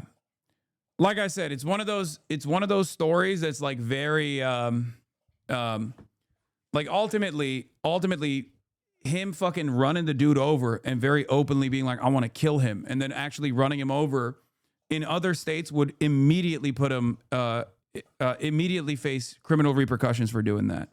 Okay? However, the fact that there is a lot of background information here. There is a lot of background information here in terms of like this guy literally coming to where he is, coming to his house with a gun potentially, and consistently trying to be around,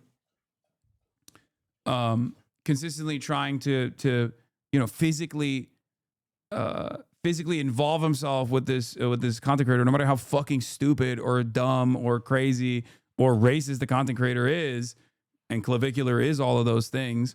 It still doesn't make it all right. And so I don't know what like the legal repercussions will be, because the dude was very clearly a fucking stalker. Okay.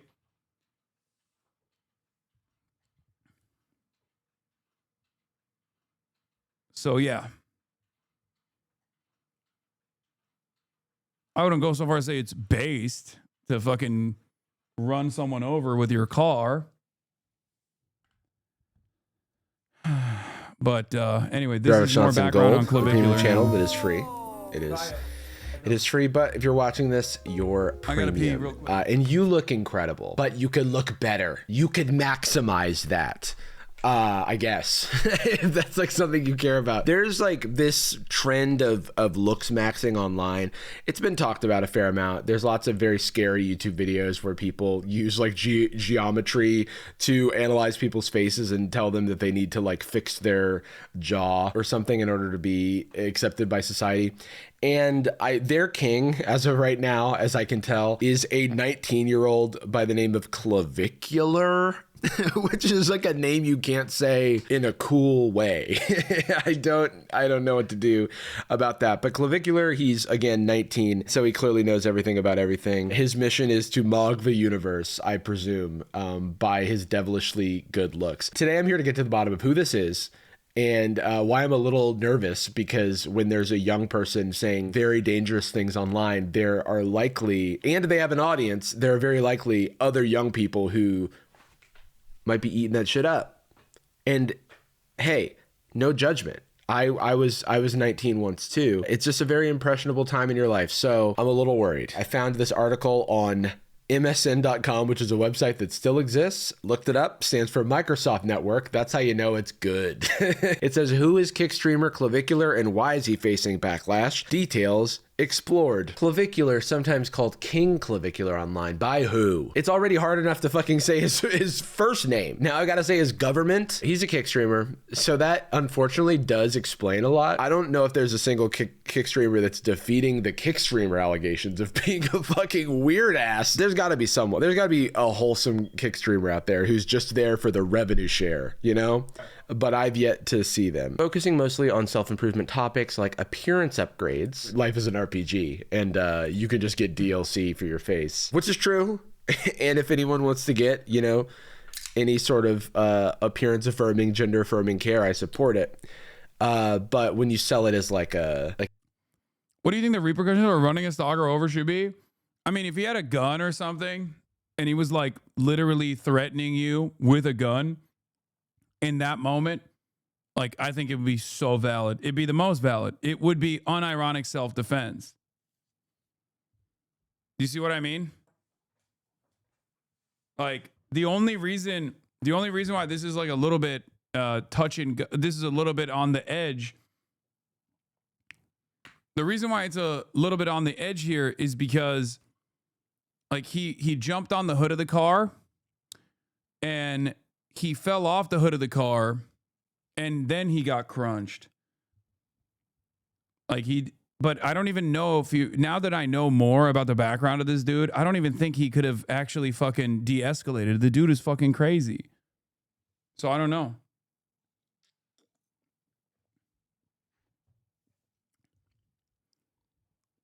Like, if he hadn't openly admitted to wanting to kill him beforehand, and if he didn't say, I hope he's dead after, he would, I mean, he probably still is not going to get legal repercussions, I don't think. I mean, I'm not a lawyer, but it is Florida. Yeah, there was another fucking sniping incident. If you want to understand how crazy stream sniping is, agent at the end of 24-hour stream in the Arctic after 10 hours due to the safety concerns after got stream sniped by a fan sneaking up on him. He was literally in the fucking Arctic, chat. Yo, what do you think we doing over here, bro? Fuck out of me, gang. Yeah, I mean to scare you, bro. Hey, why you sneaking up on niggas? Should I have screamed? Yeah. Okay, my bad. I'll scream next time. You was a nigga walking, right? My bad, bro. I just want to come see what's up. That's a crazy thing. I didn't mean to scare you, bro. My bad. In the Arctic.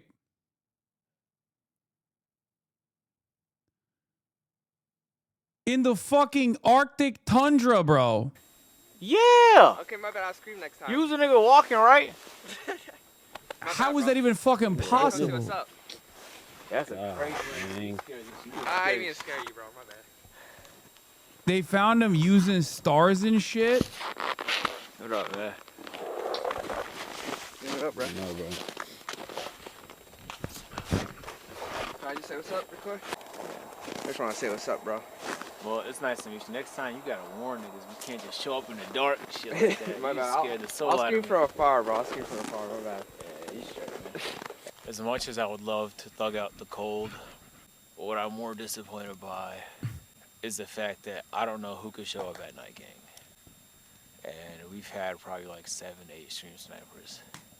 And it's not like they got bad intentions. They're just, you know, but being out in the open with a knife as defense and like anybody could show up all night while I'm trying to sleep is like...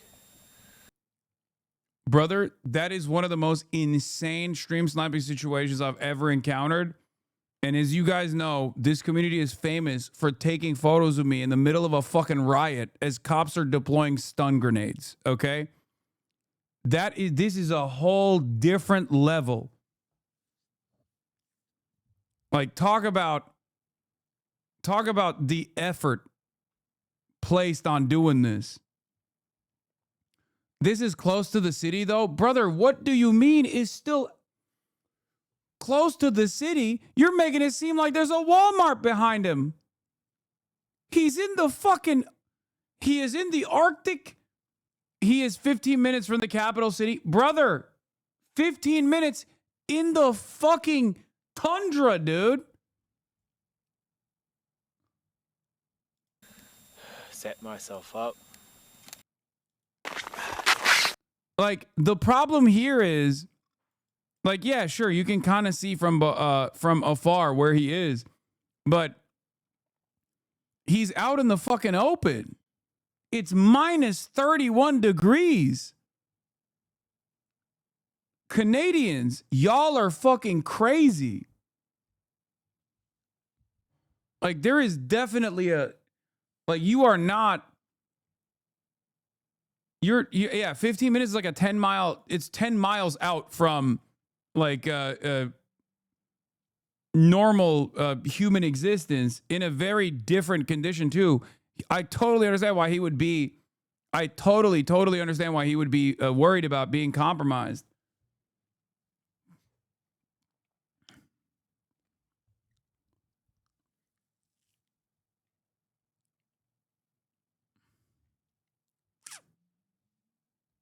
That shorts weather? What the fuck are you talking about? His polar bear knew the area. This is none of it. The capital is a small ass town, chat. The fuck you on? Yeah.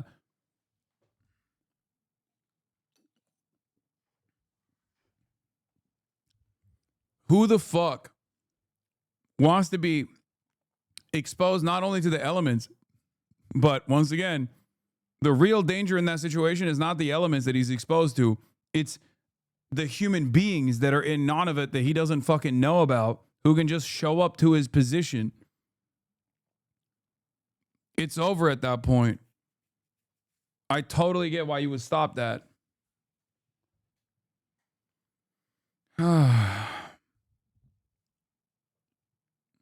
Will you address us bombing Nigeria later? I don't even know what to address. I mean, peace president. Like, what do you mean? I'm sure we're bombing ISIS, right? That's what he's going to say. Shouts out to Nicki Minaj. She got what she wanted, right? This is what she wanted. Peace president. Peace president. Let's go.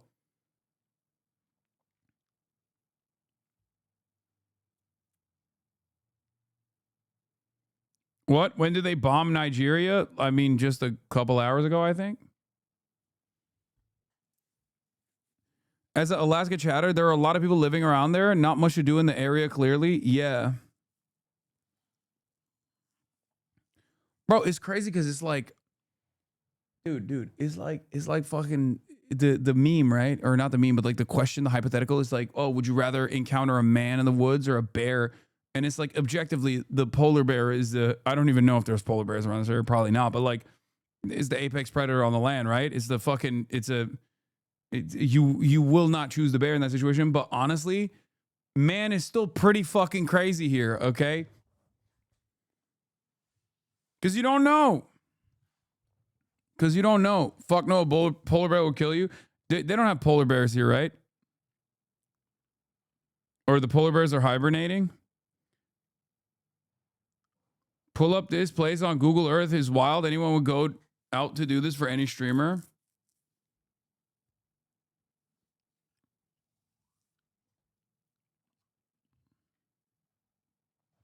Yeah, polar bears will actively hunt human beings. Like most bears will avoid human beings. Almost all bears avoid human beings. Or if they are, or what is it? The black bear is chill. In comparison, like a grizzly bear that can harm you. But most bears will try to avoid human beings. Polar bears do not. No, as someone who always talks about how I can vibe out a bear, I cannot vibe out a polar bear. That is not something that... Polar bears don't hibernate. They can smell you for like 30 miles and are hyper carnivores that hunt humans. Yeah. Yeah. No, polar bears do not fuck around, dude. They will kill you. What the fuck? What? Nie? Thank you. I just heard the door open randomly and I didn't hear my dad. So I was like, what the fuck's going on? I thought the door opened randomly. Right as we're talking about like stalkers and shit. Oh, there's a famous photographer who made friends. Yeah, and then he died. Yes, polar bears specifically live in the Arctic Circle, largest carnivore on the Western Hemisphere, by the way.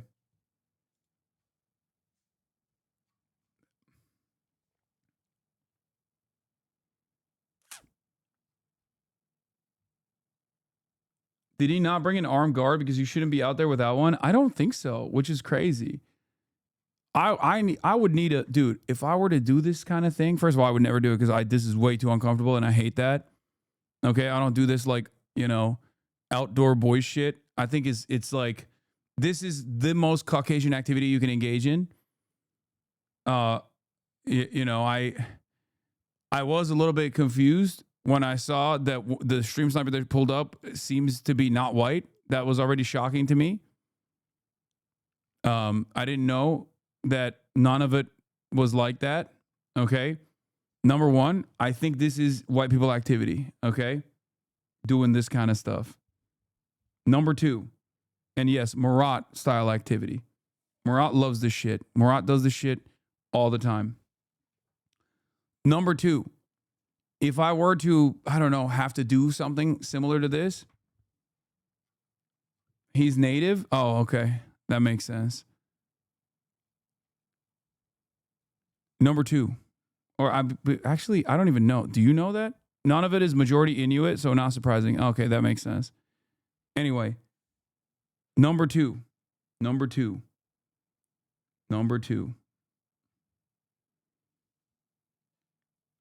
I would need a rocket launcher.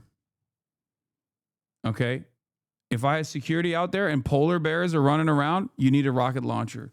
Because you can't put that shit down with a blunderbuss, okay? You need a rocket launcher. You need an RPG, man. No way. No way. You're going to take your chances with a 9mm with a polar bear? It's not going down. You need like an automatic machine gun, minimum. Maybe a rocket launcher, maybe a flamethrower. Okay? Or you need love and understanding. There is no love and understanding with a fucking polar bear. Shut up. Polar bear versus regular human versus fucking, the largest fucking grizzly bear, dude. Look at this. 10 feet. Are you out of your mind? You cannot strike this fucking thing down with regular, you need artillery, okay?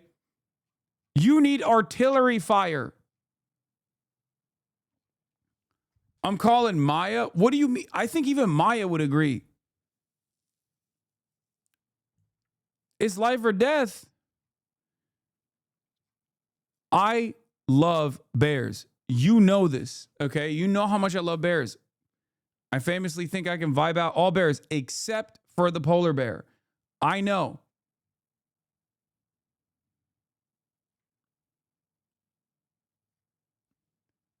I would have I would need a 50 cal minimum. First side of the bear, I'm deploying a nuke. I don't care. Polar bears only. Every other type of bear, I can vibe out. Polar bears, no shot.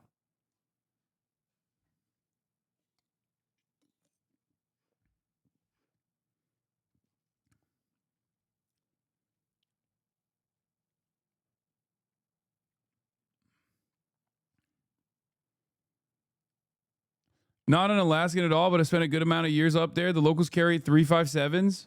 Is that good enough?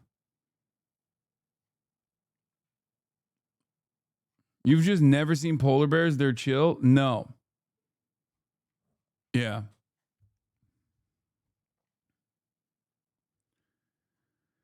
Have you ever seen a polar bear without hair? Is a crazy sight. Oh! Wait, actually? Oh my God. Are you sure this is a polar bear that's shaved? Bro, that is terrifying.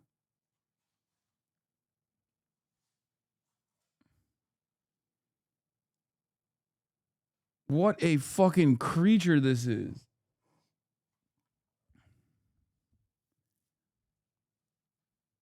No, I'm pretty sure that's a different breed.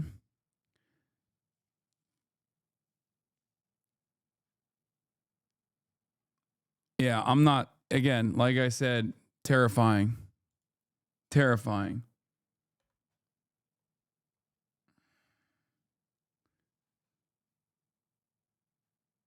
Come on, you'd look like that too shaven in 30 years. You know it. I know it. I'm tired of the dehumanizing language you're using against bears. Okay.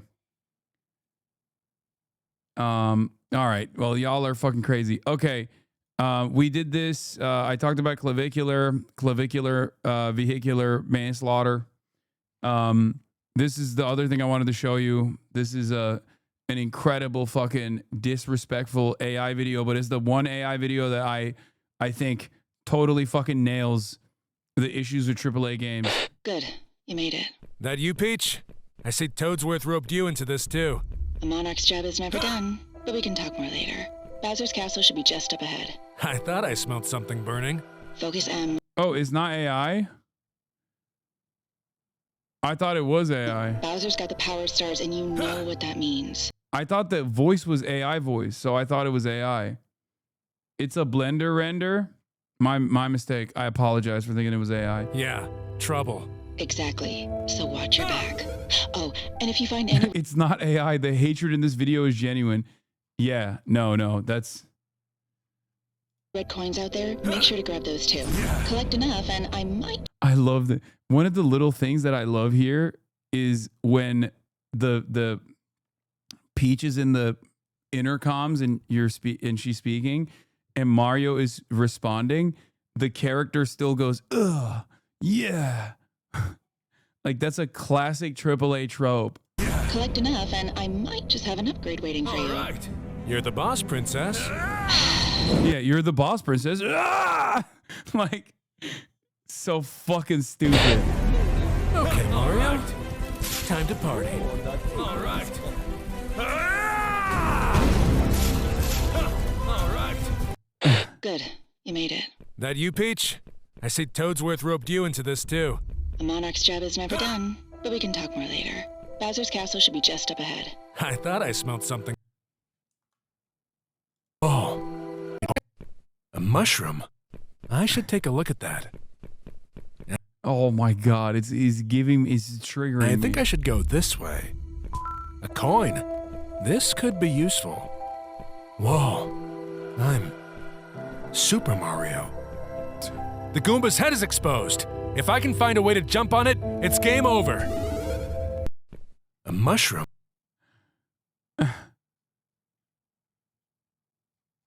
Dude, it's so perfect. I had no idea AAA Mario would be so popular. I had to make some more. Yeah, it's fucking incredible. It is fucking incredible. This is pure hate, but it's so warranted, okay? Some studios tried making games that pause dialogue when the characters made noise like that, but it was always breaking and not allowing players to progress and such. It got bad for many other reasons too, so they abandoned it. This is what MGS actually is? No, it's not, okay? You're so wrong. MGS does have a hyper focus on cutscenes. Hideo Kojima tries to make his work into a cinematic experience, and I think he's very successful at doing this. The problem here is this is more so like, no disrespect, but this is more so a little bit in the same vein as like God of War, Spider-Man, like all these other games that have come out. All these other games that have come out that try to do you have to walk through this cutscene, you have to walk through here, you have to, like the games that like spoon feed you the fucking story, Assassin's Creed games, like they all have this exact same linear approach. Like corny dialogue in a similar vein. It's it's polished slop. I like that. It's very polished. It's very good. For a lot of people, it's bubblegum. Like it's consumable, but it gets to a point, especially with like the new Unreal Engine. I feel like every game is the same fucking game.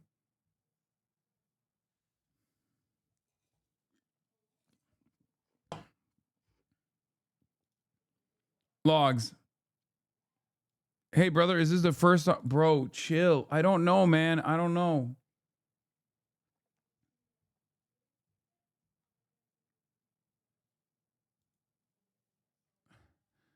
I know I've complained about this a lot in the past, but I swear video games have been market tested to death. It says something that this is resonating so hard with so many people. When it's pointed out like this, it really highlights how milquetoast AAA games have become. Yes. 100%. And every like 5 years or so, they basically find like one new genre almost Okay, you make it sound like it's a rampant problem. For AAA, it is a rampant problem. That's why I think Expedition 33 is a great example of a game that's like different, right? It's just like unique. It's very unique, and that's why I think it was very refreshing for a lot of people. Because it was Expedition 33. Is this? No, fuck no, it wasn't. This is E33. Oh my lord, you guys are so stupid. Shut up. Every now and then, there's a game that comes out that doesn't do this, and that's why people actually laser in on it and really enjoy it and really enjoy playing it, okay? Expedition 33 is unironically one of those games that didn't do this kind of stuff at all. But here, I'll give you another example. As someone who loves roll slop, okay, as someone who loves From Software games, because From Software banged so hard with both Elden Ring and all these other, like, people started tuning into more From Software, like, earlier work. Every other game that's come out since From Software, since Elden Ring, basically has incorporated some kind of Elden Ring dynamic. In the last decade, this was the parry system, okay? Before Elden Ring, every fucking game's combat system turned into Arkham Asylum. I don't know which one actually was the first game that made the parry slop, but every game, basically, like all the Assassin's Creed games, Witcher, and every single RPG that came out basically had the same combat system. You get surrounded by enemies and they come at you 2 at a time, 3 at a time, and you parry, you parry, you parry, you parry. Like, it's all like when they find something, when developers find something that like works and people like it, they add it on to their formula. Shadow of Mordor is another one, even though Shadow of Mordor actually did have a good formula, but they IP'd it. So now they don't have, no one else can actually put it in their games. Shadow of Mordor had something very cool. What is it called? Like the title system or something? The Nemesis system, where your villains that you kill, if you defeat them, the Nemesis system is one of the coolest things that I had seen. And they unironically turned that into, they IP'd it so no one else could actually put it in their games or incorporate it into their games, even though the Nemesis system is actually fucking awesome. Yeah, you would defeat certain enemies, certain like mini bosses, and they would work up through the ranks and basically become like stronger and stronger every time you fought them. And it would create like a little lore around them, which was very cool. Yeah, and if they killed you, they would gain even more power as well. Now Warner Brothers is doing fuck all with it, so it just doesn't exist in new games. Yeah, Warner Brothers basically patented the Nemesis system, and then they never used it again, ironically enough. Yeah, and they remember you. There's a little cutscene. You can make them insane and then let them kill you. Instant legendary. So that in and of itself is like a cool thing. But maybe if every game incorporated it, I would get annoyed with it. I don't know. So there is that too.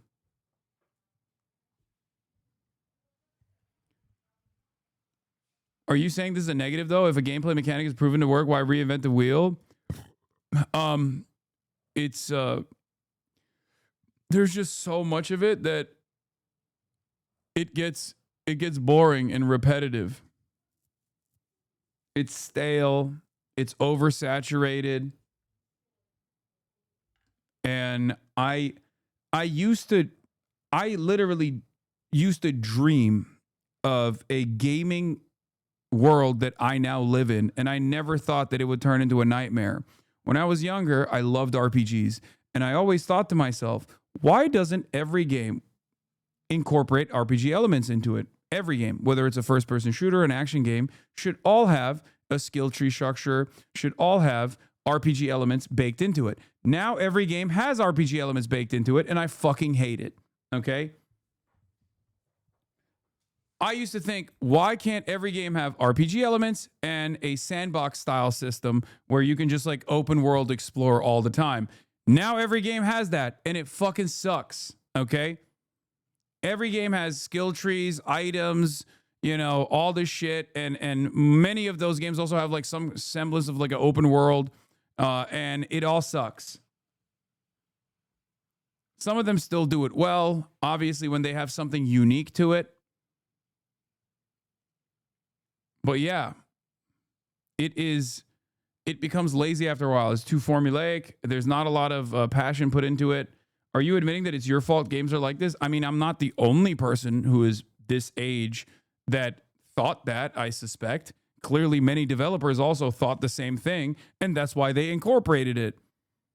You have to remember, a lot of developers are my age and maybe a little bit older, so they probably also went through the same experiences that were like, oh my God, Grand Theft Auto 3. Like when it first came out, Grand Theft Auto 3, a lot of you guys don't understand. I'm 34 years old. When Grand Theft Auto 3 first came out, it was like that game, and maybe before that it was like Shenmue. Like there was like 3 games total that had an open world, okay? 3 games total on the planet that actually had an open world environment with a third person third person camera. And then a lot of other video games started incorporating open world into it as well.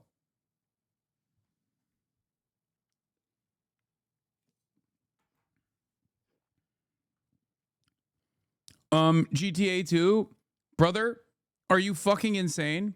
Grand Theft Auto 2 and Grand Theft Auto 3 are entirely different games. One is an above, above the fucking ground. I don't even know how it's top down. Like you're comparing a top down game to a third person shooter. Are you insane?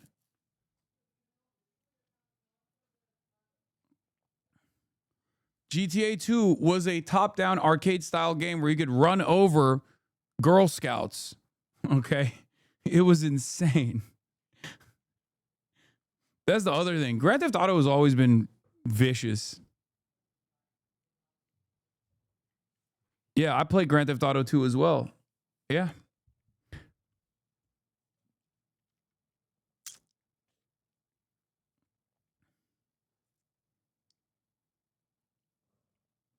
Have you played Monster Prom as a competitive dating sim? No. Mario 64 was third person. Is Mario 64 open world though? Is a platformer, no?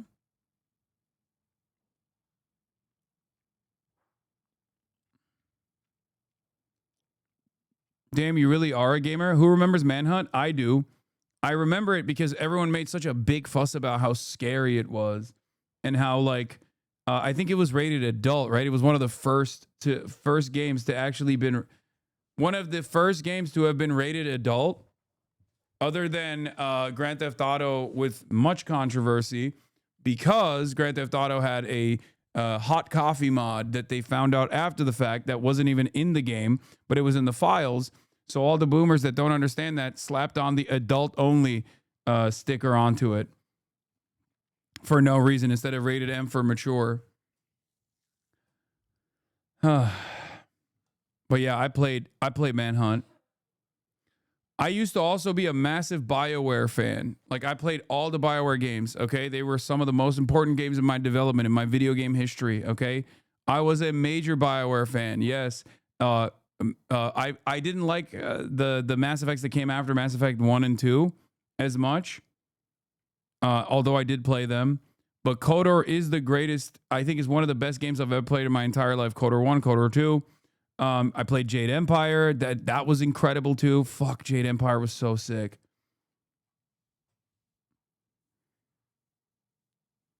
Yeah, KOTOR, Knights of the Old Republic. More like GOAT-OR.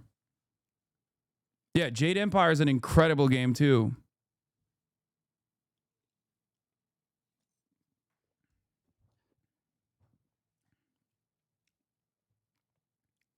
I never played Halo.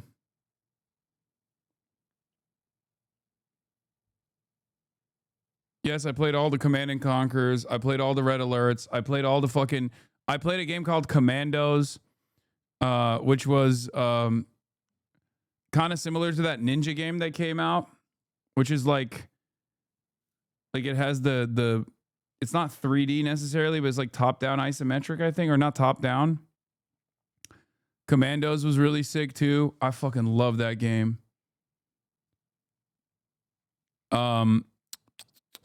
what was it? Heroic Company or something. That was another like strategy game. I played a lot of strategy games back in the day.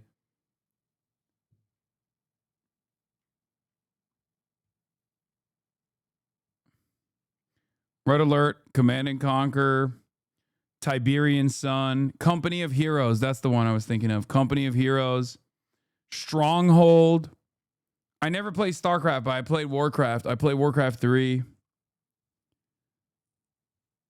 I played so many fucking games when I was growing up, dude, because everything was basically 1 lira because it was all black market.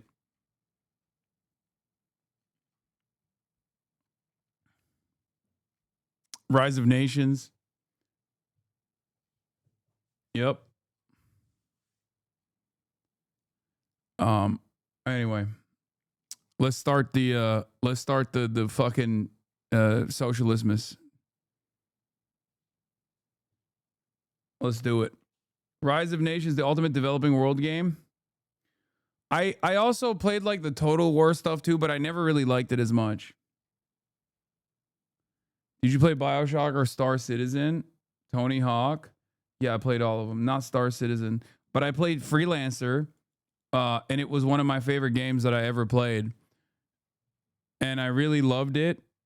I really love Freelancer, and I remember still telling my dad that it was so cool that like you had friends in different, you know, it's like you have friends when you see them in like different planets and stuff. And my dad was like, oh no, my son's fucking stupid. Like he literally, I think he thought, well, we were in Turkey, so we didn't have the concept of school shooters, but I think he suspected that I would be the equivalent of what a school shooter is in Turkey. He was like genuinely concerned. I saw real worry in his eyes when I said that. He was like, this dumbass doesn't have any real friends. He has friends in video games.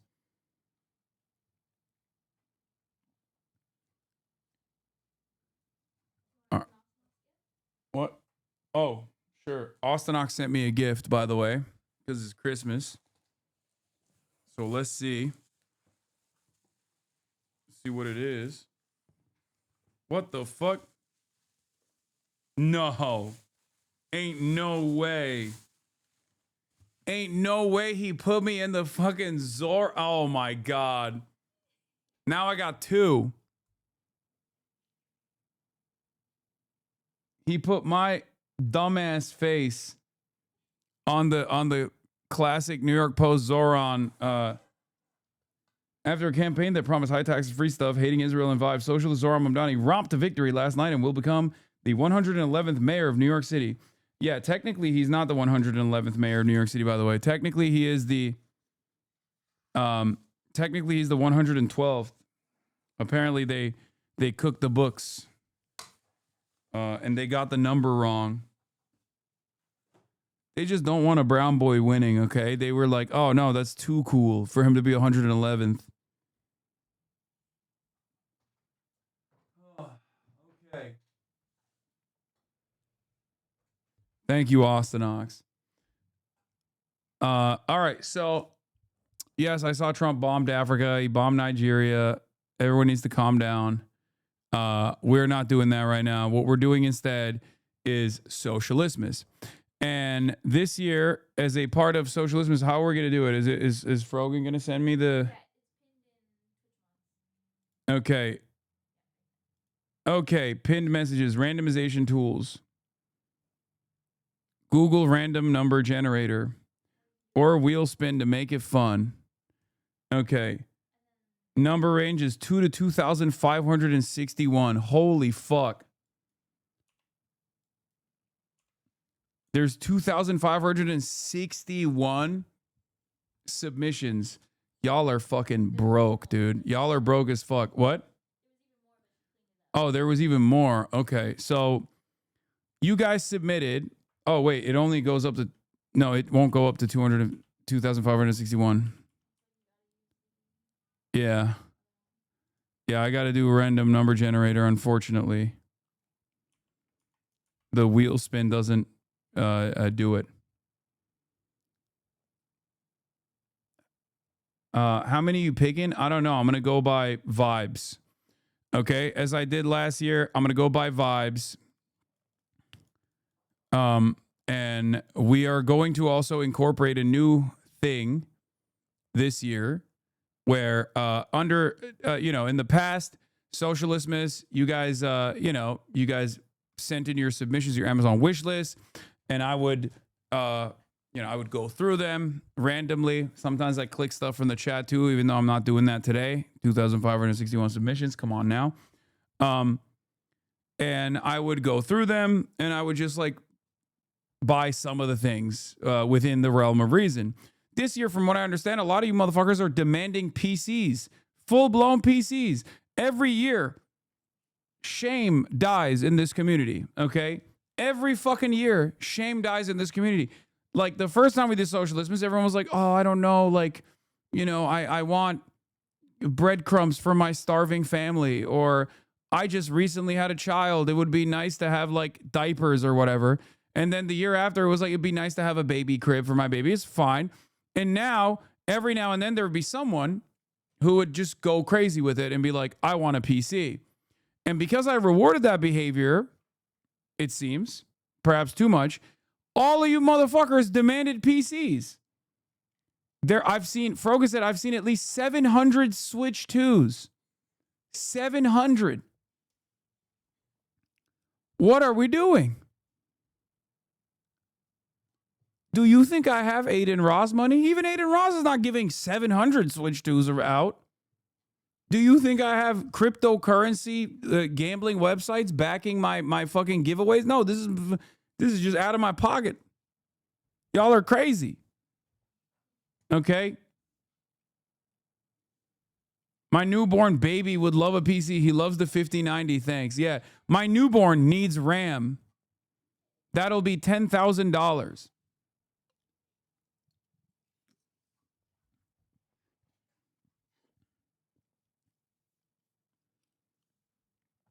Start accepting Qatar money. The Global Alex, thank you for the 20 gifted subs. Anyway. Yeah, it's supposed to be for those who are, less fortunate amongst us that need stuff. Not me taking the role over your your parents in your Connecticut McMansion. Okay? It's crazy. I asked your dad. Okay?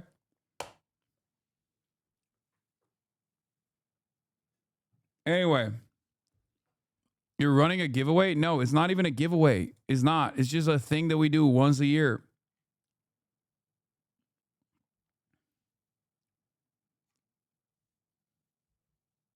Okay. All right. And as is the case every year, there's obviously always going to be issues with the actual. Hold on. Is this this is not editable, right? The link is not editable, right? Okay, just making sure. As I was saying, every year we also hold on. Every year we also go through people's lists, and then there's also a lot of fucking issues. Issues such as people asking for items that are simply not shippable, for example. Hopefully this year we will have less of that problem, but we shall see. Okay, I'm going to turn on Jay Schlatt's. Oh, the list, the link is editable? Okay, fuck. I don't want, I'm going to have to like, okay, good. Jay Schlatt Christmas music. Okay. Where is it? Where the fuck is it? The Christmas album.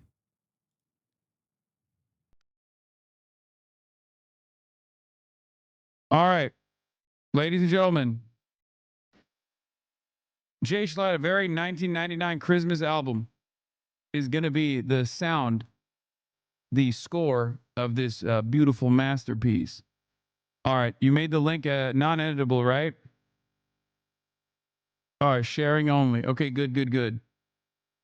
Nope. I can still delete it. Nope. Okay. Will people have a separate? Okay. Okay. The other thing that we're gonna be doing this year. You have perms. Okay, got it. The other thing that we're going to be doing this year, also, is incorporating a new sequence. We're going to be doing naughty or nice lists. That's right. We're going to be taking a look on whether or not you have been naughty or nice, whether you are deserving of coal or you are deserving of the things that you put on your fucking wish list. Okay? Instead of just rolling a number and going to the list, since we have the chatter username, we can pull the username up to see if they've had mod actions to determine what / if they get anything, so there's an entertainment factor to it. Well, I'm going to be doing that for at least some of the people that I pull from numbers, and then we'll be doing log checks in general. That wasn't part of the deal, Hasi. Never mind. Don't worry about me. Oh, wait. Huh. A lot of chatters all of a sudden taking a very different attitude about this. Let me get the free shit. What happened?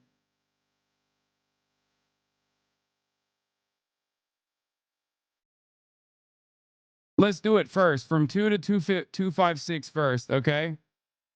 And then I'll... Wait, how do I do this? How do I... Oh, spin it.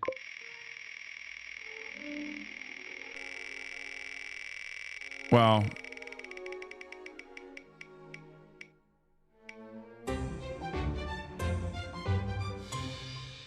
$122. Let's take a look at who that is. 122. All right, 122 is Hello Hops. Hello Hops says, I am trying to build better habits. The Steam Deck is a part of that, trust me. First user is 122 hello_hops. I'm trying to build better habits. What? Wait, did I do the wrong one? Oh, it's 122. Fuck, I got the wrong one. God damn it, I already fucking failed. Okay, never mind. We'll do Hello Hops and then I'll do 122. You got lucky. My dyslexia actually helped you. Okay. What does Hello Hops want? Oh, what does Hello Hops want in Hello Hops' wish list? The Breville Barista Espresso Machine Express, $500.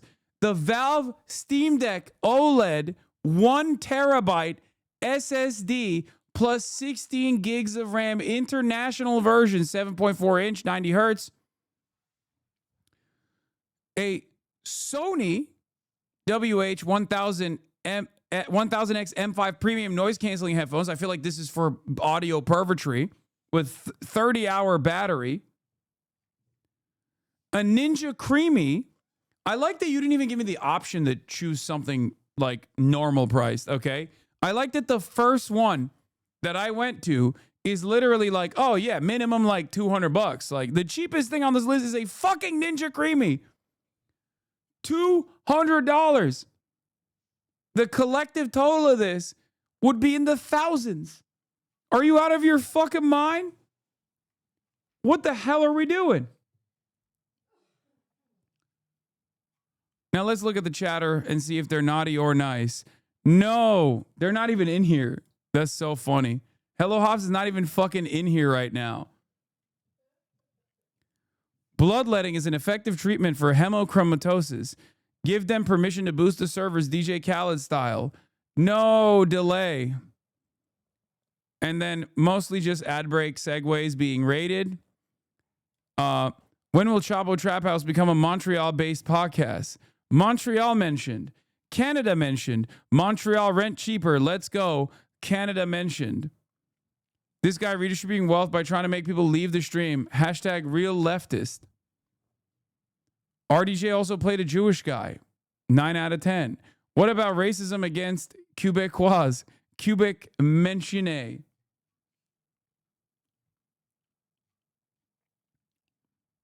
Montreal supremacy. Back from the dead like Brandon. Good night, big dog. Thank you. Canucks rise up. Matt Christman once waved the Canadian $10 in my face and called it money for babies. Urbanist Hasan, welcome back. It is mental illness, sorry. Chairman Ford, push the button. I'm Canadian, leave me alone. All right, let's get him the Ninja Creamy. All right. Was I naughty or nice? I don't know. All right, you get the Ninja Creamy. Canadian chatter. I'm in a good mood. That was fucking crazy that you did that. It happens to be the cheapest one.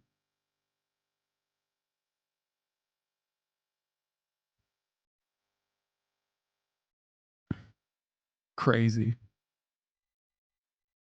Okay, the next one is, you got it, right? Did it work? Okay. Wait, are you not purchasing it right now? Okay. All right, let me know when it's let me know when it works.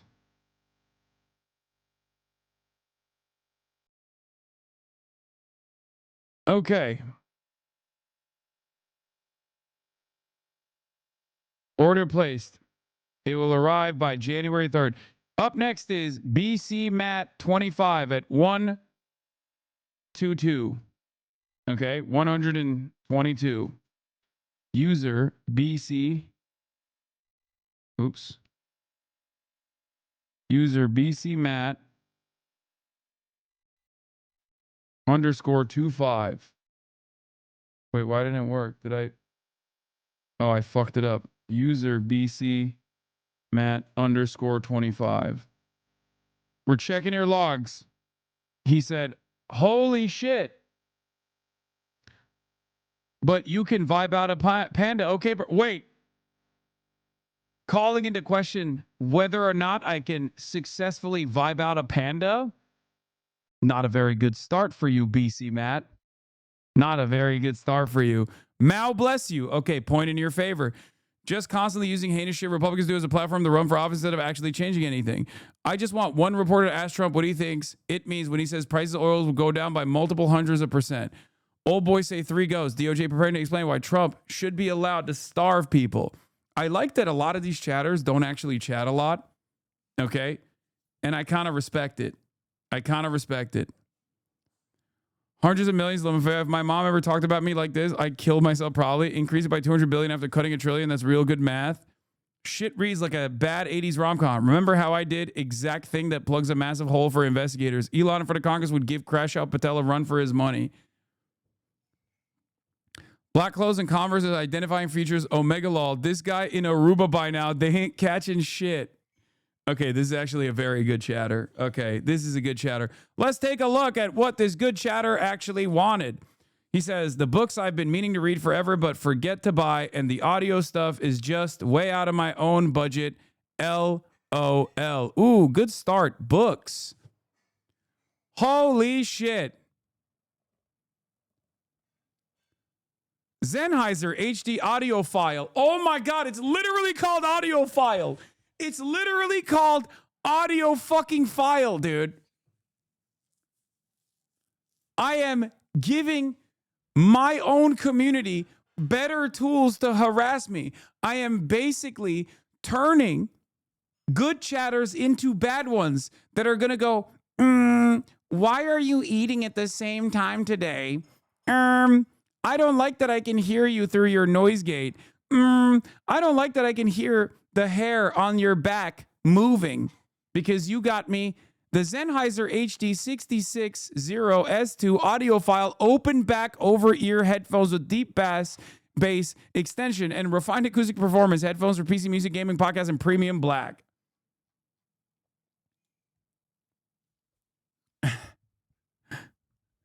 But it doesn't stop there. There is a Meze audio wired over the ear lightweight audio file open back earphones. There's also a chamber, large dual chamber, NZXT, a cyber power. Where are the books? Where are the fucking books? I got excited. They just added this shit to their list right now, Lamau.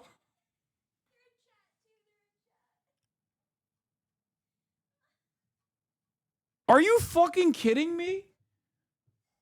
No, don't do that. Don't do that. Come on.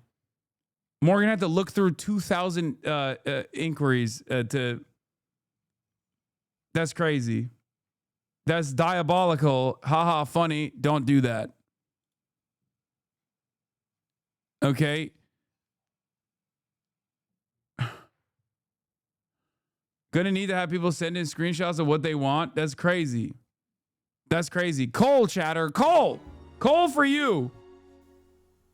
You want Cole? Is that what you want? You were such a good chatter up until this moment, too. Okay, the top 3 are new. Caught. Shameless. Fucking shame. Not even subscribed, by the way. Has never subscribed. Literally, never subscribed. On stolen Wi-Fi. Fucking...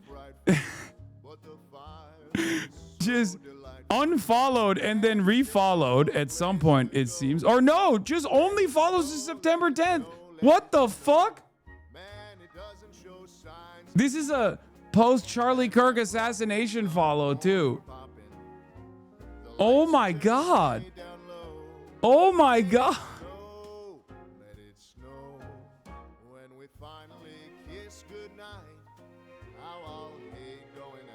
I'm going to send you a bag of clean, beautiful coal chatter. That is shameless. Okay. Art of the deal. Non-subs shouldn't get things. Yo, they are on stolen land too with no land acknowledgements. It's true. It's crazy. Okay. All right. I'll get you you asked for a display too. Lord of the Rings metal poster. That's crazy. Okay. Let's get the Fall of Numenor. The Great Tales of the Middle-earth box set. Okay, Children of Hurin, Beren, and Luthien, and the Fall of Gondolin. And then, let me see. Okay, no, get him the Silmarillion as well. Get him the Silmarillion as well. And then that's it. You are too slow with this. Less talking, please. Brother, you know the whole point of this process isn't just to, like, you know, it's to have fun. It's not.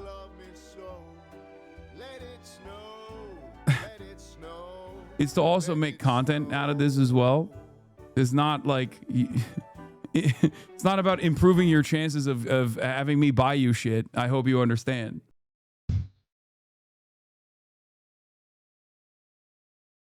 Okay, Great Tales cannot be shipped to a wishlist, chatter. You done goofed. The other ones are good though? Okay, the other ones are good. All right. There it is. Okay, generating. Because the number is too high for the Wheel of Fortune, we have to do a Google random number generator. And I'm starting now. 1,306. Okay.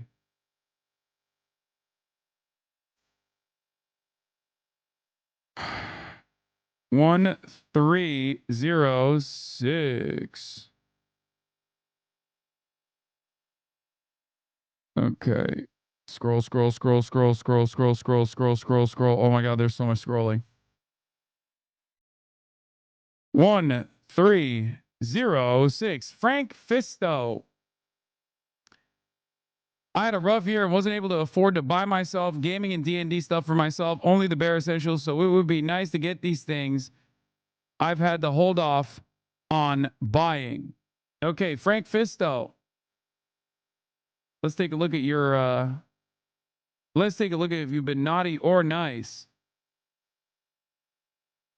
Frank Fisto, account created in 2014, following since November 4th, 2024. 999 plus messages. Holy fuck. Subbed for 13 months. This is a yapper. Okay, this is a fucking yapper, dude. My heart skipped a beat as someone called Frank. Oh my God. Well, your name is Flan. I don't know what your government name is, Flan. Israel hates Hasan, dog. What kind of logic is that? I hate to say it, but Piers is right. I think in the long run, this hurts him. He's not smart. Sure, you can fire up your base where you have doubling down on racism, but you won't win over libs like this. You're only stuck with the far right, and even that's splintered by the anti-Semitism. Damn, this guy's a fucking yapper. Let's see if I can Eat her ass, Poggies. Fist me. Yo, you got your squad. Your boys got your back.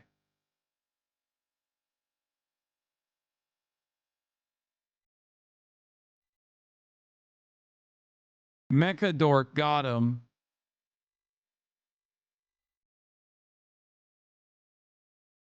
Gay pandas. Doesn't pandemonium mean chaos? My dad's first responder and a hog is so crazy he bootlicks the people that denied his healthcare, even he got cancer. He really said Osama did 9/11 to fuck up the Saudi-America relationship. That's why he did 9/11, sure.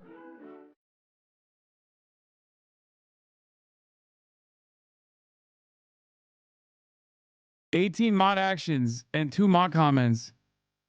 Collargate. I saw this on Reddit. How could you?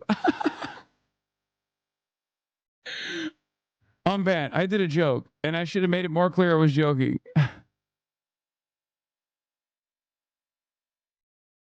All right. Naughty list. No, I'm kidding. I'm kidding. Okay, let's see what you got on your list. We haven't even seen what you want yet. Okay, let's take a look. What the fuck? Fave water-based luxury personal lubricant? Natural feeling lube for women, men? I swear this is for medical reasons. I have to shove a catheter in my urethra ever so often to prevent it from closing. I would have added them too, but they're not. Why would you openly say that? It would have been better if you just kept it at the lube. I would have gotten you the lube anyway. Stop laughing. I'm not laughing. That's crazy. Okay, we're definitely getting him the lube. Hasan, gaming is my life personalized t-shirt. Are you fucking kidding me? You know this is not for me. You're getting this for yourself. Fuck it, put the t-shirt in there too. Amazon Essentials. All right, we got to get him Donkey Kong Bonanza. And the classic encounters and the bundle of Dungeons and Dragons Handbook Core Rulebook. Classic Encounters Essentials has 65 iconic D&D miniatures, bulk monsters, and the bundle of Dungeons and Dragons 2024 Players Handbook Core Rulebook. Okay, that's good enough, I think. I hope your penis and your urethra is fine, chatter. Every time you shove a catheter in your urethra with the lube that you're using, think of me, okay? I hope you think of me and you say, thanks, Hasan. 2 of them that can't be shipped? Which ones? Dungeons and Dragons Player's Handbook can't be shipped. And the other Dungeons and Dragons things can't be shipped. Okay, well, that sucks. Okay, well, let's do... Fuck it, let's get him the curve monitor then. I'm sorry, we tried to get you the DND. Fuck it, double up on the lube. Yeah, fuck it. Get him the price equivalent of the lube. No, I'm just kidding. Why can't it ship? Amazon wishlist, chatter. Amazon wishlists are very complicated, and sometimes it just doesn't work. Look at the second two for a heartfelt one. Wait, what? Second two? What do you mean? Oh, for the second tab, you mean? A must-buy tab? Look at the second tab for a heartfelt one. Okay. All right, we'll do a must-buy. We got a must-buy tab in here as well. Okay. Okay. Manic Mermaid Ash. Sorry, my brain died. All right, Manic Mermaid Ash. Manic Mermaid Ash says, Christmas 2025. Gift ideas for my kiddos for Christmas. It's their first year ever splitting for the holidays between 2 houses. My first as a single mom. And it's been a rough year for everyone since their dad isn't working right now. And I'm struggling trying to get back on my feet and find a job after almost a decade as a stay-at-home mom. Money is always super tight, so any contribution to making it fun and special for them is beyond appreciated because they're great kids and are always thankful. Even though I cannot get them everything they could want, especially on my own, they deserve the world. Their names/ages are J, 12, loves anime, specifically One Piece, Dragon Ball Z, Jujutsu Kaisen, My Hero Academia, and gaming. R, 8, Loves Sonic, Hot Wheels, cars, and action figures, basketball, gaming, and cooking and learning to cook. J, 7. Loves everything girly, sparkly, and rainbowy. Unicorns, Hello Kitty, Barbie, K-pop, Demon Hunters, and Wicked are her favorites. She's into jewelry making, art, and makeup. All three of them game Nintendo Switch and have tablets, so any accessories for games for them, they would love. A, 15. Likes fashion, skincare, and beauty stuff. I have settings so that gifts that aren't on the list can be purchased using our address, especially because I'm super clueless about anime and what is cool. Y'all probably know better than I do, especially One Piece. Okay. Manic Mermaid Ash.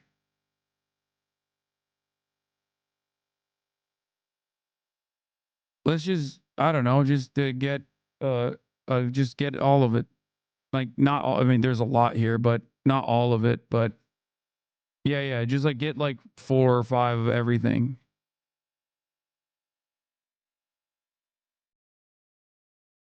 Yeah. It's here. I'll show you the list, guys. Barbie design activity locker, glow in the dark blanket for kids, Dragon Ball Z anime cartoon symbol patch, orange cuff beanie, silver buffalo Hello Kitty rainbow cloud, ceramic ramen noodle rice bowl with chopsticks. Kids prefer DC Batman plush. Casbow graphic hoodies for men, sweatshirt unisex. Okay, don't get that one. That one's not drip. I'm sorry. Batman interactive gauntlet with over 15 phrases. Sounds. Okay, that's cool. Barbie Dream Closet toy playset with clothes, that for sure. Lego Classic large creative brick box, also for sure. Barbie 40 doll dream house toy box and playmat. Lego Classic medium creative. Okay, we got one of the Lego Classics already. You don't have to get that one. Princess Peach Showtime US version. NBA 2K26 Nintendo Switch. Get that one too.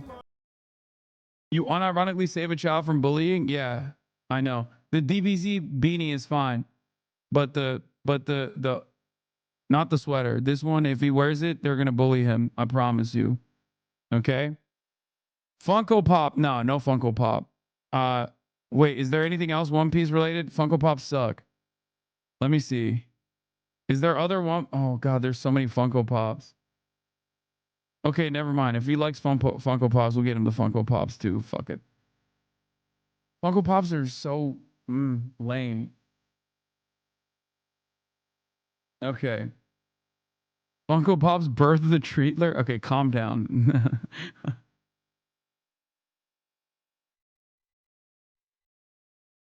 Bro just called a 10-year-old lame. Uncanny Brand Sonic the Hedgehog Hot Pot with ramen bowls for sure. Let's get that one. The Cycle Basketball Arcade Game Shoot Creator, that one's good too. Epic Chef Kitchen Wood, that one too. Winky Acrylic, this one too. Oh wow, they really love the Funko Pops in this household, it seems. Okay, well. Oh my God. Okay, this one's fine. It's for an 8-year-old. Let's get the zip up Sony Puffer too. Sonic Puffer, Sega Sonic Puffer. And the action figure. You think we got a good distribution here? Dragon Ball Z Goku, one of the shirts as well. Weeb keychains, One Piece gives with straw hat. Okay, sure, that one too. And then Amazon Echo Kid news model. Sure, let's do that one. Designed for kids. Let's get all 3 of the Echo Dots as well. And I think that's enough, right?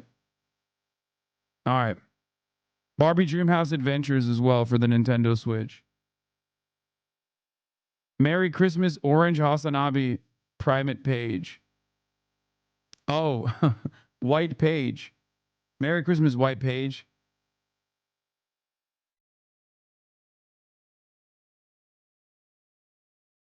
Don't forget the 15-year-old. I didn't. What are you talking about? We got pretty much everything on this list.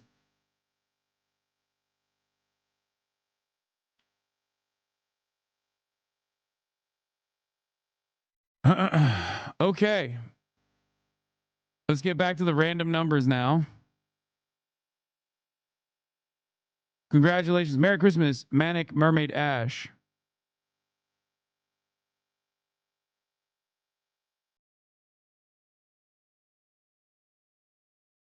Okay, generating a new number now. 1554. 1554.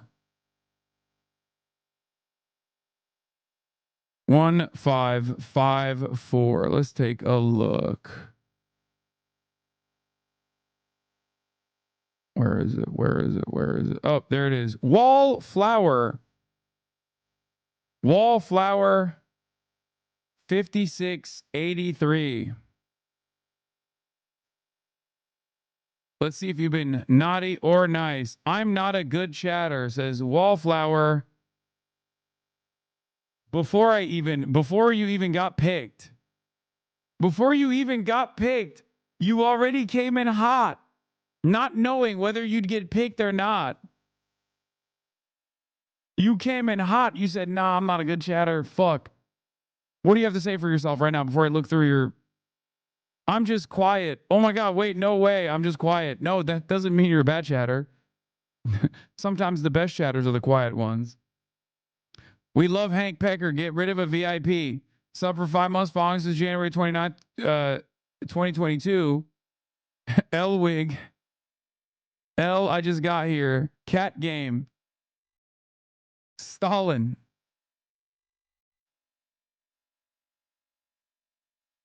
No, Kaya. Yes, poor baby. Stop. Don't bully her. The flop. All right. Good chatter. Let's see what you wanted. Let's see what you said. I'm an architecture student and my 3D printer just broke. I use it a lot for my models and my projects, but I don't have the money to get a new one. Having 3D printer helps me out so much in my schoolwork. Wait, is this also your... Oh, no, this is a different... Okay. Having a 3D printer helps me out so much in my schoolwork. Okay, let's click on the list and let's see what you got on here. Oh, that's it. It's just a fucking 3D printer. Okay, yeah. Hopefully we can send it to you because... All right, boom. Anycubic Cobra 3 version 2 3D printer only. New upgrade AI cameras, improved auto leveling.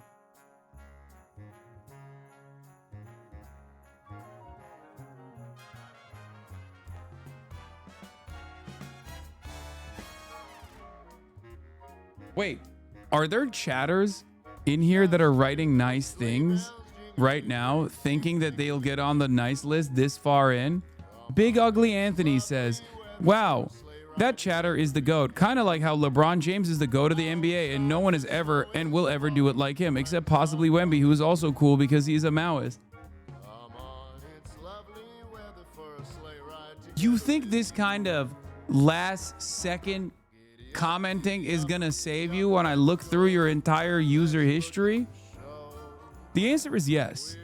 It will work, actually. It's a good start. It shows that you are invested in brown nosing, and I like that, as a matter of fact. Good job, chatter. Did it work? Boom! All right, that'll arrive by Tuesday. Congratulations, Wallflower. All right, moving up the list. Let's generate another number. 148, ladies and gentlemen, 148. Let's take a look at who is at 148. I just keep having to scroll through these fucking numbers. It's crazy. Boom, 148. Flamed with 2 Ds. Flammed. Let's take a look at Flammed. Take a look at Flammed. Good, naughty, or nice. Flammed says, things we need, especially the bed. I share a twin bed with my girlfriend, lol. Hustle Heart. Oh my God, he has a girlfriend. He's fucking flexing. For my familia, things we need, hustle. Best community. That's crazy. He's flexing on you. He's flexing on all of us. He's flexing on me. He's dabbing on us. All right, let's see if he's a good chatter or a bad chatter. I punch him with the man. What the fuck, man? Fucking Nazis. Hopefully they keep getting that. Shaking my head. Don't let these freaks win. We need to copy the impeachment. Insane, bruh.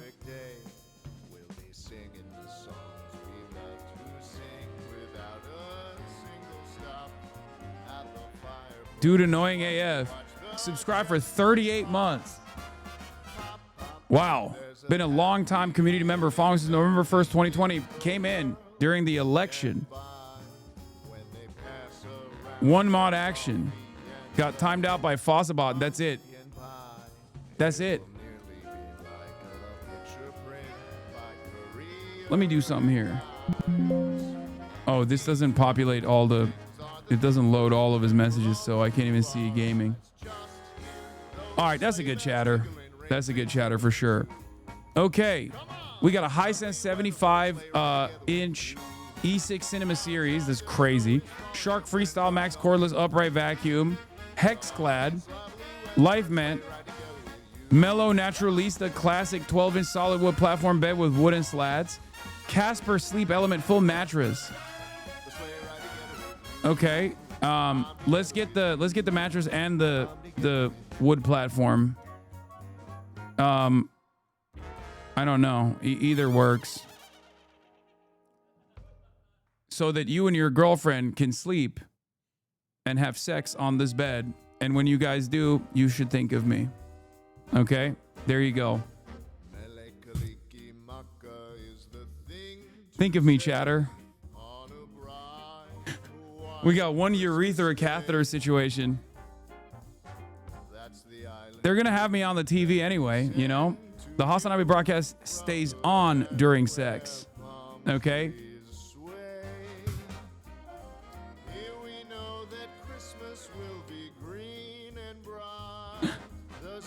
The first bed frame on the list is the wrong size?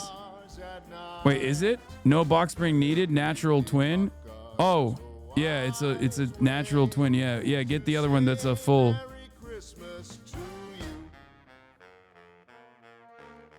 Brother, the HasanAbi Broadcast doesn't even stay on during non-sex. Let's be real. What the fuck? Megaphonics, you're the worst person to say this. Megaphonics, who are you talking to?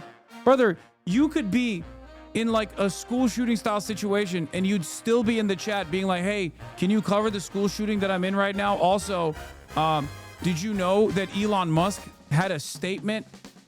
Elon Musk had a statement about the school shooting style situation I'm in right now. Isn't that crazy? You'd be sending me Elon Musk links when your life is in imminent danger, okay? This fucking guy. Oh, my wife. He just wanted to say my wife, by the way. Flexing wife as a defense. Okay, did it go through? All right, there you go. Flamed. Okay, up next, let's take a look. Who's going to be the next person generating another number? 2,332. Holy moly, we're going all the way back up to the top of the list. Let's take a look. 2,332. Sacramento Studios. Late stage capitalism is beating my ass. It's fine. It's fine. It leaked, but it's fine. You can't. It's not something you can change. It's not editable. It's not an editable link. What are you gonna do? Go to people's fucking wish list and buy them shit? If you want to, great. If you want to go through the link. Yeah, what are you gonna do? The worst thing is you can go and fucking find the link and look through their profiles and buy them shit. Okay, let's see. Sacramento Studios.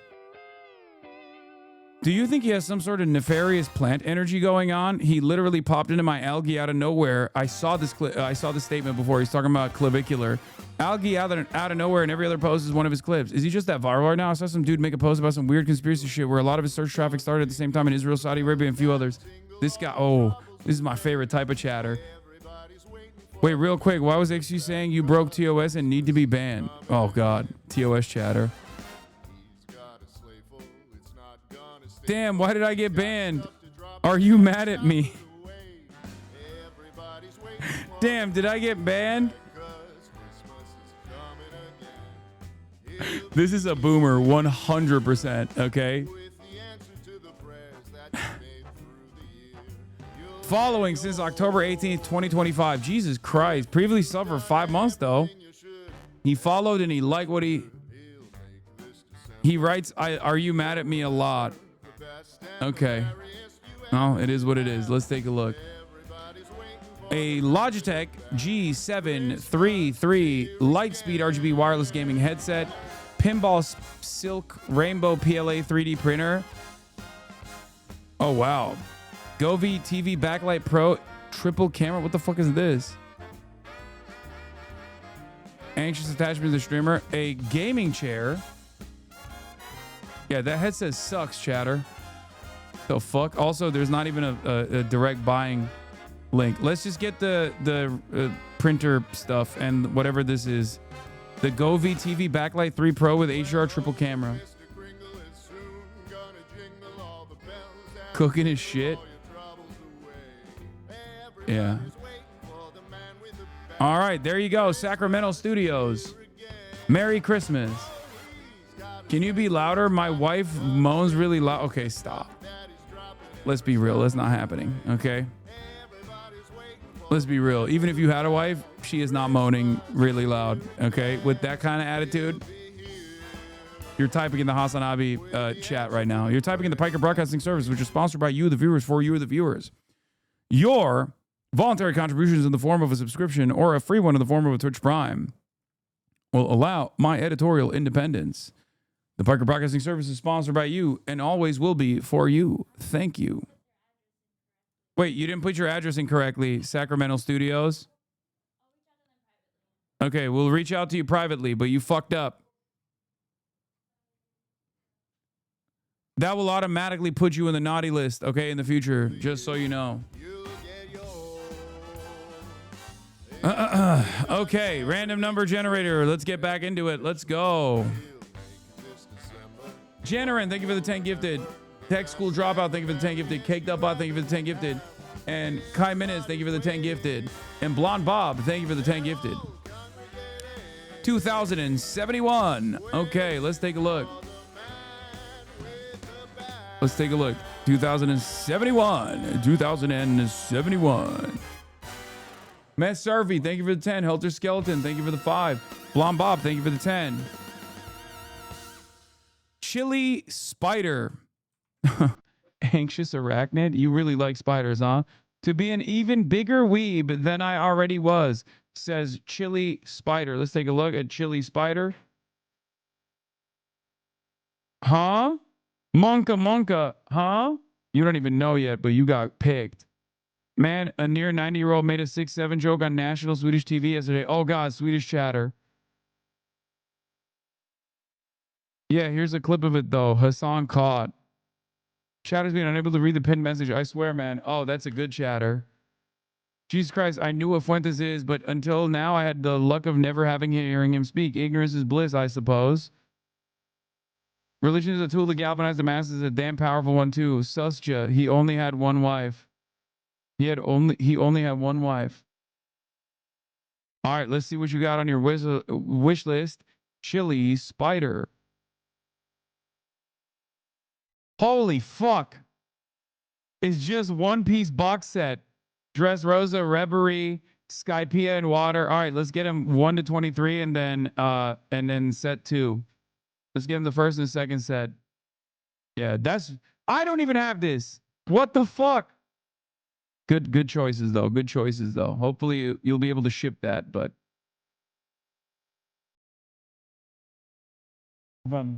oh, yemeği yaptın mı? Eyvah.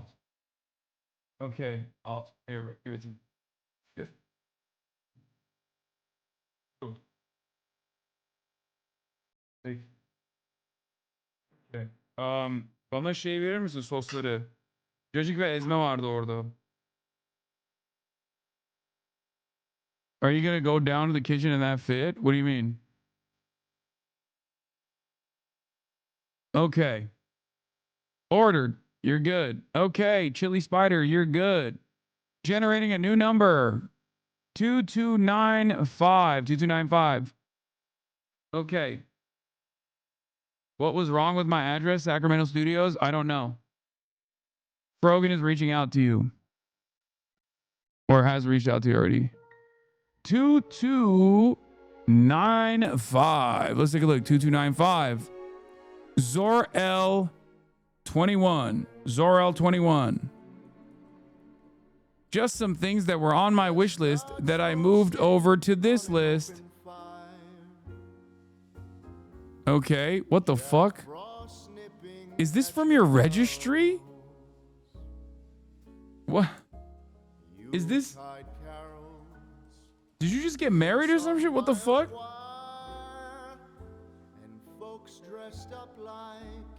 Change the song, I beg. Okay. We'll do Lo-Fi Christmas.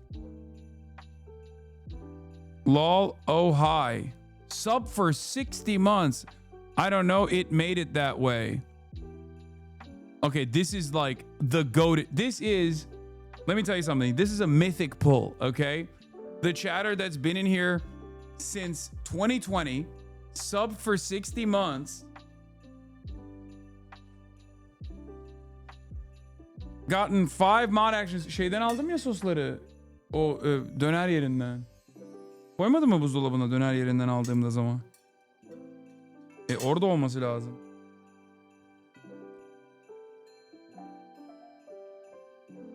W Japan. Wow, he's live. This is just like marginal reacts, nothing crazy. Okay? You got a Fujifilm $2,000 camera in here. What the fuck? That is crazy. Okay, get him the Superman stuff, the Supergirl stuff, and then the G-Skill Trident Z5 RGB series.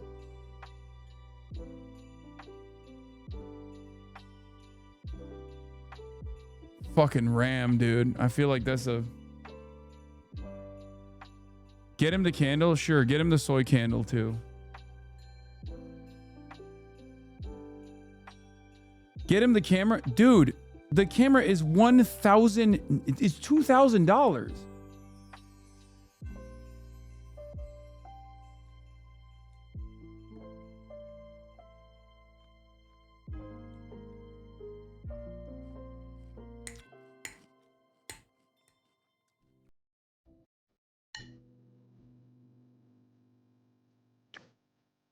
It's so funny when people go, aren't you a gorillionaire? He's sub for 60 months. Bitch, don't you realize that this cooks your fucking potential? Like, I'm trying to get stuff for as many people as possible.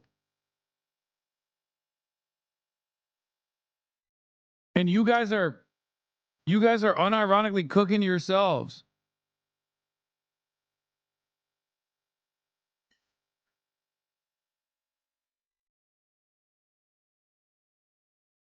All right, you got it, chatter.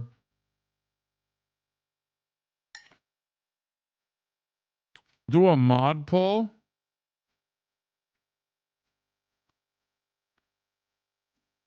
Lake McGroove. What the fuck?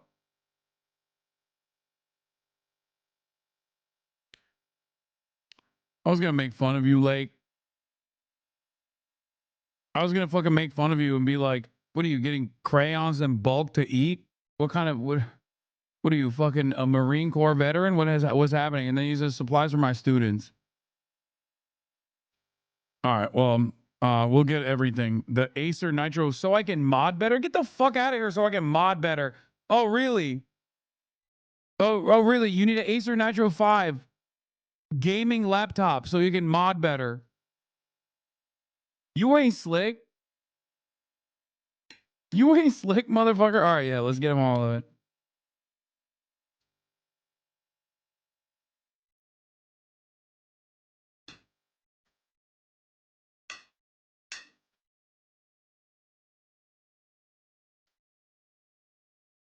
Öyle mi? Onu var, evet. O iyi. Daha iyi zaten diğerinden. Ha. İstemiyorum. Yeah, also chatters celebrating Lake McGroove getting that laptop don't realize that it's actually working against you. You're fucked. He's going to ban you extra fast now. All right, next up is 2179. 2179. Let's take a look. 2179. I'm going the wrong way. Stop the count? What do you mean? Lake doesn't ban? Are you fucking out of your mind? He is literally the fastest gunslinger in the West. It doesn't leak anything, dumbasses. Stop saying it leaked. It's literally not an... It's a wish list.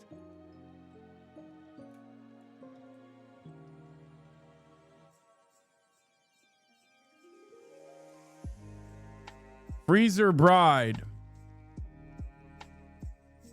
Oh my God, Freezer Bride, you yap. You yap a lot. Tier 1 sub for 33 months.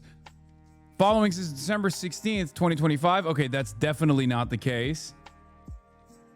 There's Freezer Bride. Explain why you unfollowed and then refollowed.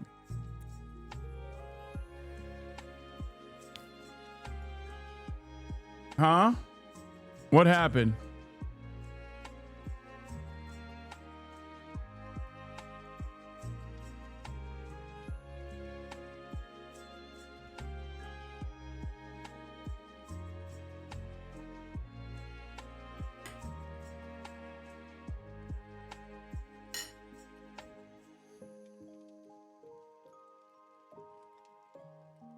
Caught? What do you mean? What was the reason?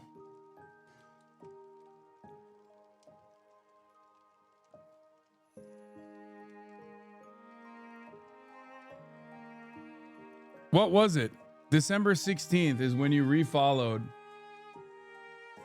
You fucking yap so much. I'm on mobile, sorry. I kind of had Hasan hater brain rot. I'm sorry, crying. Wait, what? No. Mostly just Fossa Boss spam. Wait, what is it? We gotta nail it. We gotta nail what it is.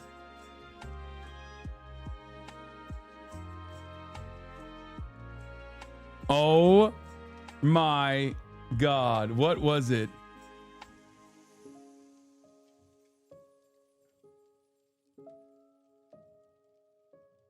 Oh God, you speak so much. You've been in here for so long and you've spoken so much. What is it? Hold down page up. Like you came back and you came back with a vengeance. You were nonstop spamming. Okay, we identified it. Let's see where the big pause is. 9, 10, 12, 18. I never get bored in the stream, lol. What is this? It was Kaya Gate. I'm watching Hasan on the clock right now. Wait, that's it?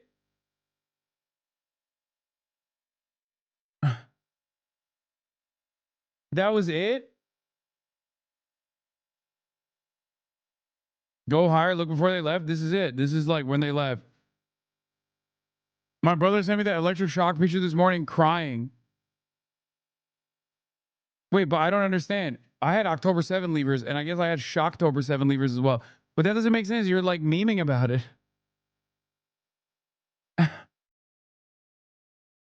Refresh. They said it's not. I went on a Radfem arc. I went to Misandrist. Okay. No, it wasn't. It wasn't Kai. I went on a Radfem arc. Oh, it was the aftershock. It was the aftershock of Kaya Gate. When everyone was calling me a misogynist. It was the secondary impact. That's how it worked. So see, here's what happened. Okay. Post Kaya Gate, it wasn't enough. There was a lot of people who was like, Hasan is abusive to dogs, right? But not many people, it didn't have enough impact. So a lot of people started talking about how like, I'm a misogynist. I'm really fucking bad. Then they started calling me a racist too. And I think it was a secondary impact from that. Is that correct? Did I nail it?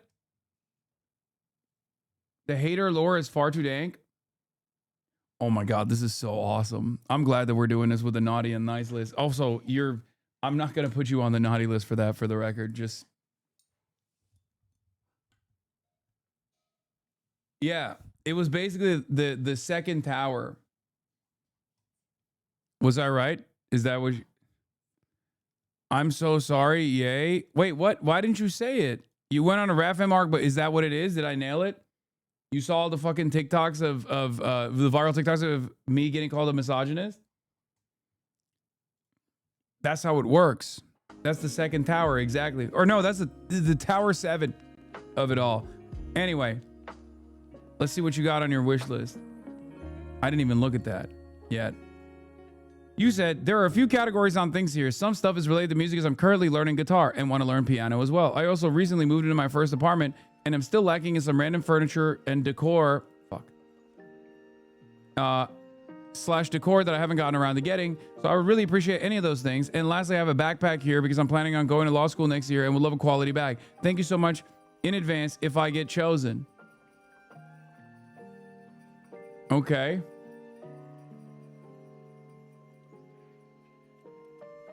Whose idea was it to do the naughty and license? It was Frogan. Of course it was Frogan. It was a brilliant idea.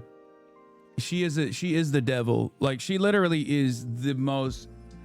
It's so crazy how she tries to portray herself as like this halal person, but she literally finds the most insane scheming ass things to do.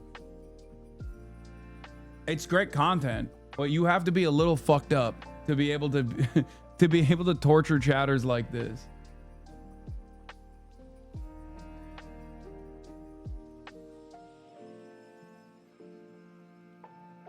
Okay. This is so humiliating. This was the worst torture of my life. Okay, calm down. It's fine. What do you mean? Who cares? You're in good company. Okay. Laundry hamper. Let's get her that. Let's get the backpack too for law school. And let's get the Yamaha 61 key portable keyboard for beginners and the guitar, the 2 guitar accessories, including the power, pedal power.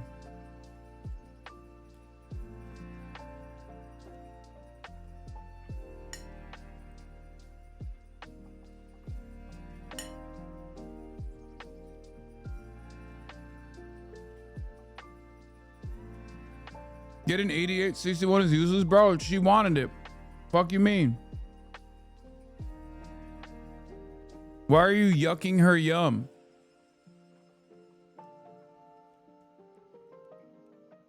Oh, and then the pedal too. Yeah. She's getting the pedal. She's getting the pedal. Don't worry. All right, who's next? Oh, let's do one that's a must buy. Okay. Mini Coop. Mini Coop says, this is not my wish list, but a wish list for a nonprofit that I support called SOSA, Safe from Online Sex Abuse. What is this? They have a YouTube channel, SOSA Undercover, where a young woman partner with local law enforcement to run undercover sting operations where women in their 20s are decoys to catch child predators. They are way more legit than Chris Hansen and serve to protect children from online sexual predators and have even caught sex trafficking operations. Supporting them would mean a lot. Yeah, the only type of person I support in this field is Vitaly Z. Sorry, chatter. No, I'm just kidding. Supporting them would mean a lot in their communities. They're 100% sponsored by the people. Their community continue to run operations. All items are geared towards things they need for decoy rooms or personal things to have during ops. Love your channel. Love the movement. Keep doing you. God damn, that's sick.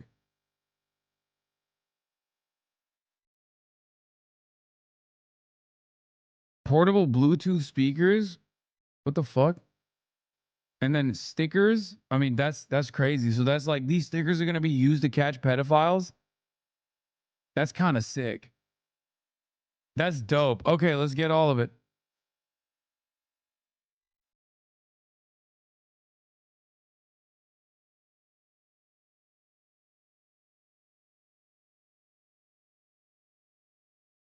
All right. Let's do another one. We did Mini Coop. Alexandria Bay. I'm a paraeducator who works in a special education class at a public school. My students love these. I planned to get them for Christmas, but I can't afford it. I live in Santa Barbara, but make less than 30K a year. Jesus Christ. The way we fucking treat our teachers is ridiculous. If there was any justice in this world, we would literally fucking expropriate all the funds from CEOs and give them to teachers. It's fucking annoying. All right. Yeah, NA moment.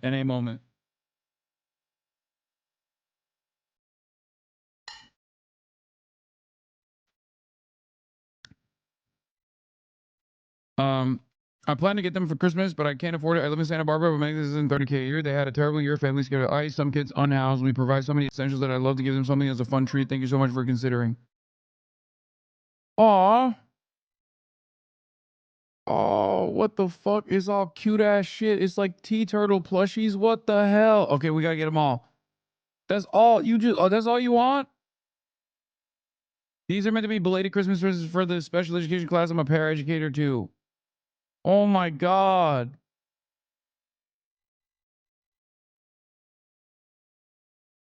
That's crazy. Yeah. You're getting them anti-Semitic. You're getting them anti-Semitic octopus like Greta. That's crazy.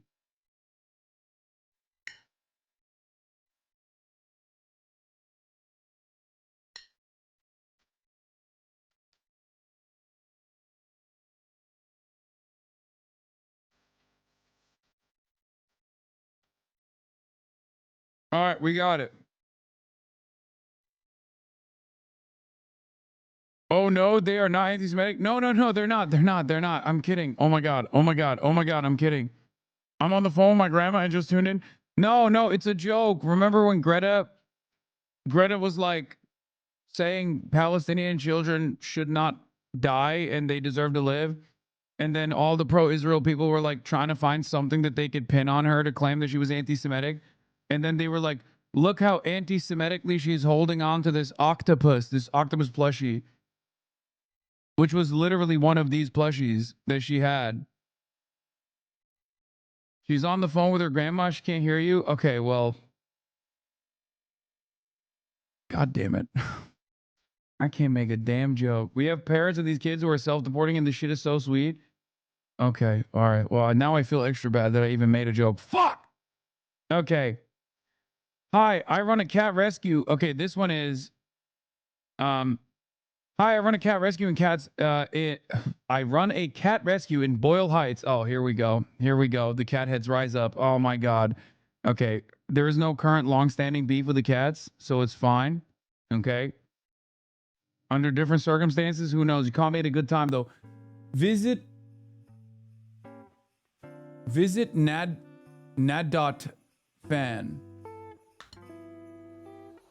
I don't even know what that is. Okay. Thank you for the 101 gifted subs.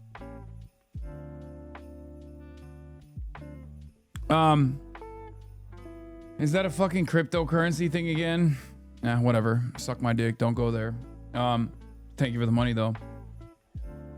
Hi, I run a cat rescue I run a cat rescue in Boyle Heights. Boyle Heights Cats. And I also help community members secure free or low-cost spay and neuter services. I try to fix between 15 and 20 cats a week, but need help feeding on my fosters, food to distribute cat feeders, and getting trapping supplies. I started the rescue in 2021 and it helped my mental health and also helped me connect with my community members. Look at this. Fucking Curtis Sliwa is a HasanAbi head. You see this shit? You see this shit? Lemon cat scratching post. Animal trap cage cover. All right, let's get her the humane live animal trap. At least one. And then the 3 animal trap cage cover only cover trap cage.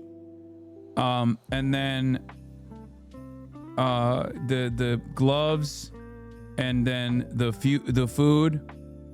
This is the highest priority. So we'll get four packs of the Fancy Feast poultry beef and Fancy Feast wet cat food. Yeah. Look at the tower. What do you mean? She put the priority, Brett. She put the fucking priority. A kitten would change your life. Yeah, in a bad way.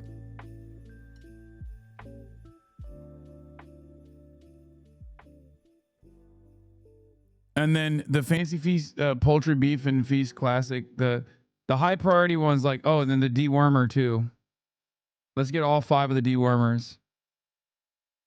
God damn, there's a lot of stuff in here. I guess you use this generally, right? Don't Turks like cats? We do. I like cats too. I just like to fuck around. Some anarcho-communist solidarity. Okay, this one is from... Who is this? This is from John's Not Rich. Some anarcho-communist solidarity this holiday season. My local FMB chapter could use some help. Much needed items are gloves, hand warmers, fem and mask underwear, AA and AAA batteries, flashlights, and blankets. Tulsa FMB wish list. Okay. Hot hands, body and hand super warmers.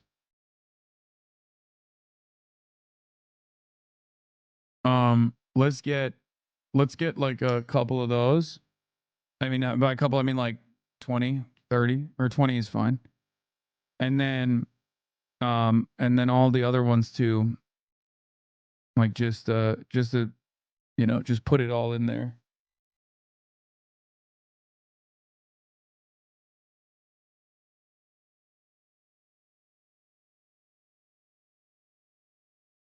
Okay. All right. Some mutual aid for Tulsa. Shit on anarchists all you want, but they're out here doing things, showering. Okay, well, I shit on anarchists, but then I also help their mutual aid. Okay. Get Kaya a kitten. Brother, that would be a chew toy for Kaya. Actually, that's not true. A kitten would probably fuck Kaya's life up. Let's be real.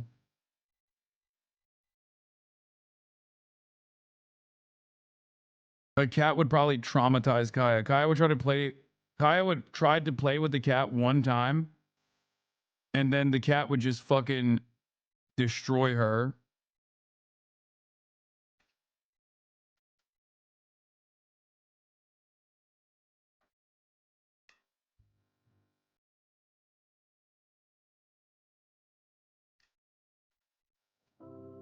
Okay, I need to eat, and I can't eat while I'm doing this. So I'm going to switch gears for a second, and we're going to do a quick break, and then we're going to continue. So I'm just going to watch some YouTube videos in the process, okay? I have to eat. I'm sorry. It's fucking 5 p.m.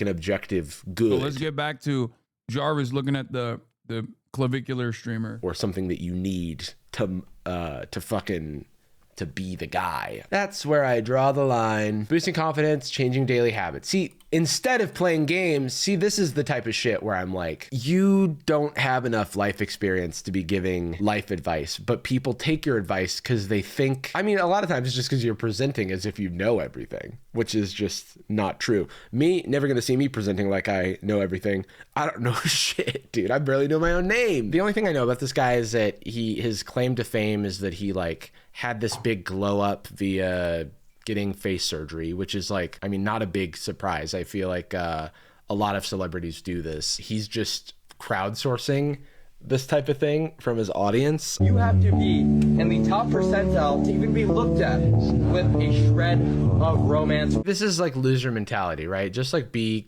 charismatic and don't think less of people because of how they look, and you'll get a lot more attention.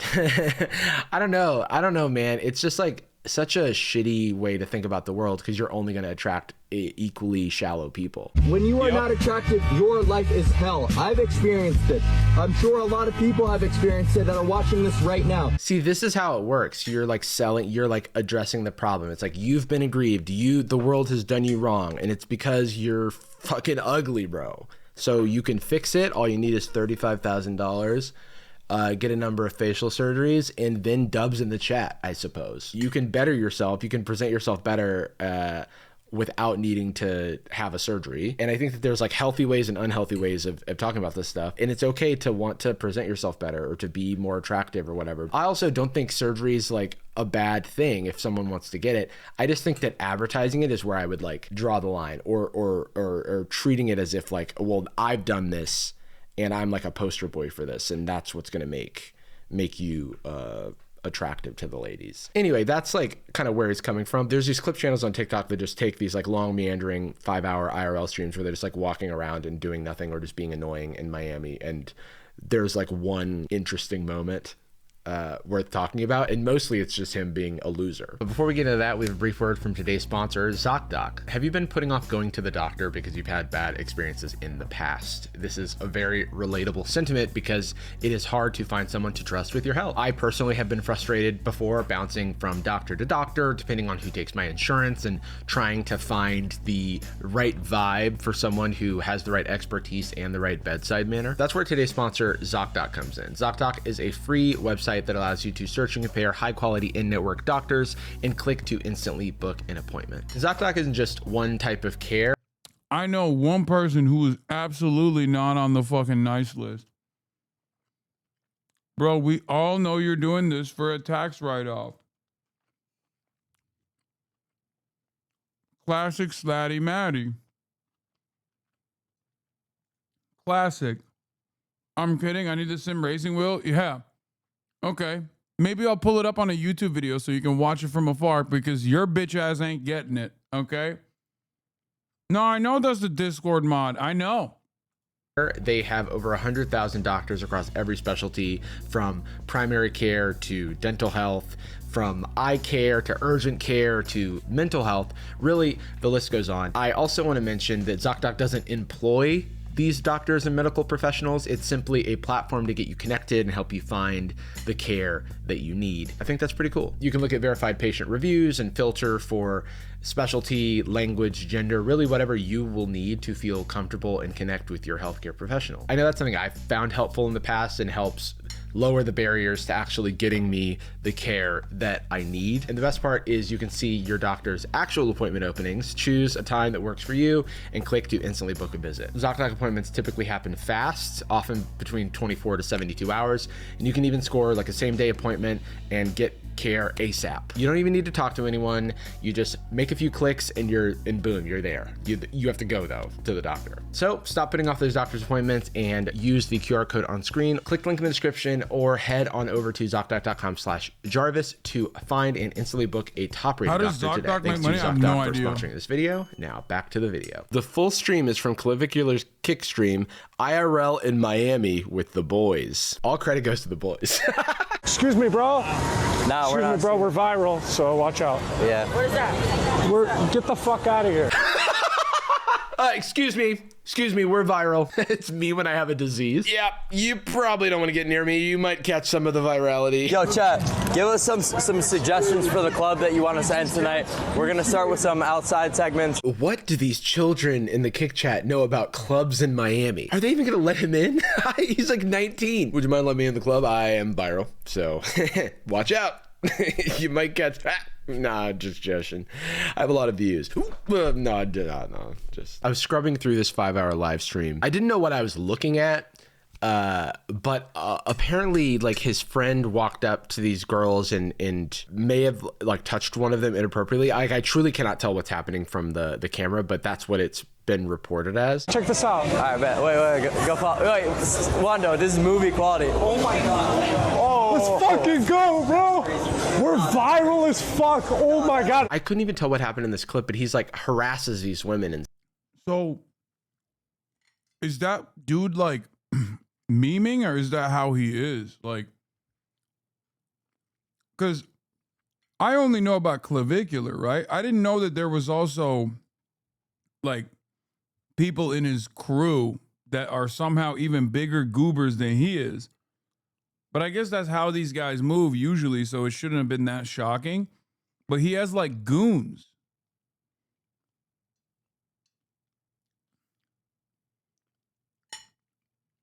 And I guess it makes sense, because if you know how big of a goober he is, like obviously his goons are going to be even lower ranking. That's testicular. Okay, I can't tell if you're joking or if you're being serious. I'm 34 years old. I know a lot about the background of this one guy, but I clearly didn't know enough. Like, actually, the dude, his name is Testicular? No, you're fucking joking.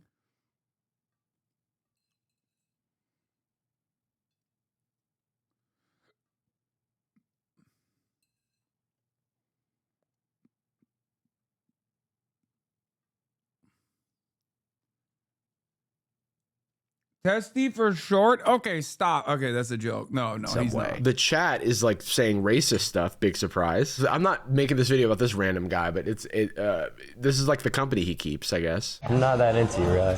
Your maxilla is quite recessed, you know. This is so embarrassing. What? Your maxilla is quite recessed. No one fucking cares. Holy shit. This is not my first language. Oh yeah, so you have like a recessed maxilla, so I can't. Her response is, English is not my first language, and then he continues going in about recessed maxilla. You're not ugly. Your maxilla is just recessed. We are beyond cooked. You know, like your upper jaw, it's just a little recessed, so I can't. I mean, You know what I mean? Are you looking at me? I don't know what that means. Oh, this fucking guy. Dude, it's all the best people. They're all together. It's like the Avengers. Yeah, it's just like a developmental flaw. It's no worries. But it's just like a developmental flaw. It's no worries. Does this guy emote ever? It's interesting. Like, it feels like he's trying to be nonchalant, like to seem cool. Everything he does is, no, yeah. No, is he bro. on beta blockers? Like, what the fuck? Why is there this like sheepish, nervous energy all over him? But he's also one note. Yeah, I don't even care about that, actually.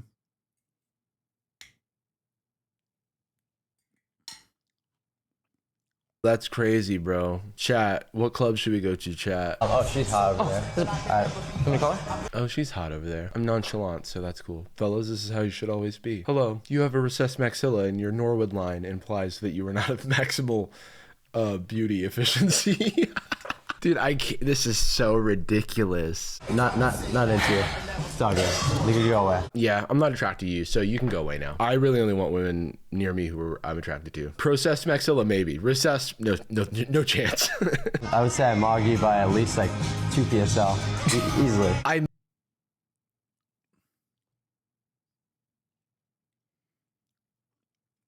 Bro, I need you to understand something. They literally have their own unique measurement system, the PSL thing, okay?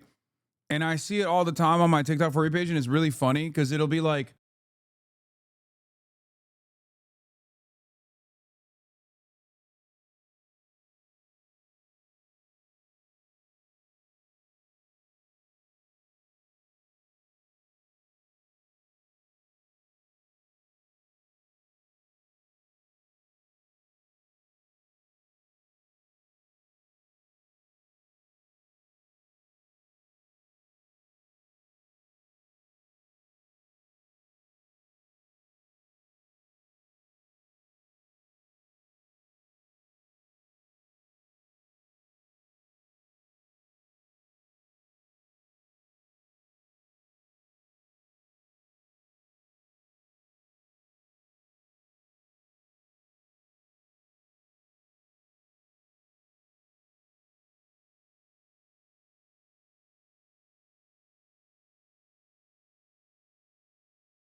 down, because it creates behavior like this where you just like treat people like shit for content, because you're not beholden to your fellow person in the room with you. You are actually beholden to the chat who's spamming dubs, you know? And also the N-word, by the way. I looked at some of these these Twitch streams, and the amount of like N-words and disgraced German dictator dubs in the chat I was seeing was a little alarming to me. I would say roughly by like 4 or 5 points. It was stressing me out. Guys, I'm gonna do a Nick bomb right over here.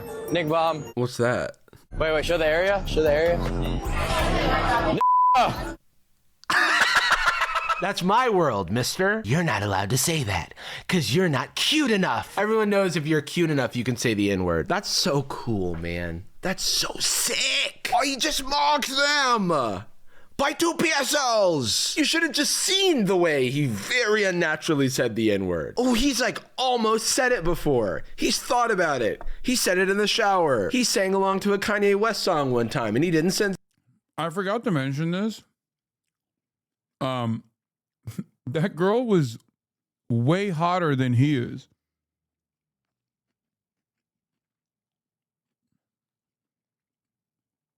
I know we moved past it because he was being so fucking strange, and I just like kind of focused on that. But it's pretty funny that he also literally thought he was more attractive than her, when objectively that's not the case.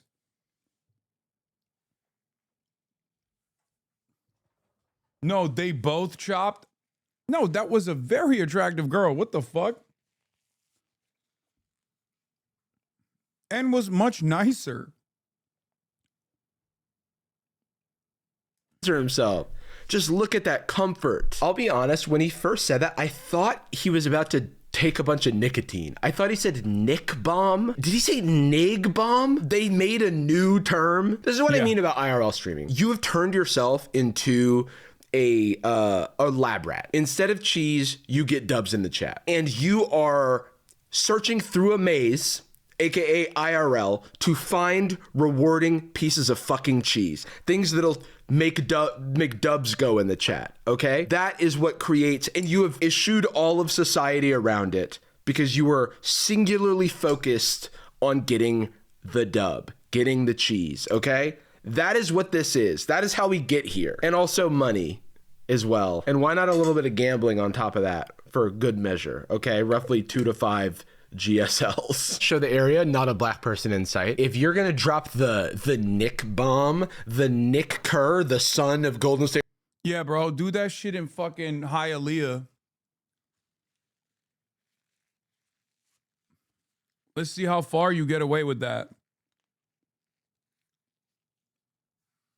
Warriors head coach Steve Kerr, Nicholas Kerr. If you're gonna say that outside of the purview, the earshot of black people, I don't even respect you as a racist. You know what I mean? You're not even a good racist. Yo, did anyone hear that? What a little loser, dude. Holy shit. Did anybody hear me? Did anybody hear the brave thing I just said? Anyone? I guess Hialeah wouldn't count. Yeah, it is more. Hialeah, they'd be like, oh, you all right, white boy? We love saying it too, and we're Hispanic. I want to speak to the fact that I just said, well, would you look at that? It appears no one's willing to mog me because I have roughly 2 PSLs on everyone in this room. I'm the sweetest and the hottest and everyone loves me. Why are you arresting me? There are so many dubs in my chat. Yo, did anyone hear that? What was that? Busted in the wind. You think you heard me say the word? That was the wind. That's like what you say when you're like flirting with somebody. It's like, I mean, you're really pretty. Who said that? Oh, it wasn't me. Who said that? I don't know if YouTube's gonna get mad at me. I might have to bleep myself. Don't worry, guys. I can say it. I have roughly 5.5 PSLs. So, oh my God, the 8th graders are gonna love this. That's exactly the fucking yes. Bro doesn't even care anymore. Bro is an absolute savage. Just whenever I'm doing this with my hand. He dropped a Nick bomb. Everyone heard it. There's 2 N-words. One of them you're not. This is the most I've ever heard Jarvis say the N-word in my entire lifetime of knowing him. Like the entire existence of our friendship. This is I don't think I've ever heard him say the N-word, except maybe when he was on the podcast one time and we were talking about another word that sounds like the N-word, I think. If you guys remember, yeah, it's only after a white boy has said it. It means cheap. Like the word that means cheap, but sounds like the N-word, Lee.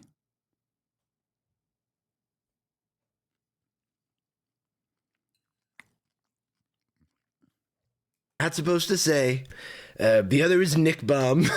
I finished shooting the video and then I realized this guy does not stop saying the N-word. So I just want to watch some more of these clips. Are you like mixed or are you just like...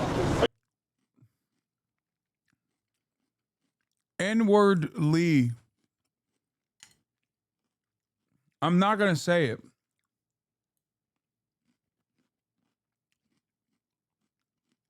No, it's not a slur. It just means like that you're... I think it's like it's a term to say like someone is cheap or something.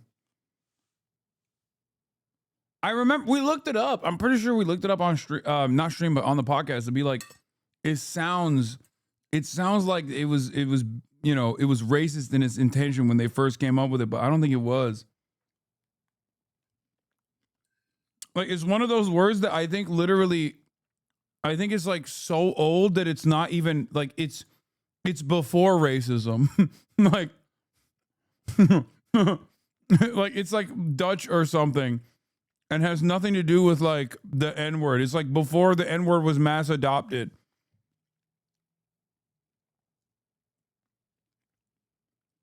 You know what I mean? And yeah, the Dutch are racist as fuck too, but I'm saying like, because the N-word came into common usage during chattel slavery. So there are thousands of years throughout history where the word was not used at all. So there is low-key like a pre-N-word world where the word just wasn't, like, it didn't exist. Like, people were still racist, obviously. People were still terrible. But like the concept of like this dehumanization was not done at the point of like racial boundaries at all. The domination was mostly done through religious identity, and slavery was done through religious identity. You're wrong, man, Law. No, I'm 100% right. What do you mean? Deaf wrong? No, I'm right. I'm 100% right.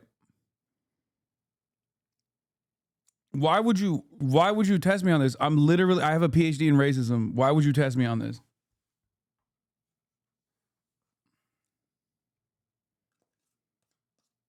There is a world where there is a world pre-chattel slavery and the mass adoption of pre-chattel slavery where slavery was not done in a similar fashion and was not like considered like a heritable trait, okay?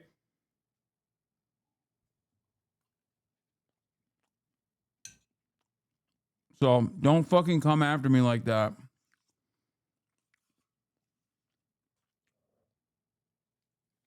You're just like pure white. I'm pure white. Okay, so I was just wondering, like, what makes you like say like the N-word? Of course. Well, I just like it, you know. You just like it. So. Yeah. By the way, this guy is being extremely respectful. You think white people can say the N-word? Like, you think that's acceptable? I think I can say the N-word. I think I can say it. Why you think it doesn't matter? Well, because I'm just kind of like a free-spirited guy. Like, I don't really think about like social constraints and shit like that. See, that's the thing. It's like, that's called being selfish. That's called... Nah, he's base, bro. He's so fucking cool, dude. He's so free-spirited, bro. Not participating in society because your little lemmings will give you dubs in the chat, and so you don't have to behave to social norms. It's not noble to just be annoying. Of course I'm gonna say it, you know? Okay. Yes, his bodyguard is black. Yes, they do get off on that. yes, I do think there's like a second racist reason for that.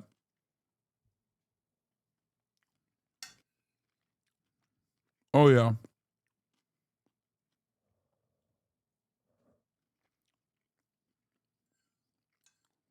It's so fucking strange, dude.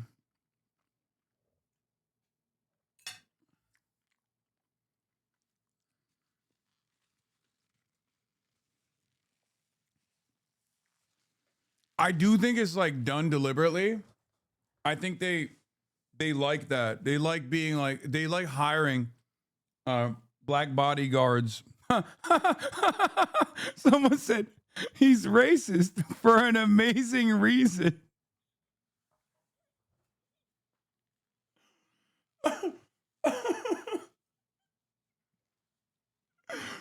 Oh, I love that fucking. He's red for an amazing reason. He's racist for an amazing reason. Oh, that's so good. Yeah. Turns out it's because he's a free spirit. Respect it. Don't respect it. See, okay, he lost me there. Don't respect it. Huh? Do you say it? Yeah, I mean, exactly. Is it not a fun word to say? Is it not appropriate in a lot of situations? it's inappropriate. Dude, what the fuck is happening? Brother, why did you even start this convo if you were gonna buckle? God damn. That is crazy.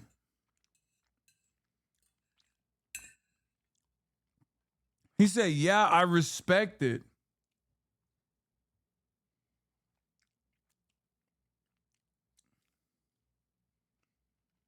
What's he gonna do? I mean, honestly, the game plan at that point is to take it to its maximum level.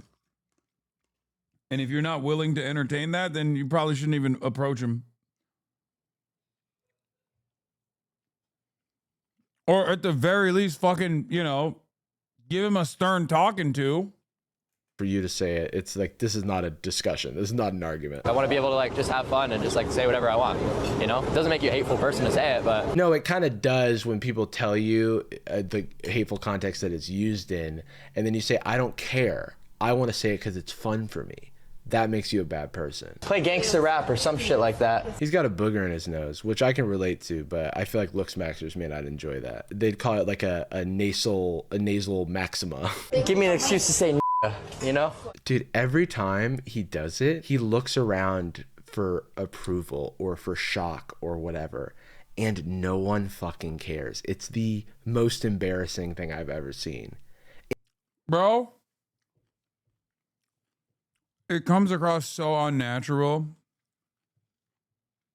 Like, he doesn't have the fucking early 2000s John Cena energy, It just doesn't, it's bad. Like, you don't got the backwards trucker cap, long ass fucking FUBU shorts. You ain't got nothing. Like, you do not have the appropriate, we all know the word, I'm not gonna say it, but you know what I'm talking about. Okay, you know what I'm talking about. There's a very specific type of guy, a white guy, that existed in a very specific time frame, and the way to describe this white guy is basically the N-word with a W in front of it, and this man ain't it. Okay,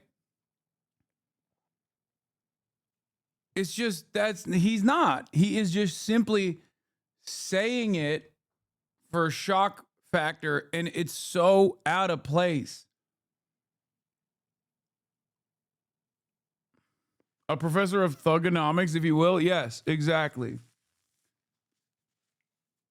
Now, it was weird when those guys were doing it too, but at least those guys have like a little bit more swag. Like, it comes a little bit more natural. You know what I mean?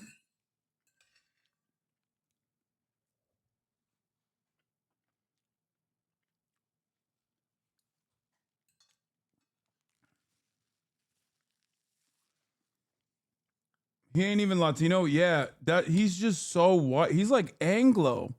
He's the most white.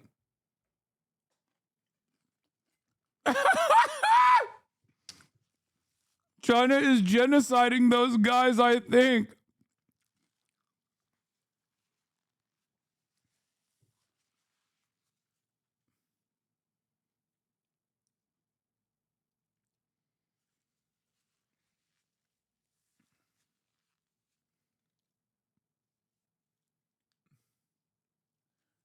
What is happening today, bro? Everybody's in the Christmas spirit. People got holiday spirit in the chat. People like chat is way funnier than usual. And he says it so much, yet he's still so uncomfortable saying it. That's what I like to say. As long as I can say because that's what I like to say. Me and my homies love to use that word. All right. All right. What else? Airplane food's kind of crazy. Chat, I'm joining phase. On phase. It's just like cringe. It's really embarrassing, man. Bro says it like he's from Holland, dude. Like, doesn't he say it like he's like European and doesn't speak English quite well? But it doesn't even sound like the word. It sounds like Joy Boy's other word, the way he's saying it. You know, I'm not going to say it because we're too close to someone slinging the N-word around. But like the God name for Joy Boy. You know what I mean? Nika, the sun god.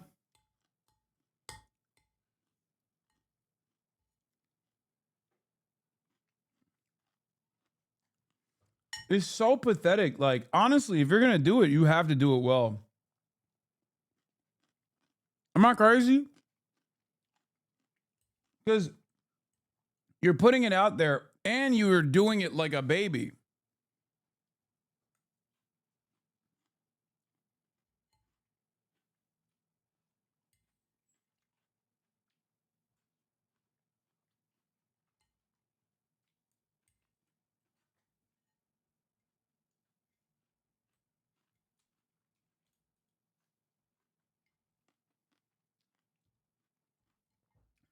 It's blowing my mind how much this guy says the M-word, by the way. And it still blows my mind that he says it all the time. And after this whole time, he's still so shy about it. Like, there is a genuine concern in his voice when he says it.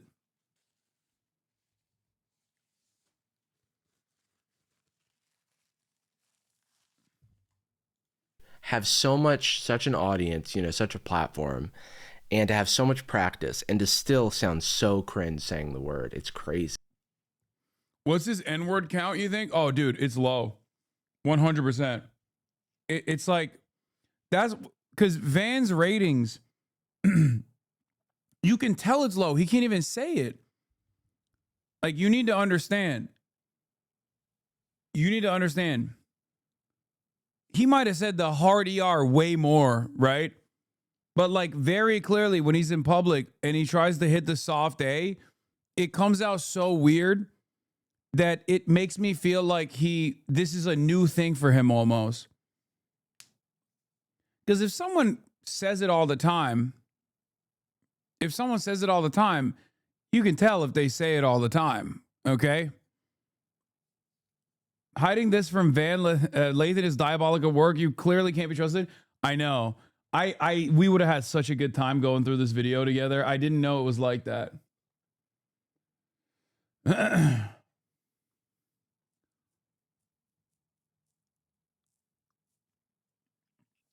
Yeah, he says it like Jackie Chan in fucking Rush Hour. Exactly. He unironically says it worse than Nick Fuentes. Like, Nick Fuentes very clearly says it all the time. This dude says it like he needs a permission slip. And he's like never said it before. it's still very strange when you hear Nick Fuentes say it too, because you're like, you are so white. I know he's like, you know, a quarter Mexican, but he is like he is so fucking white.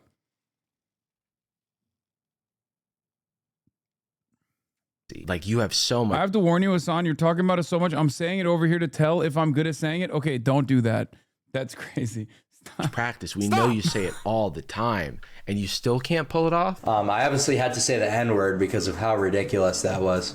And also, guys, just lol at the N-word, okay? Honestly, guys, just lol at the N-word. Can I get some dubs in the chat for the lolling at the N-word? Can I get some LPSL dub 6-7 N-words in the chat? My clavies, that's what I call you guys. I'm not allowed to smile or laugh or experience emotions, but I do love saying the N-word because that's like cool. A dude called me out. He's like, oh, Clav, why do you gotta say the N-word? It's like, because it gets me views. Why would I not? Why would I not say it? Okay. Right. And that's why I don't respect you. Right. That's why, because you have like no sort of, you follow the winds of clout and you have no like morals or scruples about you. And that's like something that I think is a little required for me to have respect for a person. So it's like, I'm not outraged. I just think you're a loser. Not really a hateful guy at all whatsoever. I'm just abusing an unpatched method. Oh my God, he thinks he's so clever. It's not unpatched. It's that you're just a loser and you've outed yourself as such. And he's like, I have this crazy method. It's called like being a loser. And it's crazy how much like people just let you like do loser shit if you like out yourself as a loser. And it's like, yeah, no, we just know you're a loser. And that's kind of that's the end of it. It's like, notice he's saying it like in front of white people. Like even when he was pressed by the black guy, he didn't say it. I don't think he even said it in that moment, but when he's like shouting it out, he's like doing so at a restaurant. He's like, get a shot of all the white people here at this restaurant. Yeah, they're not going to stop me from dropping a Nick bomb or whatever the hell he called it. So, you know, the barrier to entry is up here. That's why the views are so good if you say the N-word on the internet. It's crazy to describe this as you think you've cracked. I can't believe he's educating children. Like, he's literally telling kids, you should go out and say the N-word and you'll get clout.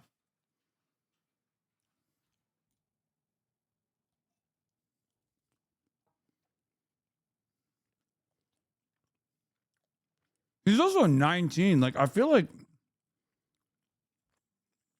he's mentally stunted.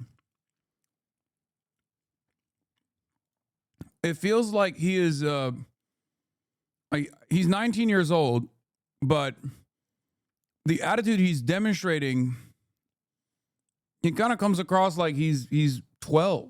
Some sort of code, an unpatched method, a new exploit. Come here. Come here. Okay, this is cringe. The N-word's ruined forever. Come here. Another 19-year-old saying the N-word is what ruined you. I just had to look up who this person was because they used their whole government here. So I just Googled it. I guess this is how it works, right? You need the most cringe people alive to use the word, and then they'll realize that only losers do it. And, I mean, it's that's kind of how it worked. And when he was saying it too, let's be real.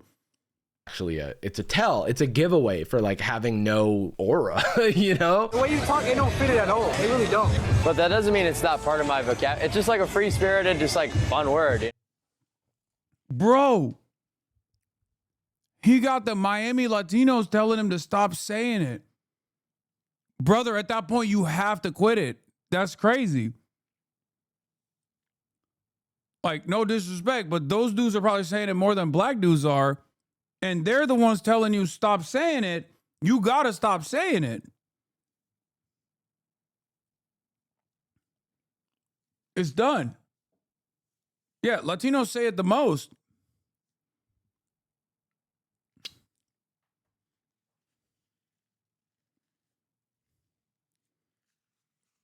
It's over. It's over. They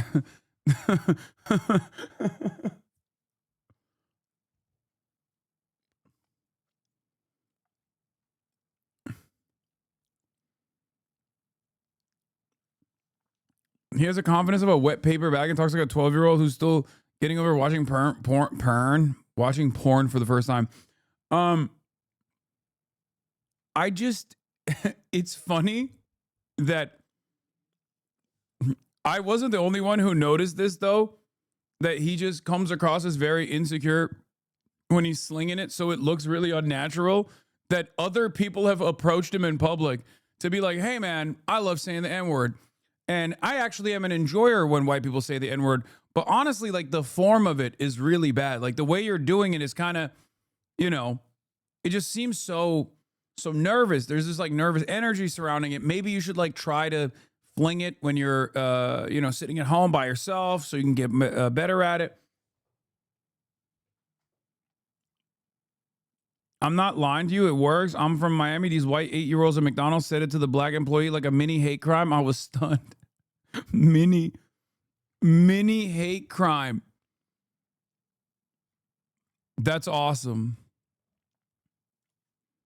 Okay, this is the second time he's used free-spirited to describe the way he uses the N-word. They gotta take away the internet for some of these people, man. I just broke up with my girlfriend, L girlfriend, W fucking community. I just broke up with my girlfriend, L girlfriend, W chat, actually. 6'7". Me and Wanda are gonna cold approach W. Fucking rowdy kid. Everyone spam L girlfriend in the chat. Wait, this is the guy who just like harassed women in the previous chat and was a little bit cringe, actually.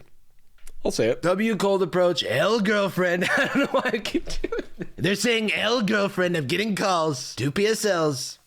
2 pumpkin spice lattes, please. This is the type of thing that it's like, you know, based on the communication style, Honestly, that only young girlfriend people are or enjoying ex-girlfriend this. There's now. no like adult man with a 401k spamming L girlfriend in the chat, you know? And I think that that's when it becomes problematic because these are not role models, unfortunately. I want for there to be lots of great role models online for young boys, and I hate to say it, but this is not one of them. Can we get like an L role model in the chat, actually? Look what my fucking chat is recommending. Like, I swear, I'm not, the chat is the worst thing ever. Fuck the chatter. Okay, so his chat's like trolling him or whatever, and then he like goes off on his chat. I do not know how much of this is earnest or not. There's a lot of clips that I think are memes of him talking about drug use to looks max, and like I don't want to show those clips because I do think they'll get they'll get flagged on YouTube. But even like as a bit, it's concerning, you know, because someone's gonna not know the ironic joke. That's the problem with like irony poisoning, is that like people just don't know for real what you're talking about. The issue with this stuff is that I can't tell what's real and what's not. There's so many like things that are just done for engagement. Clip channels take and they just run, or like it's a vehicle for him to, you know, get a ton of eyeballs. But he does these collabs with very objectionable characters, and it's like, what are we doing? Well, it's very obvious. Like I said, it's cheese, okay? It's clout poisoning, and it's being lasered in on things that will make you money, get dubs in the chat. And it's a very hollow way to live your life, and I hope that he gets help. All right, I hope that he sees the light. But the problem is, I don't know what to do with kids like this, right? Like, you are so far down this path, and you've kind of only been rewarded so far. Like, even shit like this feels like bait. I got invited to a Peter Thiel party. You think that's gonna be a Diddy party? Probably. Whew. Billionaires, they get a little creepy. I don't want to get diddied.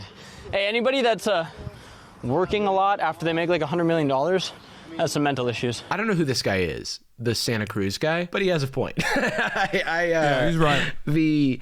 But then even this, I'm like, this type of shit just feels like bait. Like, I just don't, if it's not bait, it's concerning. If it is bait, it's still concerning because you feel like that is something, you feel like you need to do this to continue to raise your profile. None of it's necessary. There's lots of people who are just attractive and don't make it their whole personality. It's kind of crazy what can happen when you just be normal and attractive. You can go far. And also, you don't need to be attractive. And also, beauty is in the eye of the beholder, and there's no objectivity to it. Obsessing over this type of stuff is a fast track to things like body dysmorphia and disorders and disordered behaviors. Talk to your doctor, talk to your therapist, talk to your friends and family, talk to the people who love you. Don't become so isolated online. I mean, we did spend like 2 hours earlier today going through the exact types of brain rot that exist in these spaces.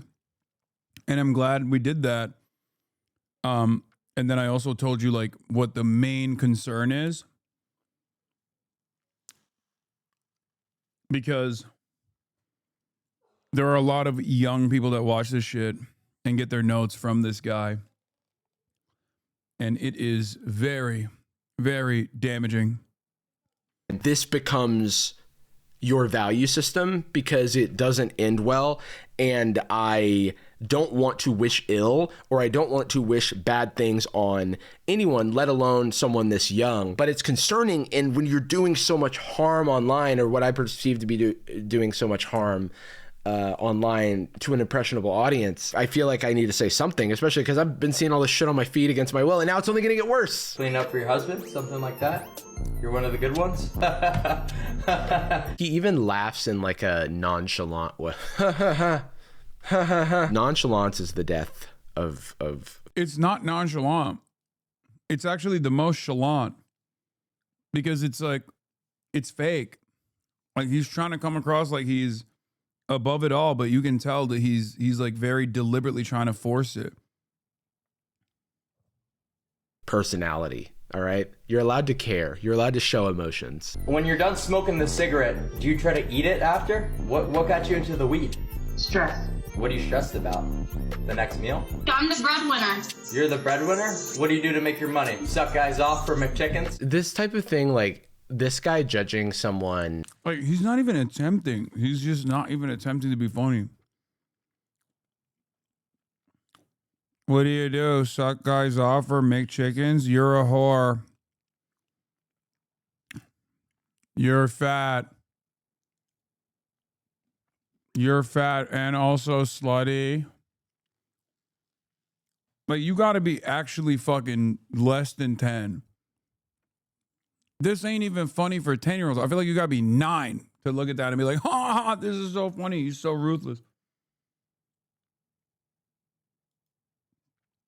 Y'all had Adapt on Fear and 14 years, over half of my life. I'd be lying if I said this didn't hurt, but it had to be done. Thank you to everyone who's been a part of this journey. The best is yet to come. Wait, what the fuck is going on?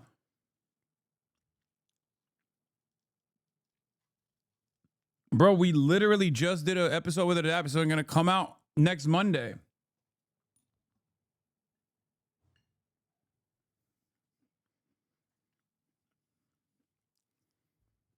What is going on? They all left?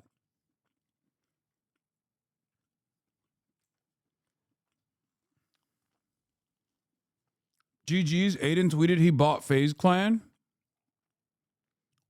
Yeah, I saw Cutie tweet about it, but that's nothing. Like, that's a meme.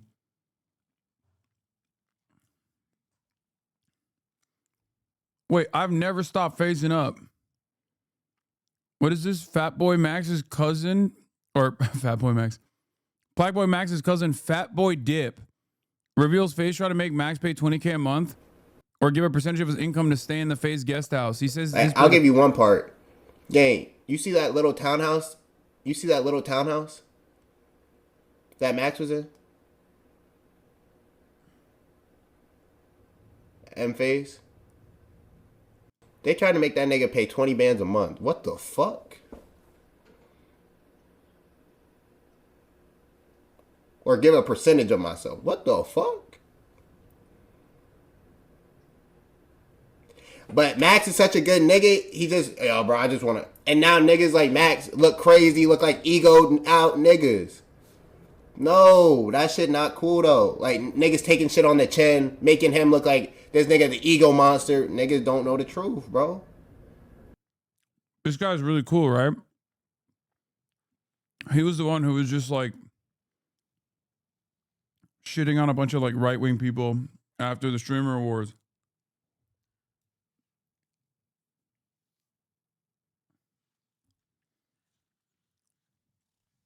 Max's cousin, Fat Boy Dip. Yeah, he's chill. I forget what it was. I just remember watching a video of his that went viral. Niggas don't know the truth. So, of course, he's going to look like this nigga. Oh, this nigga just worried about himself. Nah, nigga.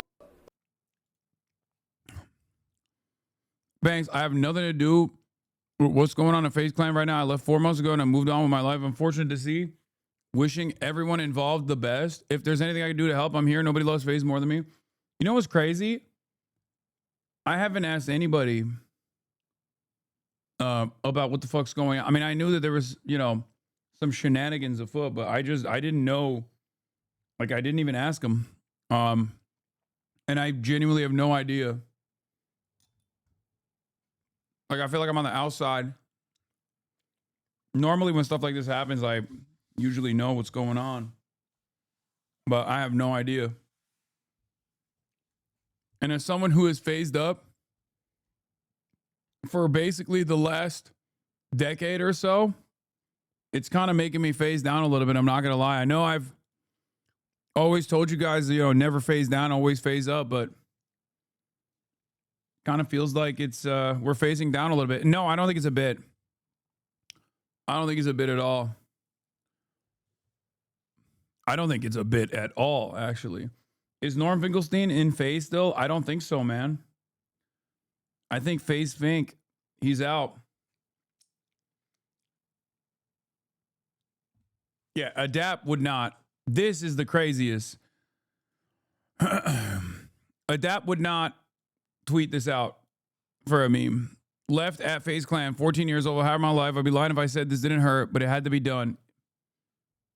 Why is Banks being blamed? I don't know. I feel like people blame Banks for a lot of stuff. His approval ratings are very down. But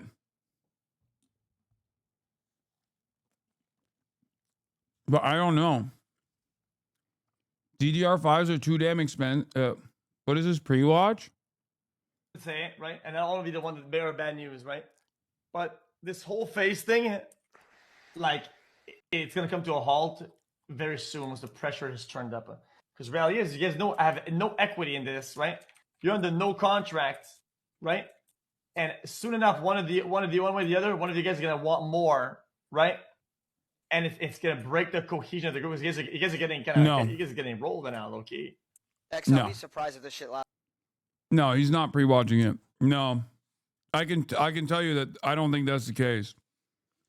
XUC is actually okay. Let me start by saying I always call XUC a fucking dumbass when it comes to politics, and when it comes to politics, he is a dumbass. At least he used to be an open-minded dumbass. But this is the type of shit where he's very good. He's actually very smart when he talks about stuff like this.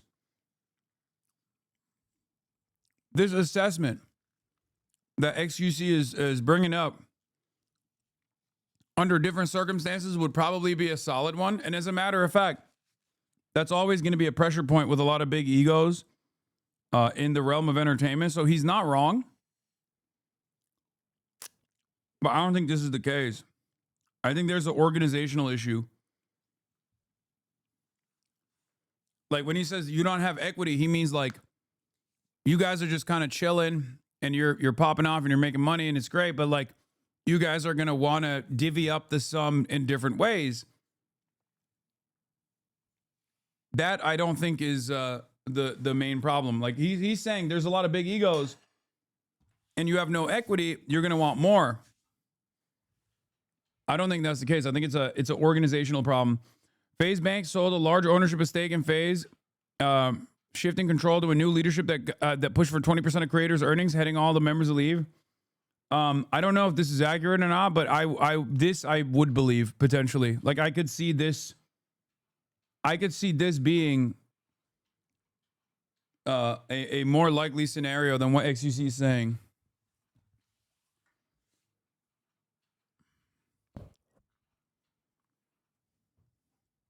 Banks wanted XUC to buy FaZe when it was on the stock market for like 12 million.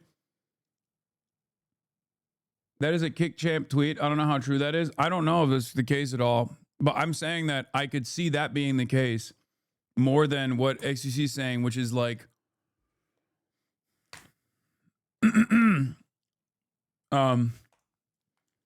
more than what XUC is suggesting, which is big egos wanting a bigger piece of the pie or something like that. That's another year. We're not even talking about equity. Fuck all that. We're trying to see if we fucking can make some money. It's unfortunate to say it, right? And then XC deserves negative benefit of the doubt. Nah, this is the one area where he is very knowledgeable. If there's one area where XC is very knowledgeable, is shit like this. This is his whole life. What are you talking about? It's like this and Overwatch. If you ask him about fucking Overwatch, like playing Winston, he's going to be one of the best in the world. He's going to tell you everything you need to know. This, like organizations, like streamer culture, that sort of stuff. He is the most knowledgeable, one of the most knowledgeable people. At the end of the day, he literally it was one of the biggest content creators on the planet for years.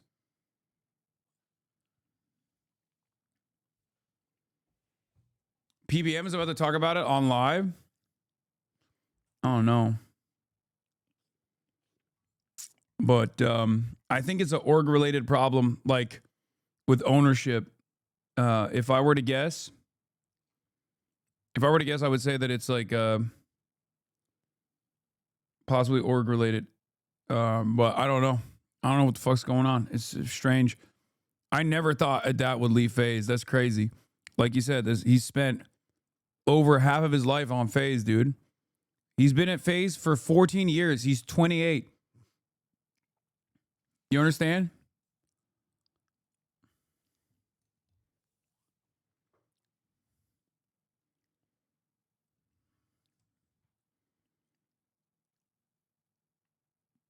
That sounds crazy to me.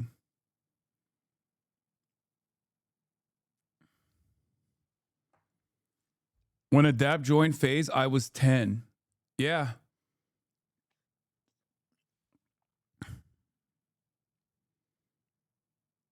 Damn, he was a baby when he started? Yeah, he was. And not once did he ever fake a trick shot, dude. The stream is titled The Truth. Is he even live? What the fuck? Streamless Finale, The Truth.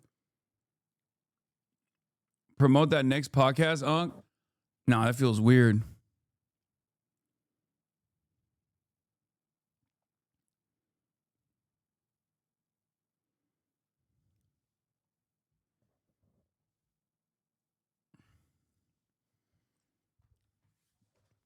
This is all bait. They're going to add Max back.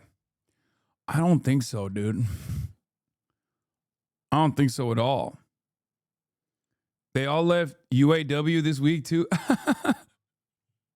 You mean UTA? Dog. In this weird world, for a brief moment,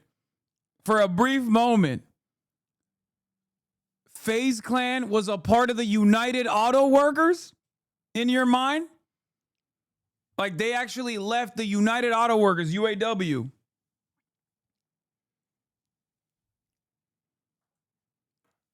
It's such a funny, dude, that's awesome.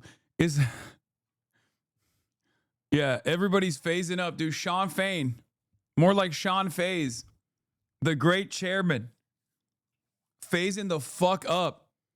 What's up, guys? We're phasing the fuck up at the Dearborn Ford facility. I'm here with my man, Sean Fain. Okay, I'm dumb, fat finger. No, it's just funny. Only in this community could someone mistake United Talent Agency, UTA, with UAW. Also, those letters are on the entirely opposite sides of the keyboard. So, no, you didn't fat finger it. You just said UAW because union strong, brother. To be fair, they do have, grad school teachers and stuff like that, like grad students in the UAW as well. So then it's not that crazy. What if they have FaZe? What if they added FaZe to it, you know?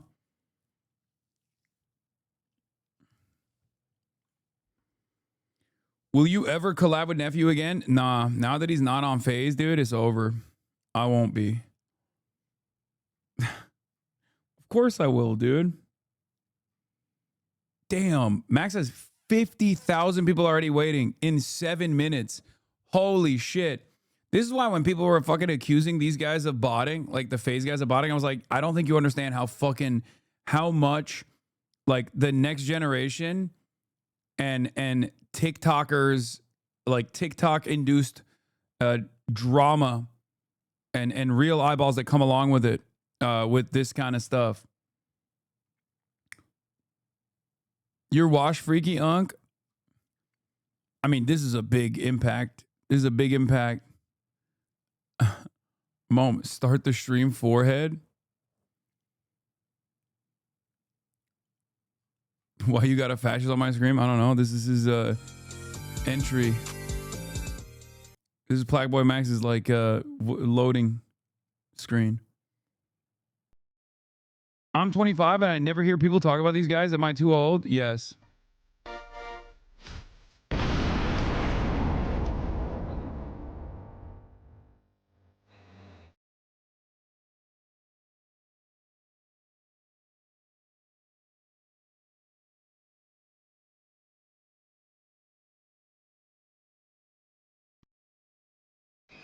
Cardi, thank you for that sub. League Hoppo, thank you for the sub. Spongers, thank you for the sub. Mason. I don't think I've ever watched one of these guys' streams actually, except for like Jason when he flew out of that plane, when he jumped out of that plane. This is kind of funny. I don't watch anybody. I don't watch anybody's streams in general, so it's like. Not Adrian, Preston, Alex Eagles with the When you two doing streams together, I don't know. Jaxie, not your sister. Rayon. Bro, missing out on some gas. Been picking that fucking chat. Joe was good, Ned was good, Weapons was good, Donation was good, My Money was good, Plex was good, Mike was good, Hey Card was good, Limit, Wayne, Jerry. What if I started my stream like this next time? Sleep, Flame Off, Big C, Cole, Zay, Rock Out, Word Act, Brayon. I'm too old for this. Cable, Han Dizzy, Rare Zart, Six Brazy, God knows, Mo Hoops, Clutch, thank you for that fucking fire. It's called roll call. All right. I don't have aura like that, okay? I'm unk. I'm chunk. I'm chopped unk. I don't have aura. I can't be an aura streamer. Look at me. I'm wearing a fucking... He doesn't even have any Christmas gear on. You know what I mean? It's the day of Christmas. I'm over here looking like Santa Claus. It's good. Hope y'all been good, bro. You have never once said my username? Yosarian. Merry Christmas, first of all. If you don't have a family, you feel me? I want to let you know I love you. We love you. You feel me? If you do have a family, make sure you tell them you love them. Bro, he loves me. me. Good ass day. He loves us, chat. And yeah, bro. Happy holidays. It was an amazing year. 2025 was probably the best year of my life yet. And it's just gonna keep getting better. I appreciate y'all. You feel me? I hope y'all had an amazing year too. I'm parasocial now. Obviously, a lot of big news happening the last 24 hours. I know a lot of people are looking to me for my thoughts, as these are my boys and I went through the process first. As I said before, I want to be respectful of sensitive information. At the same time, as you all know, in this business, he's got a script. Conversations often take place with assistant staffers and other people who aren't required to keep secrets, and everybody talks when something like this happens. He has a...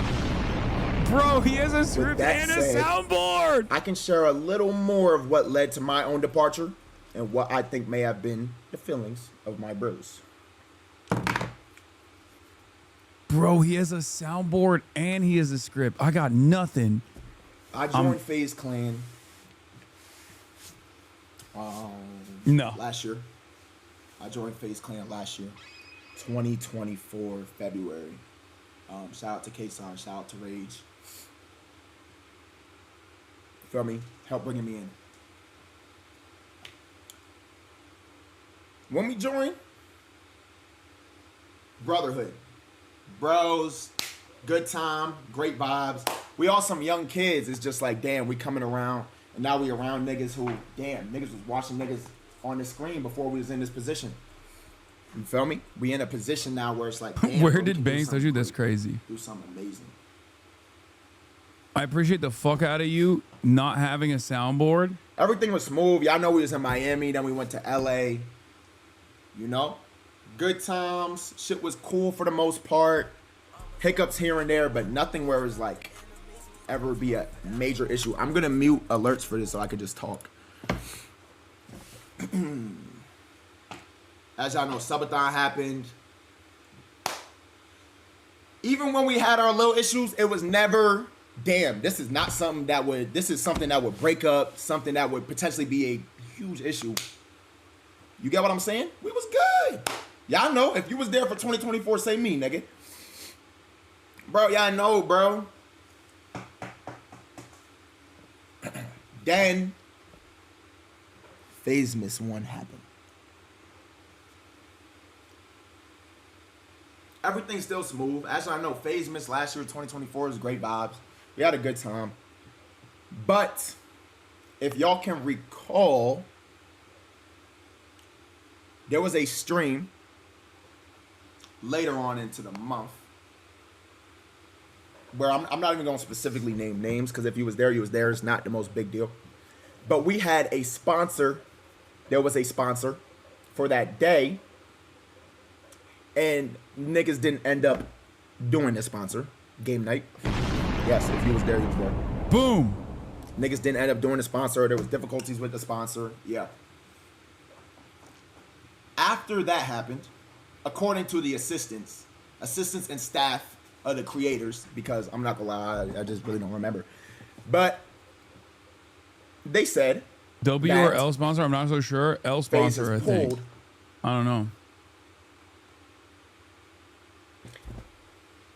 Everybody for the rest of the month and sent niggas home early. Right? This is the first time where in my head I went, huh. Okay. So how much control do we have here? And how much control do niggas have over us? If that makes sense. Right?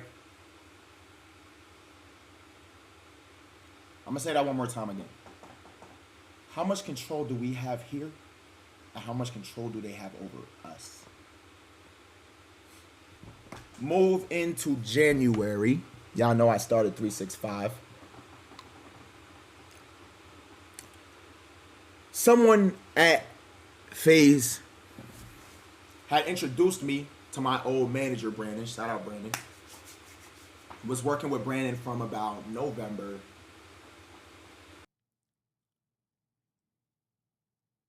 The fuck?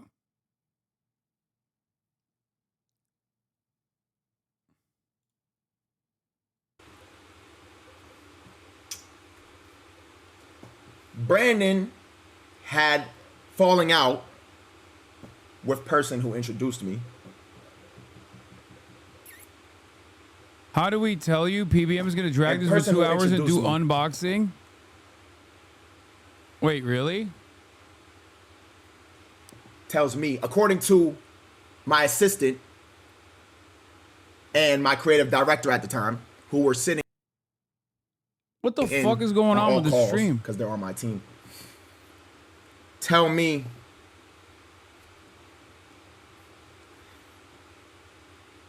He has 90K I have to viewers. fire my manager and get rid of him. Or I can't be here. When they're the person who introduced me. Video proof as well of this meeting. They were there. This is information my assistants are just telling me.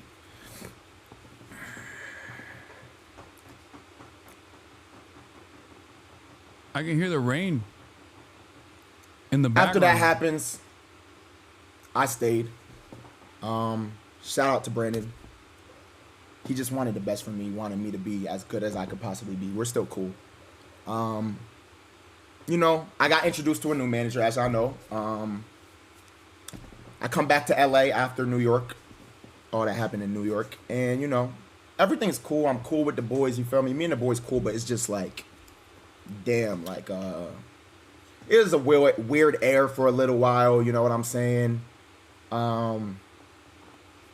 But everything got patched up, because at the end of the day, we bros and we love each other. Like, you feel me? I want to make that known. Ron, I love you. Jason, I love you. Adap, I love you. Rage, I love you. Silky, I love you. Hasan, I love you. Did I forget anybody? I don't think so. You didn't say Lacey. Merry Christmas to y'all as well. I texted him, though. Lacey, I love you. I thought Lacey was the nigga I said first. Lacey, bitch ass nigga. Anyways, though, Black Rockstar, thanks for the sub. Everything's cool. Bro, he forgot your name too. You feel me? Damn, dude, that's fucked We up. figuring out what we're gonna do for the rest of the year. Ideas. Yo, we actually had this idea. Niggas can say this shit now.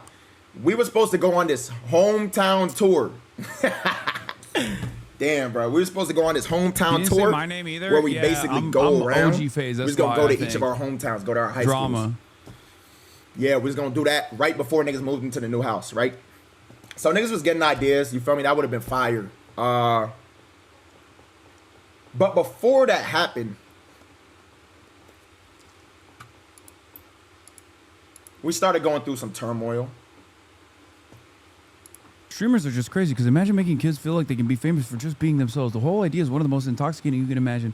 I swear to God, I have the most like 38-year-old audience on this fucking platform, dude. I swear to God, I have the most, like, this is the most like 12-year-old audience right now, and I have the most like unk audience. See that little townhouse? I'll give you one part. Gang, you see that little townhouse? You see that little townhouse that Max was in? M-Phase? They tried to make that nigga pay 20 bands a month. What the fuck?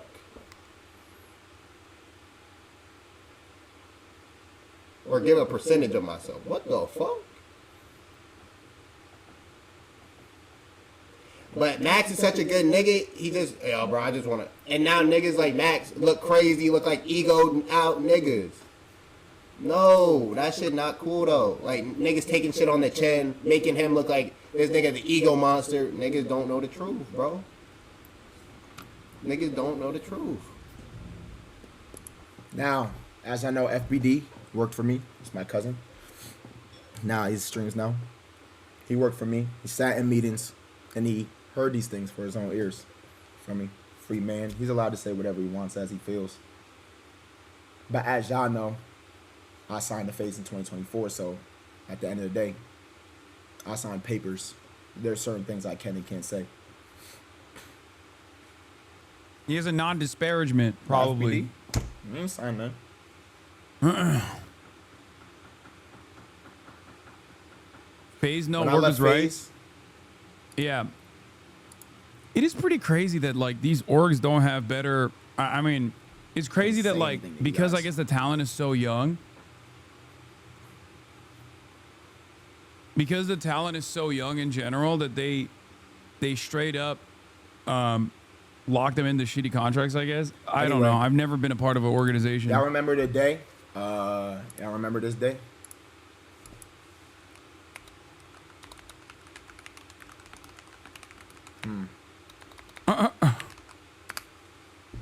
Sad on stream. How do orgs make money? They sell ads. But honestly, they don't. But the way they What stream was I in? A blue hoodie. Do we have that? I don't know if we have that. the way that they make money might is not they have that. sell ads. So they sell like I don't see it. across the board. It's basically the same as like any agency, like an ad agency. April 29th. So they'll go and get like a big sponsor and they'll be like, oh, all of these are our top content creators. Coordinates will be sent to you. And they give a, depending on the deals that they have, they either give a percentage back to the streamers or This they is a take a bad percentage of the ads they sell. The shit from Xmas into whatever FBD's talking about, that happening, is what made me realize, damn, it's time for me to man up.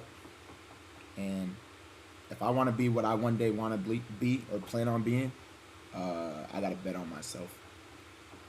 No matter what happens to me or what niggas might try to do.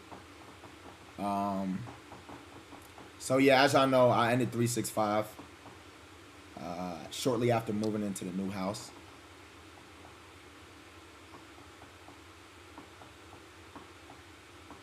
I'm gonna be honest, bro. Like, Me ending 365 gang, I was just burnt, bro. There's too much going on, behind the scenes shit. Streaming every day. I was burnt. Gang, imagine starting Low key instead of UTA. If they were at UAW, they wouldn't be having these issues though. And then 7 days into it, niggas tell you, like maybe they nah, should have been give me your unionized. manager. Fuck that nigga, he's out. Now I gotta scramble and figure shit out. And you know, niggas did help me figure shit out, but it's like, fuck, bro. You know, it's just like it's chaotic, gang. Every day and waking up, I gotta figure out Can we how the FaceTime fuck I'm Jason? going, I'm not what gonna I'm fucking gonna do today. FaceTime him while I'm live, dude. But it's like, fuck, I don't have my manager gone. No rage. Chill, gang. But yeah, bro. So out of these moments, I really questioned, and I think I made the decision, especially after this, after, you feel me, alleged thing happened, where I'm like, bro, what am I gonna do here? I can't be here no more. And I honestly didn't think I was gonna leave as soon as I did, but it was on some shit like, bro, I gotta make this decision sooner or later, man. Is he leaving Phase or something? No, he So left yes, already. I He had left 365. first. I'm gone for a couple months. I'm able to get my mental health back right. And now that all the other Phase members are leaving as well, but I'm able to one by realign one, he's basically saying myself his as a piece. He's person saying and his just be able truth. to, you feel me? Be good. And I'm not saying all that was from being in, but I was just fucked up in a lot of different ways. I just had to get myself right. You feel me? I come back.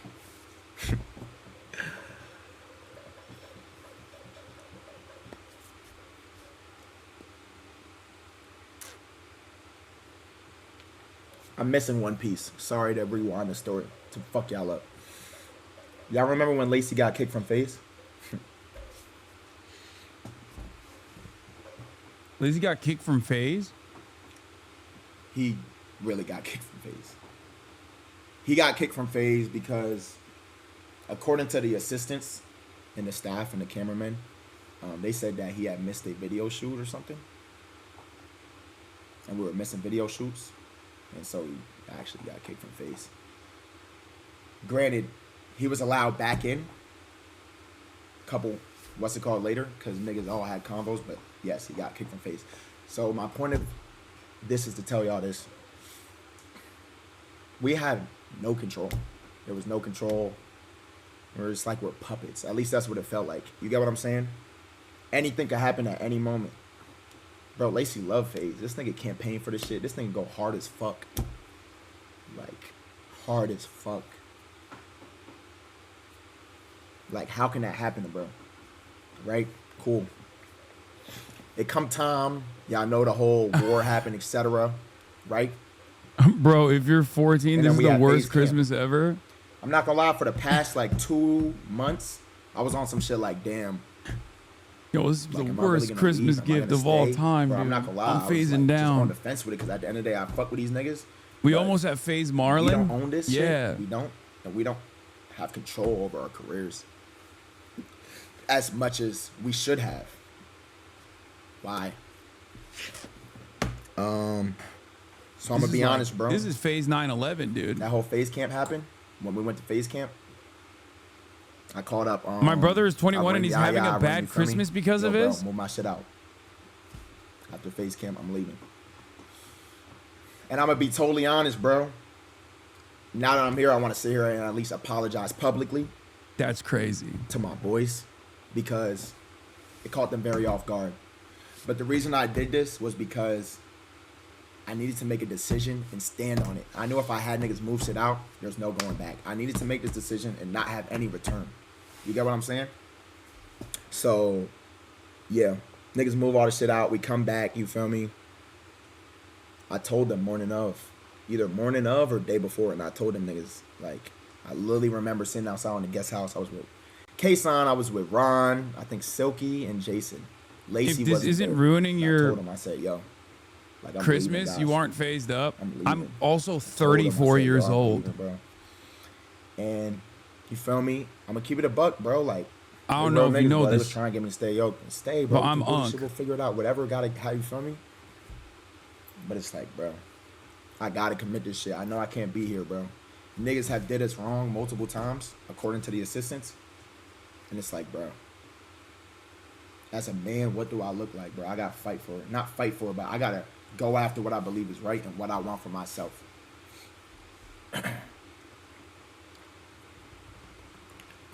So I left. The reason I apologized to them is, one, because how short notice it was, and also how I left. Y'all know I was in the white room. It was definitely performative.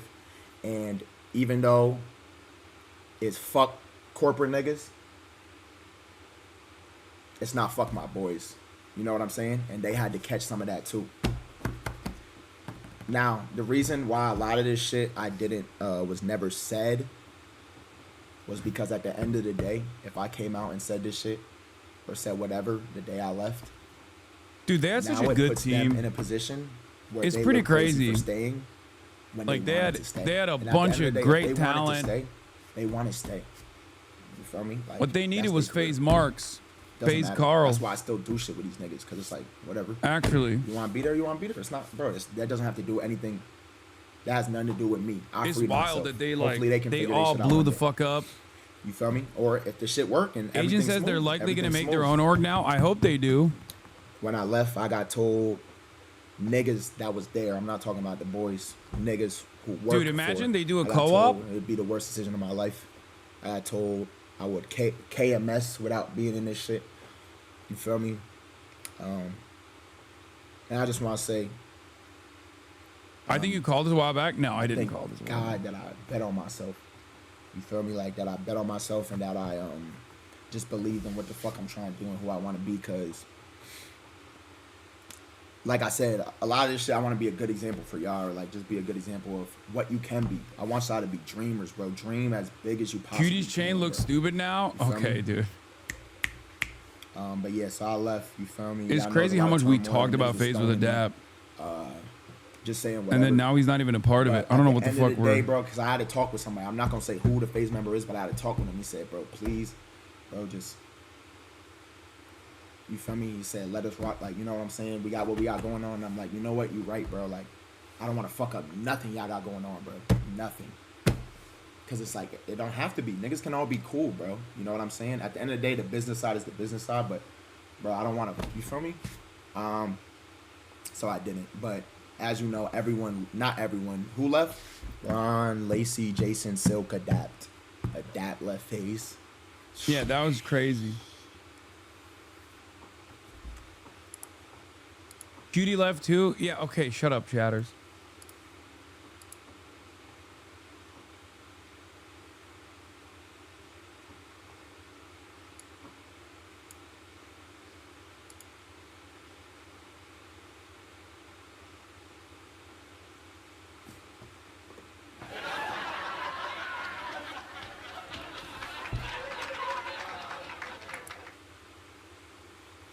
Thank you for that sub, Slasher.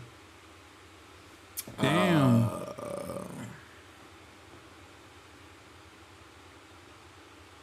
Yeah. Here we are. Still standing tall.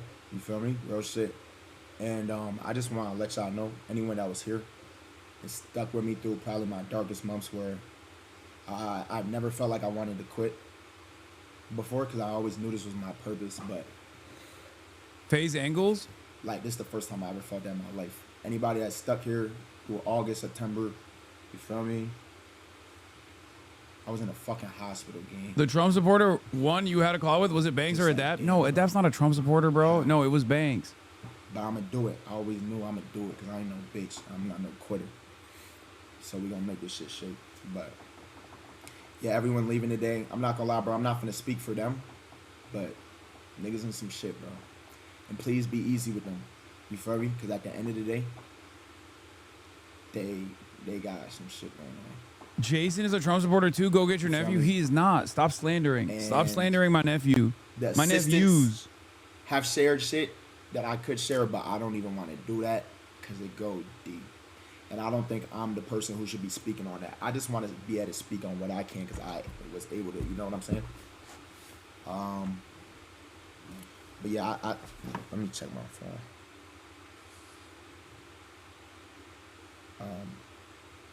I think we're good for the most part. Hasan tweet, can you send it? He tweeted a heartbreak, but he didn't change his name. He still FaZe Hasan. What age range are nephews? They're all in their like early 20s, the mid 20s. January can't come sooner. Let's see. I don't regret joining FaZe at all. I think it's one of the best decisions I made. It's just a little bit sad that there's so many predatory people. Fuck my big chungus life. In his business, as well as people that really will pitch a life in a certain way and have totally opposite intentions.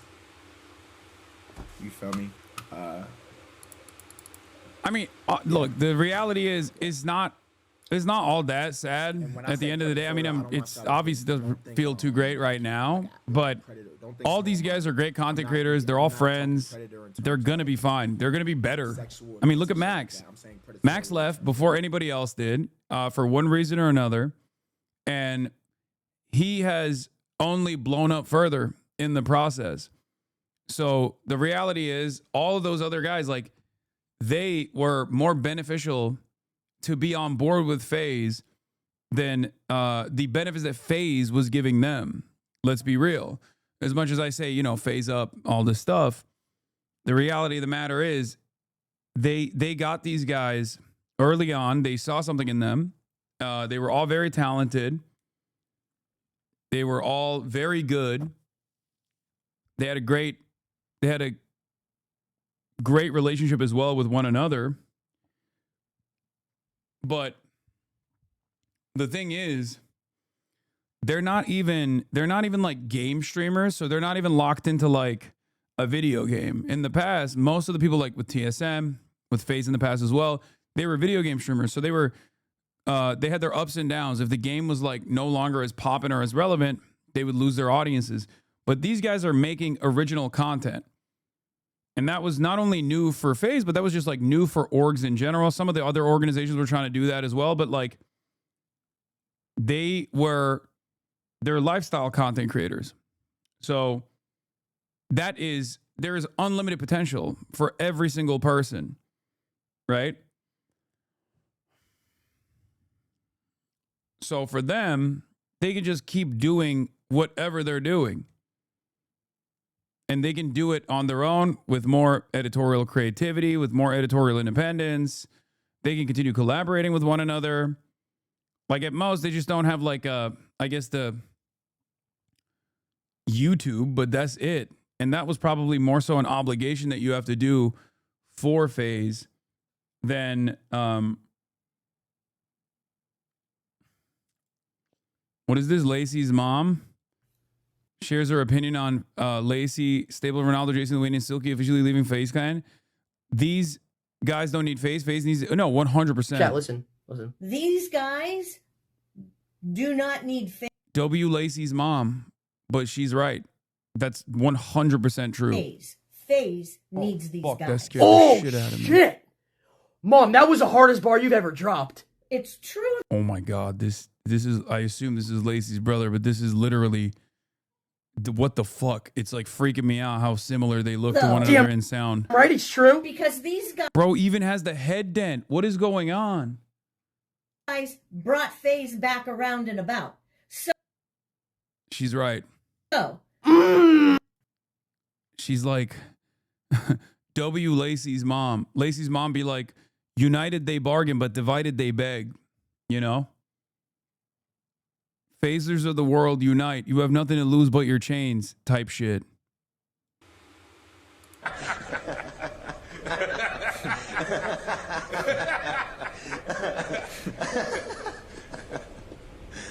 Hey, Spike. She's dead. There's nothing I can do for her now.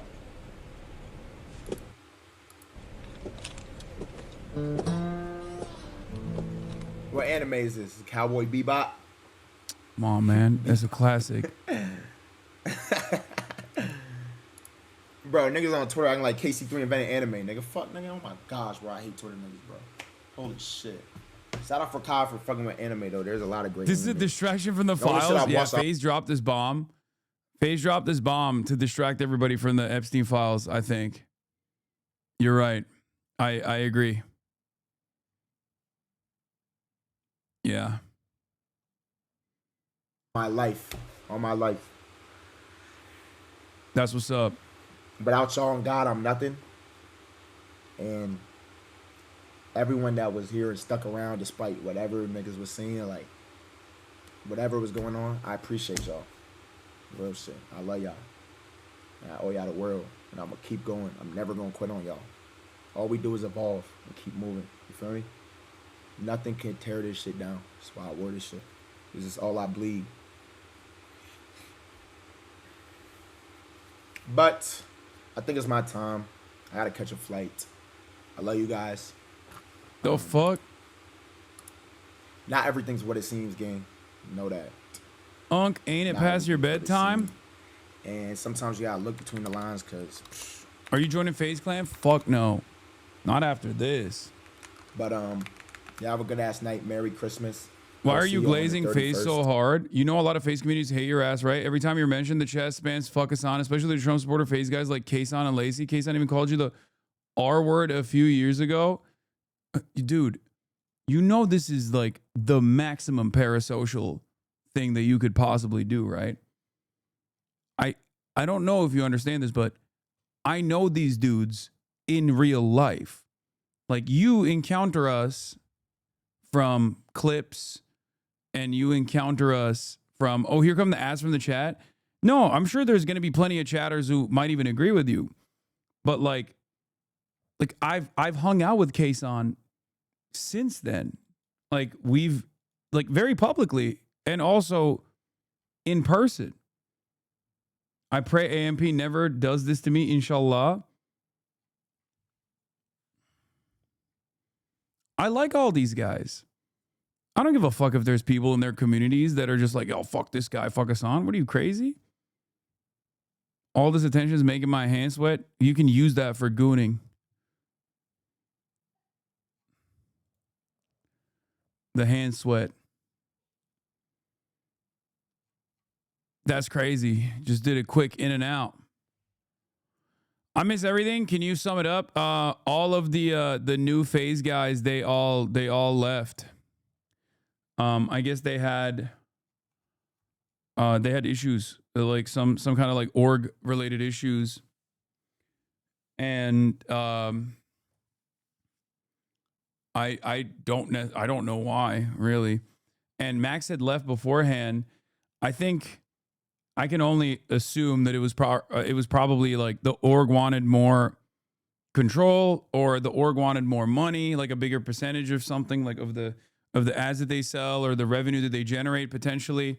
Because a lot of these organizations, like, they're not making a lot of money to begin with.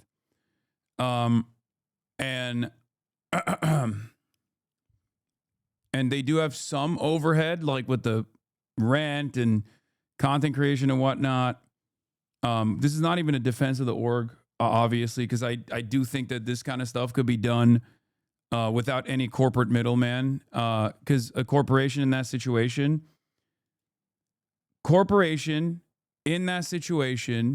is straight up just a money-making operation. Like, the corporation's entire goal is to make money. It's to generate revenue. They don't do anything, right?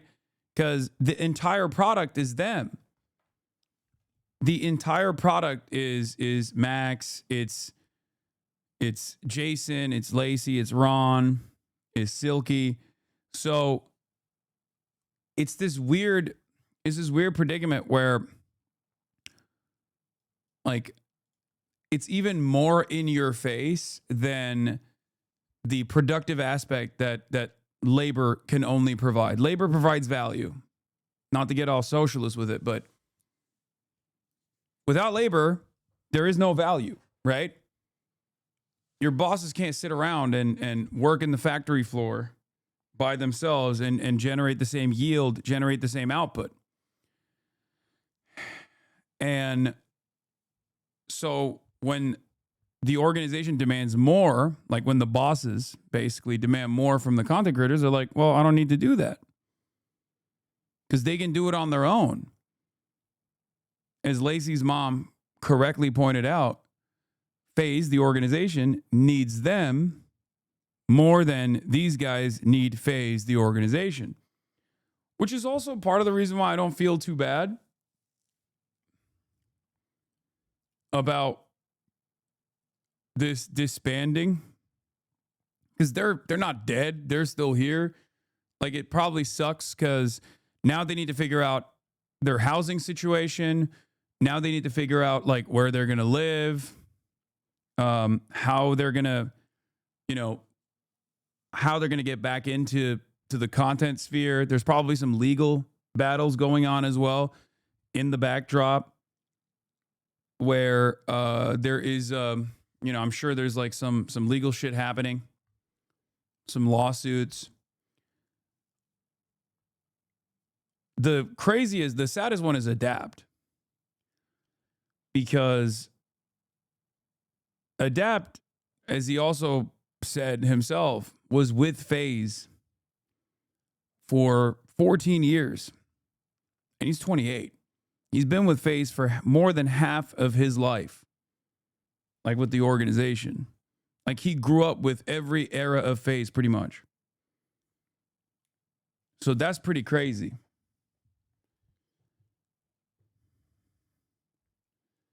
Good bulk of the revenue, aka viewers, are tied to the products, aka streamers. The overlords don't even have that tether where the content creators and their fans do, so the product can leave and take the revenue with it. Hope that makes sense. Exactly. Like the thing is, like if you were working at a factory, you have less mobility. You can't just get everybody else that works at the factory and then find another factory to work at altogether, or like build your own factory. Whereas in this situation with streaming, the orgs offer way less in terms of upfront capital, upfront revenue, and the necessary tools. Because people can do Twitch streaming from their living room, from their houses, from anywhere really, as long as you have a camera.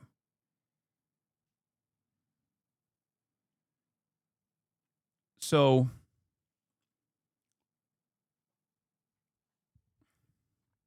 for that reason, they could just basically create their own they could create their own friend group even, without even like significant revenue distribution, where everybody just like makes their own money and they get together and make content, and that'll be it. They can do a cooperative structure if they wanted to. So yeah, it's perfectly fine. Serious question, would these guys be successful without the agencies who bring them sponsors, ad contracts, and the management, or do I misunderstand? Yes, they would. 100%. They would not be successful without their without the people that work with them, like their editors and their camera people. But they could be successful without the managerial staff for sure. As a matter of fact, they probably can be more successful, and you'll see. Because think about it this way.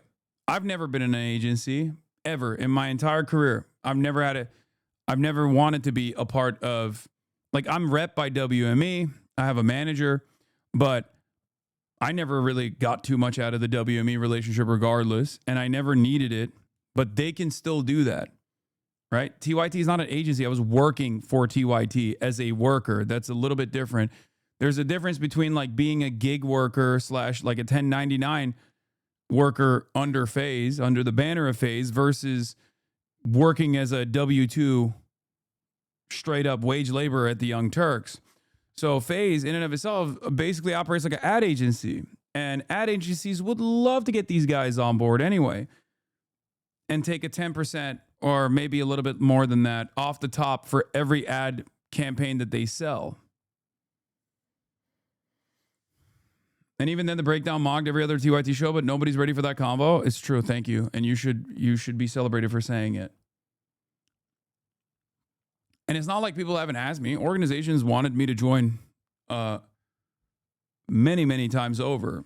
There were a lot of organizations that wanted me to join. As a matter of fact, one of the most famous ones I've talked about before was the guy who like became a fucking massive Andrew Tate stan.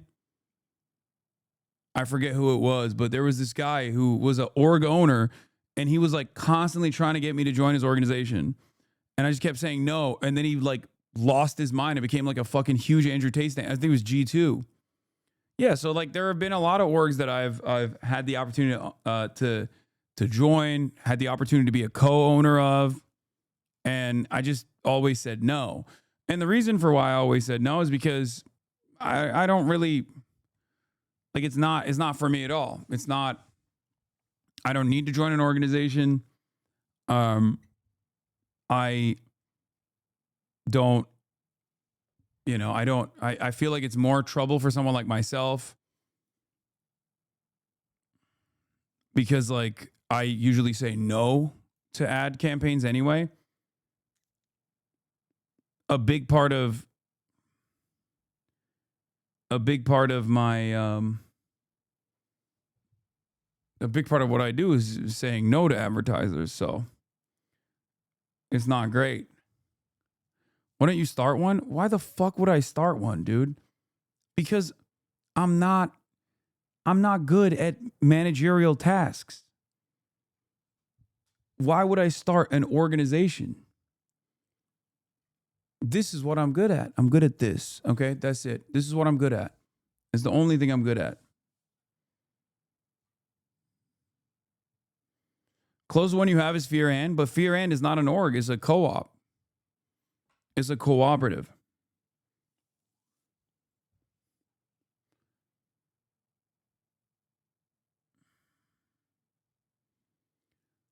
And I do think that for guys like this, for Max and for everybody else, they are already so talented on their own. And Max's departure, I think, might have even given the other guys some confidence too. Because like his departure and what is this? We good off phase. What the fuck does this have to do with anything? Israel's Arab population is growing and flourishing. The anti-Israel crowd hates facts and data. What the fuck? Co-founder of FaZe Clan? Wait, what? What the fuck? Hey, yo.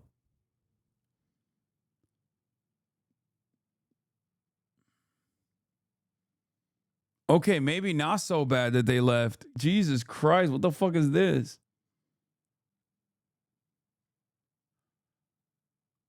FaZe's partner company recently created a new talent agency called Hardscope with all those that is just being listed as a part of it. This situation is a lot more complicated than just leaving.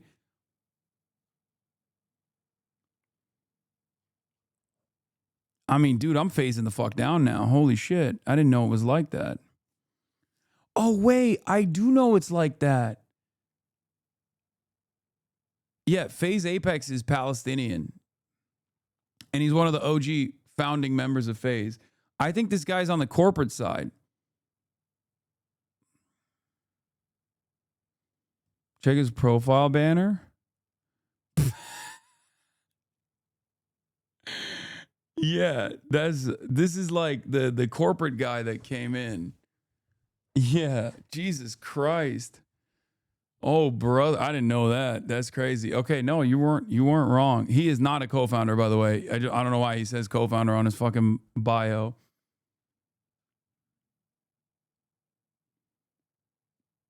PBD type banner, Patrick Bet David.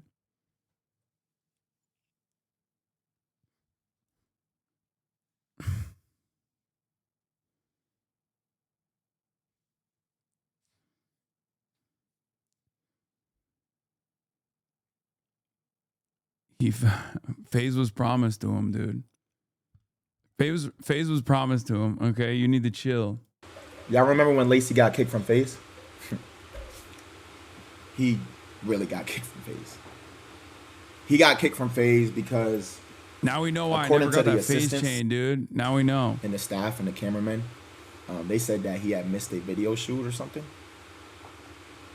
and we were missing video shoots, and so he actually got kicked from FaZe. Granted, he was allowed back in a couple, later, because niggas all had convos, but yes, he got kicked from FaZe. So my point of this is to tell y'all this. We had no control. There was no control. We're just like we're puppets. At least that's what it felt like. You get what I'm saying? Anything could happen at any moment. Bro, Lacey love FaZe. This nigga campaign for this shit. This nigga go hard as fuck. Like, hard as fuck. Like, how can that happen, bro? Right?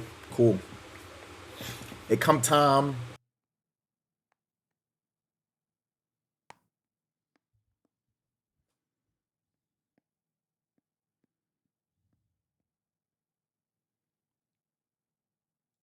Fat Boy Dip with more.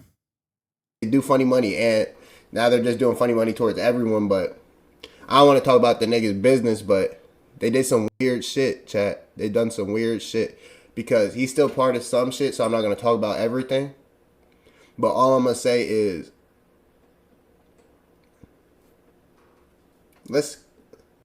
this FaZe situation is a labor issue, by the way, for all the fucking olds in the chat, for all the unks in the chat that are like, I don't care. Why should I care about this?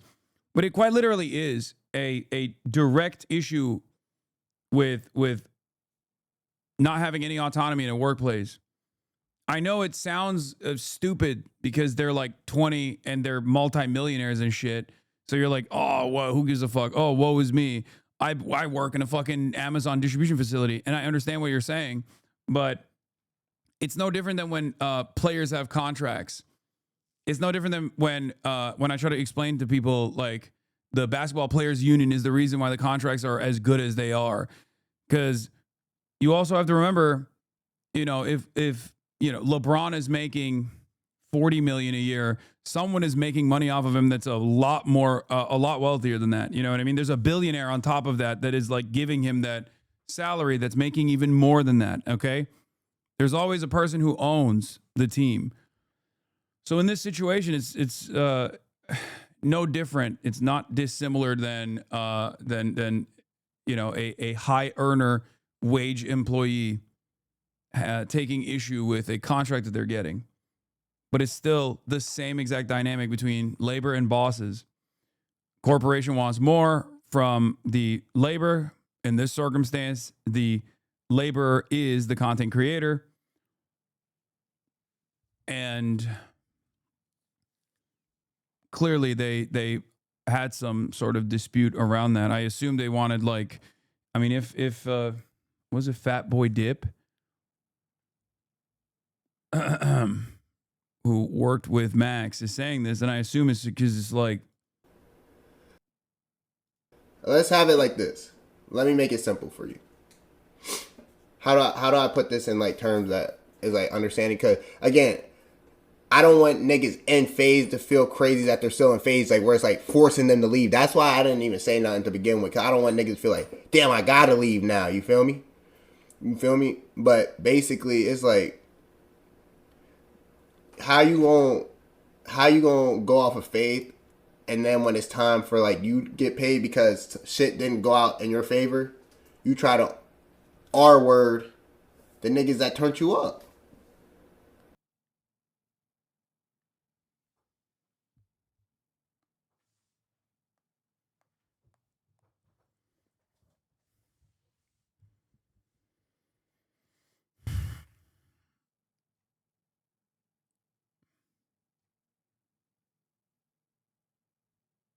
okay.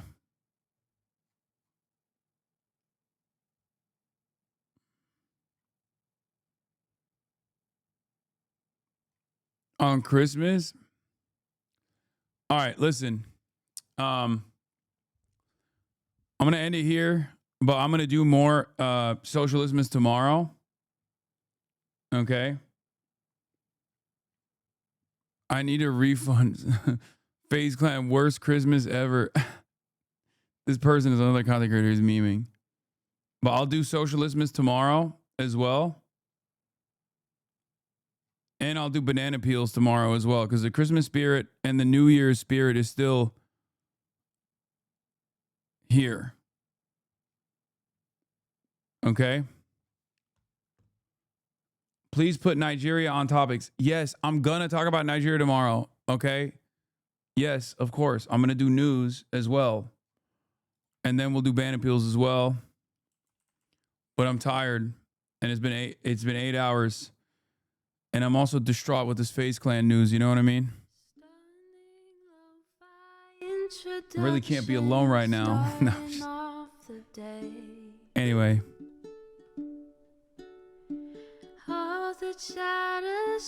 Love you guys. And I will see you tomorrow. All right. Peace.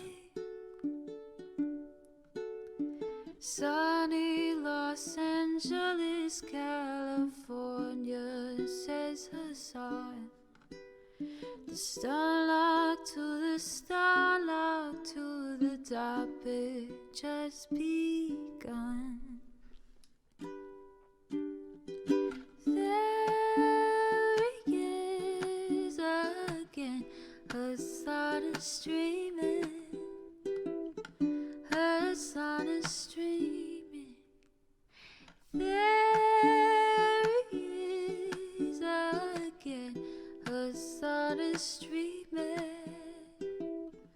Hasan is streaming.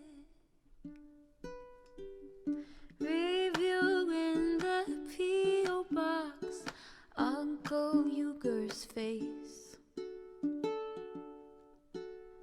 Sudden Discord agitprop, great names take embrace. Tiny Bernie Sanders, LGBTQ Air Force. The whole left at your fingertips, Ane at your door. H3 crowded debate, the Young Turks online show. 3 full fucking years of this, plenty more to go.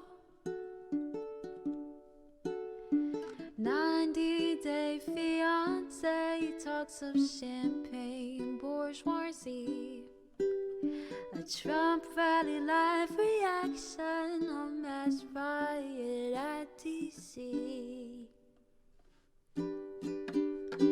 There he is again, Hasan is streaming. Hasan is streaming. There he is again, Hasan is streaming. Hasan is streaming. Reading live stream fair comments, Austin show chat advice. And all the ways the right-wing pipeline can suck you in online. JCS react, Lord frame gets broken, cover blown. A full-blown mass pandemic, monster streaming at your home. Total radicalization coming out to find. The system you were taught to trust in was broken the whole time. All these daily streams, whether big or whether small, have helped me and so many find the meaning through it all. There he is again, Hasan is streaming. Hasan is streaming. There he is again, Hasan is streaming.